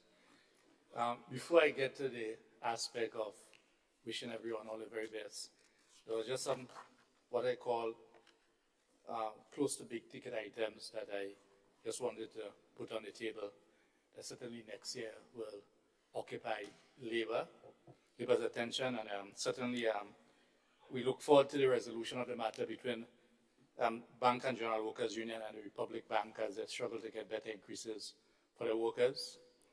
We also look forward to the resolution of the health and safety matters confronting the Grenada Public Workers Union workers in the government service, and in particular at the government printry, and as we know, the matter that is ongoing in the mental health up at Monge, the issue of the Grenada Union of Teachers and the repairs of schools, the outstanding school aspects and the permanency of the members, the CIWU, as they confront the possibility, as we are hearing in the news, that we are calling for the preservation of the jobs of the workers at the Marketing and National Importing Board. It's not official, but based on everything that we are hearing, we are hoping that it is not true, and that the jobs will all be preserved, especially in this particular period, for members of the Seamen and Waterfront Workers Union, and all other workers in particular, and Grenadians, but the seamen workers in particular, who has been faced with the issue of the challenges coming out of CLICO, the collapse of the pension, where these workers have lost all their savings in terms of their pension. It's a matter that we look forward to whatever assistance that can be given, intervention from the government, to try to have those matters resolved. We have the outstanding issue of the SGO workers who made their own constitutional decision, right, not to have any foreign body placed into their system in terms of the vaccine. And up to now, the school has not compensated them for the years of service. It's a matter that we will take more and more and get more public with. We are trying to resolve the issue, but I'm flagging it, putting it on the table, so that SGU, who could have fined $30 million to give to the past administration to do whatever they want to do with it, I can't find less than 5 million EC, 4 million EC, to pay all these workers for the years of service, because it is through no fault of the workers. The workers want to work, but the school have said, look, don't come to my compound. Okay, that's okay, but pay me. Yes, so we are flagging this matter on the same issue of the Spice Island Beach, the 20-something workers who the hotel has identified monies that can be paid. This matter is not yet resolved. The workers have to constantly, together with the union, be engaged in protests from time to time. We look forward to the resolution. We're using this year to be able to bring to the attention of the public that these matters are not yet resolved. It is not dead. It's not there. I now quickly move to thank you and wish you all the best for the seasons, President, for your calmness that you bring. I'm not saying it is a St. Andrew's breeze, I mean, you know, to the proceedings, the clerk, deputy clerk, the supporting staff who have assisted us, the police officers who continue to provide security for this building and for us, and all workers in Grenada, Carriacou and Petit-Martinique. And it would have been really been a very better Christmas end of year for the public officers had they been able to receive a bonus, as most private sector companies do. I know they got a bonus last year, right? And we had really looked forward to a repeat of this, right? But it still will not be late. That, as Senator Roderick said, that sometimes Christmas gifts come after Christmas. So that even if in the new year, all the public officers can receive some extra pay. Yes, as is the tradition in the private sector. I wish everyone all the very best. My colleagues on the other side, my colleagues here. I'm certainly over the last two engagements and today is a complete demonstration of our commitment to Grenada. And despite the differences that we have, it is differences that are designed to get the best. So I wish everyone all the very best. And I look forward to see you in the new year as we continue to do the work of our country, Grenada. Thank you very much. Thank you, Senator Lewis. Colleagues, we have come, Senator St. Clair, you have the floor, sir. Yes, yes, Madam President, it would be remiss of me to not speak on the adjournment. It's because we have constituents, we have responsibilities and obligation is important. And the first thing I must say, and I want to share Senator Lewis' comments regarding thanking you, Madam President, for your leadership, guidance, I would say coping, because having been here before, in different temperature, different personalities, and all of those things, and it's a new setting, new personalities, new leadership. It's good, to see how you're handling and coping with us. It's a lot back and forth all over the place, but it's mental exercise. Of course, my colleagues within the house, all sides and around the table, I want to wish everyone a good holidays, safe one, and that we can come back and continue with what we are obligated to do. We have differences of thoughts on matters, and it have to be that way. It's just what human is. When it comes to those matters of our constituents, and it shouldn't in any way be perceived internally or even externally that I want to fight with Mr. Thomas over there and David want to fight with me on this side, and it's debate, and discussions and process, right? And it's all we all want good. We all want to see this country better. That's why we have signed up to be here. Of course, we want to thank the clerk, deputy clerk, and the staff, because it's a long, almost boring time for them sitting and us listening. It's people just going back and forth. The police officers, both inside and outside, as I always say, I feel very safe when I come to the parliament. And we want to thank you for your dedication in that securing of us. But I want to not also, our whole thanking, forget our good friends, the Sergeant at Arms. They I understand if he takes the mace and go with it, we're in trouble. We have to find him. That's what I learned. So we have to always watch him. But I enjoy him, and he enjoys us very much. I sit close to him, so I get the enjoyment. But of course, my whole family extended, including you, Madam President, as extended family, friends, our farmers, our fishers, everyone. Not just our farm, but the country as a whole. We want to have a good, safe holiday, manage our driving, because that is a major issue, Madam President. These accidents, so we really need to find out.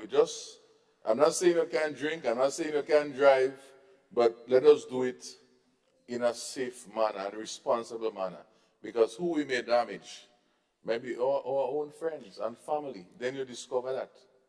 We really don't want all of these things. And so I wanted to share this, and of course, we look forward in the new year for more strength, energy, prosperity, And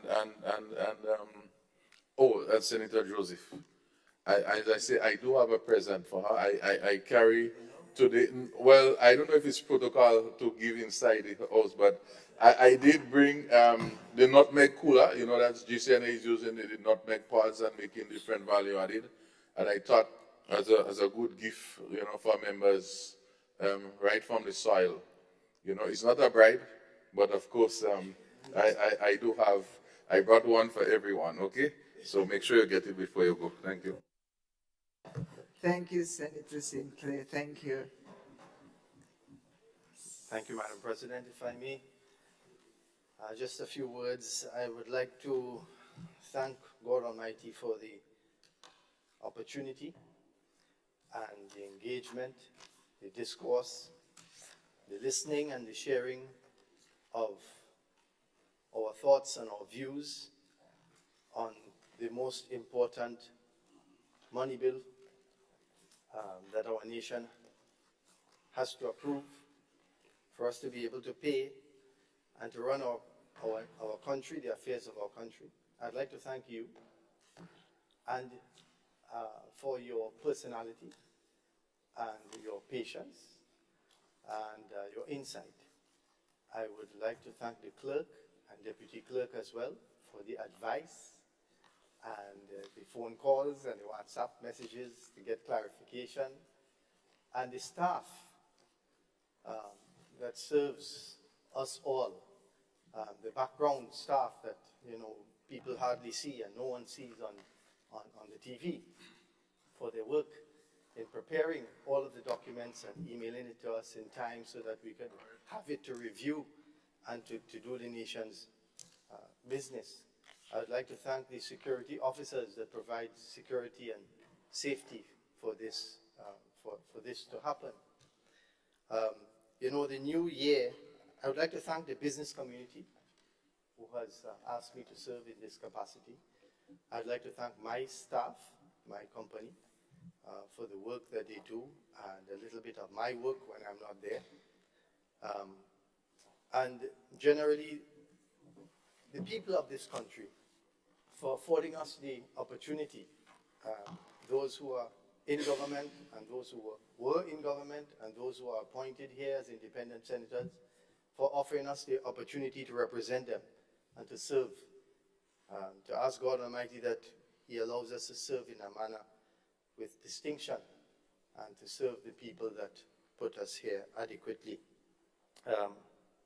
The new year brings renewed hope, and for the new year we have resolutions and intentions and wishes, and I hope that at least, even though we may disagree and we put forward our points of differences, that we will do so with respect and love, because at the end of the day, you know, I think I mentioned to somebody once, there will come a time when we would have spent more time under the earth than above it.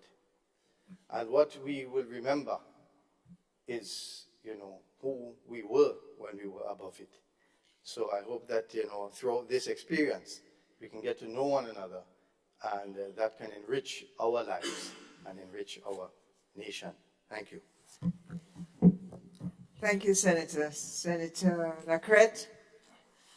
Thank you, Madam President. There is a saying that I live by, and a saying that my staff, senior management at the Ministry of Health may hear me repeat from time to time, as well as my students whom I've taught with my long education career of 21 years, is that people may not necessarily remember the painting in your office, or whether your desk was made out of mahogany or blue maho, or whether your drapes in your office came from Creative Do It Best or Moses Nahus. But they'll remember how your humanity touched them, how your humanness touched them.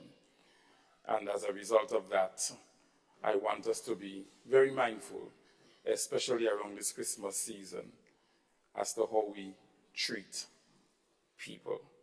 Deputy President, the chair. As to how we treat people. Compliments for the season to Madam President, Deputy President, Clerk, Deputy Clerk, all of my senatorial colleagues, to you and your entire family. May God continue to bless you. May the work of your hands be blessed, and may his favor converge upon you and your family for 2023. That's a spiritual blessing. You should say amen. Amen. Thank you, Deputy President. Senator Elon Franklin, you have the floor. Thank you, Mr. Deputy President. I would like to first start by saying, as the holidays draw closer, I would like to wish all of my colleagues on the government side and on this side happy holidays, safe and joyous holidays.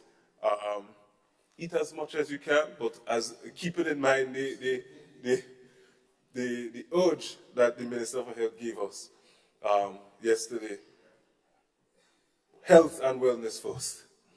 To you, Mr. Deputy President, enjoy your holidays. I hope that you get the time to go back up to Carriacou and spend it with your family. To the clerk, the deputy clerk, all the staff at the Parliament, the police officers, to the hard-working men and women of Grenada, Grenada as a whole, Carriacou and Petit Martinique, the young people, I would like to speak specifically to the young people. While you enjoy the holidays, be safe. Be mindful of everything that you do. And as the farmers' representative indicated, accidents, be mindful while you're on the road, and stay safe. To the people of St. George Northwest, I can't end without recognizing them. And not because the representative, but I would like to speak to them and say, enjoy the time as the holidays come upon us. Be safe also. And again, a Merry Christmas and Happy Holidays to everyone. Thank you very much, Senator Franklin. Leader of Government Business. Thank you very much, Mr. Deputy President. First of all, let me say a heartfelt thank you to Madam President, Deputy President, the Clerk of Parliament and his deputy, the staff of the Senate who have worked with us assiduously. They must have had a lot of patience with us because we needed the guidance, especially for the last 72 hours we have been here. For the last 3 days, I guess most of us spent the greater part of that 72 hours in this house. It tells a lot of our commitment to serve the people of Grenada, Carriacou, and Petit Martinique. I cannot forget the police officers who have been guarding us here on a daily basis, and they have been much to our assistance. Sergeant, your presence on a daily basis. And every time I turn right, I see you. And that's a good sign and a good smile too. Let me say a Merry Christmas to all of you also, and all the best for the season. And to the people of Grenada, Carriacou, and Petit Martinique, all citizens, I wish them a Merry Christmas and a bright and prosperous and a productive 2023. In particular, the farmers, I really and truly want us to remember the farmers, especially for this time of the year. And we should make a serious effort, each one of us, and the citizens of Grenada, to at least make a farmer smile by giving him a sale. The people who put him under stress, please ease up. Remember the farmers, they are our architects, especially in the food security. They are the ones who will be responsible for feeding us. And therefore, I really want to wish them all the best for this season. The people in the Ministry of Agriculture, my staff, they have been of tremendous support to me for the last 6 months. I cannot say how much I'm impressed with them and how much they have given me the kind of advice that I need to do what I have to do in my whole journey of serving the people of this country. Deputy President, I cannot live out the legal minds, the people that they are here today and they have been here in some of the sessions before. And we are grateful for you and the necessary guidance that you have been giving to us. So, AG, your staff is the work of your staff is well appreciated. Deputy President, the people in the hospital, the prison, who would not be with their loved ones, I want us to remember them, even in a word of prayer. To their families who will be under some pressure during this time of celebration, I want us to remember them. And I want to wish them all the best for the Christmas season. And my colleagues here, what an atmosphere. I know this is just the beginning. There are much more to come. But at the end of the day, we have to remember our goal and our objective. Everything that is being discussed inside of this house, debated, must be, and has to be, and ought to be in the interests of the people of Grenada, Carriacou, and Petit Martinique. I really want us also, as I close, to remember that in this season, we remember the Christ in the Christmas. And we showed enough respect to him. I urge each one of you all to attend the all church service and give thanks for completing 2022. Almost. Some of us may not reach it, but God forbid. God forbid. And I'm looking forward to work with you in the year 2023 as we try our best to move Grenada forward. Thank you.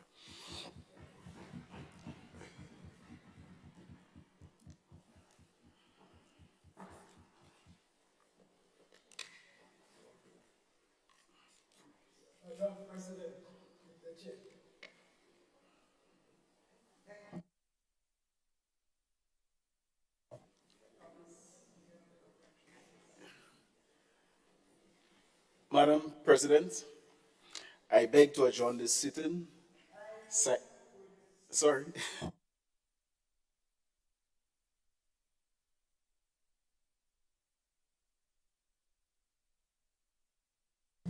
Thank you. Yes, it is late in the forenoon, and I will abbreviate the 1 hour or 2 hour statement I was going to make now. Very briefly to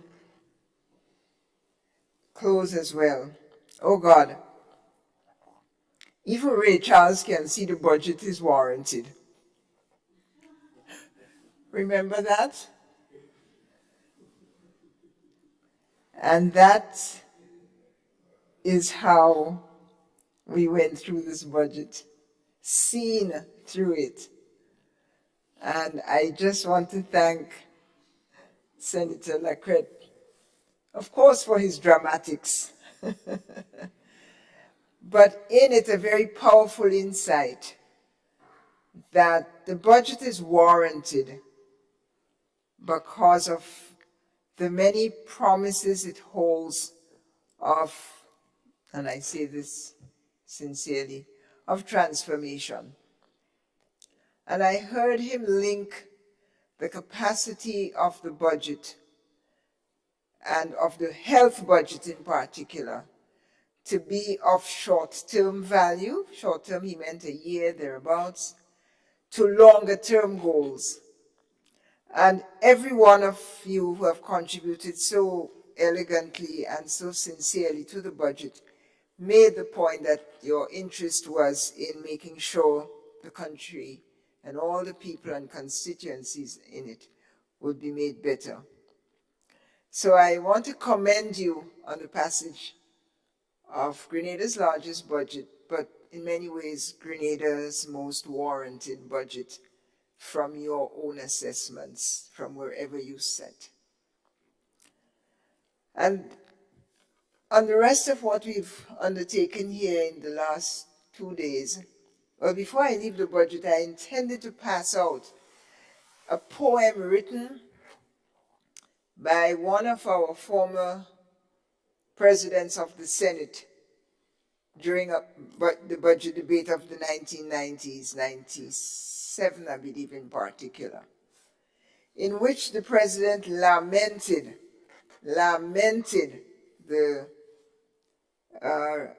way in which this budget was addressed and discussed and so on. And it's very painful and negative, and it caught my attention because I think we've avoided that. And I will simply circulate the text of it. I won't read it. I'll circulate it to you, and this is your homework, to rewrite it. Because what transpired here was very far from 1997.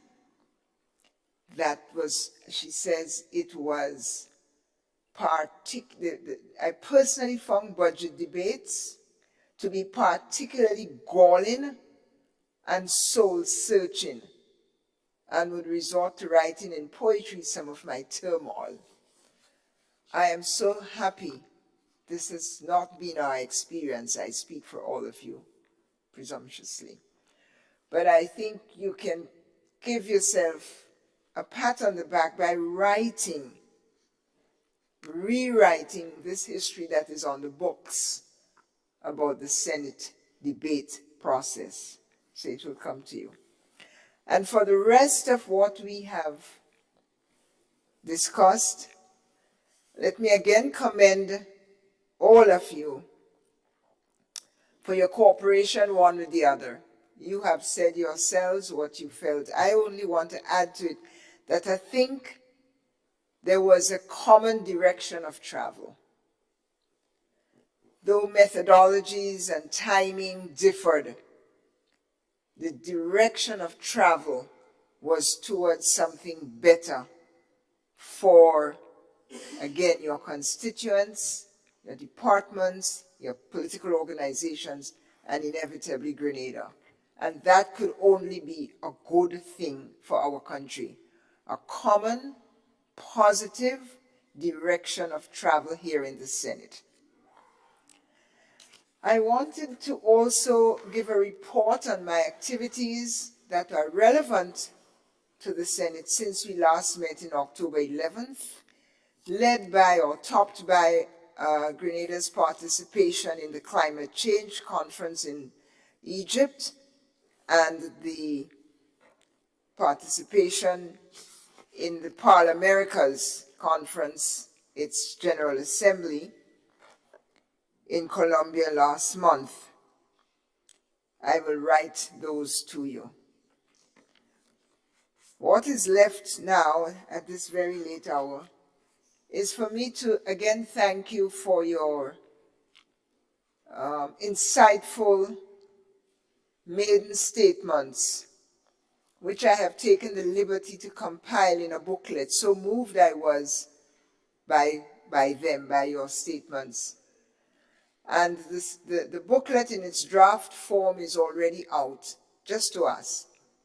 Please take a look at it, and we will issue it as a profile of this 11th Senate. You're all in there with your statements and your photographs. And you make an elegant team. Elegant not just physically, but elegant in the way you pay tribute and spring from the soul and soil of the country. So this is your Christmas present to yourself. Please send it to me ASAP, as Monday or Tuesday of next week. It's very short, and it is a tribute to you. All 12 of us, even though there are 1 or 2 elders, all 12 of us will be in it. In closing, I want to thank you all for your warm Christmas greetings, your generosity of spirit to all who participated in this 3-day sitting, and more broadly, the conduct of the Senate from the opening of Parliament. And I want to thank you for your own contribution and to wish all of you a very happy time. Happy because this is an inter-religious parliament. We have our Muslim brother, we have Christians, and we might have some Nyabingi among us. So we are multi-religious. And all of us believe that there is a higher power than ourselves. We Christians believe it's the power of Christ, his coming, that gives us the joy of Christmas. May we extend it to all around us. And I put in a particular word for sobriety, for sensibility, that we do not drink ourselves into stupor, because in that environment, women and children in particular get harmed. And I want to make sure that I ask for your support for the women, the girls, and all those who suffer domestic violence, that not be on the agenda for Christmas.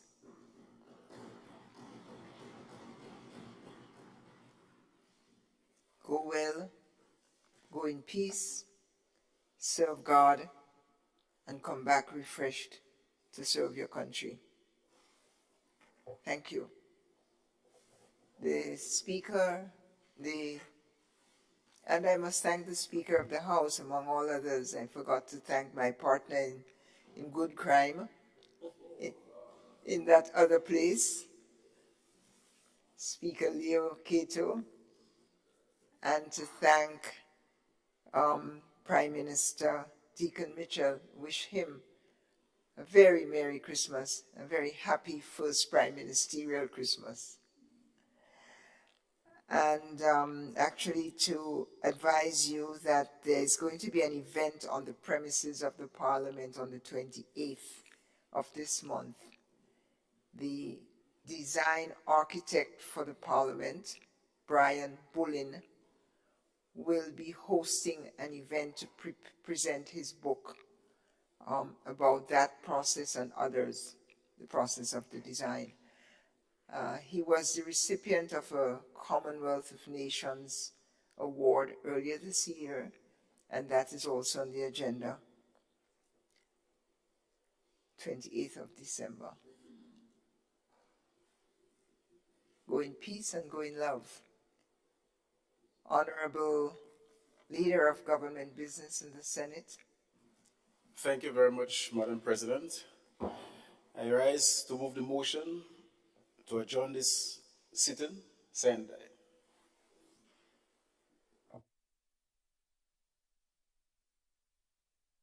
All those in favor of the adjournment of the Senate, say aye. And all those opposed, say no and remain. Ayes have it. Thank you.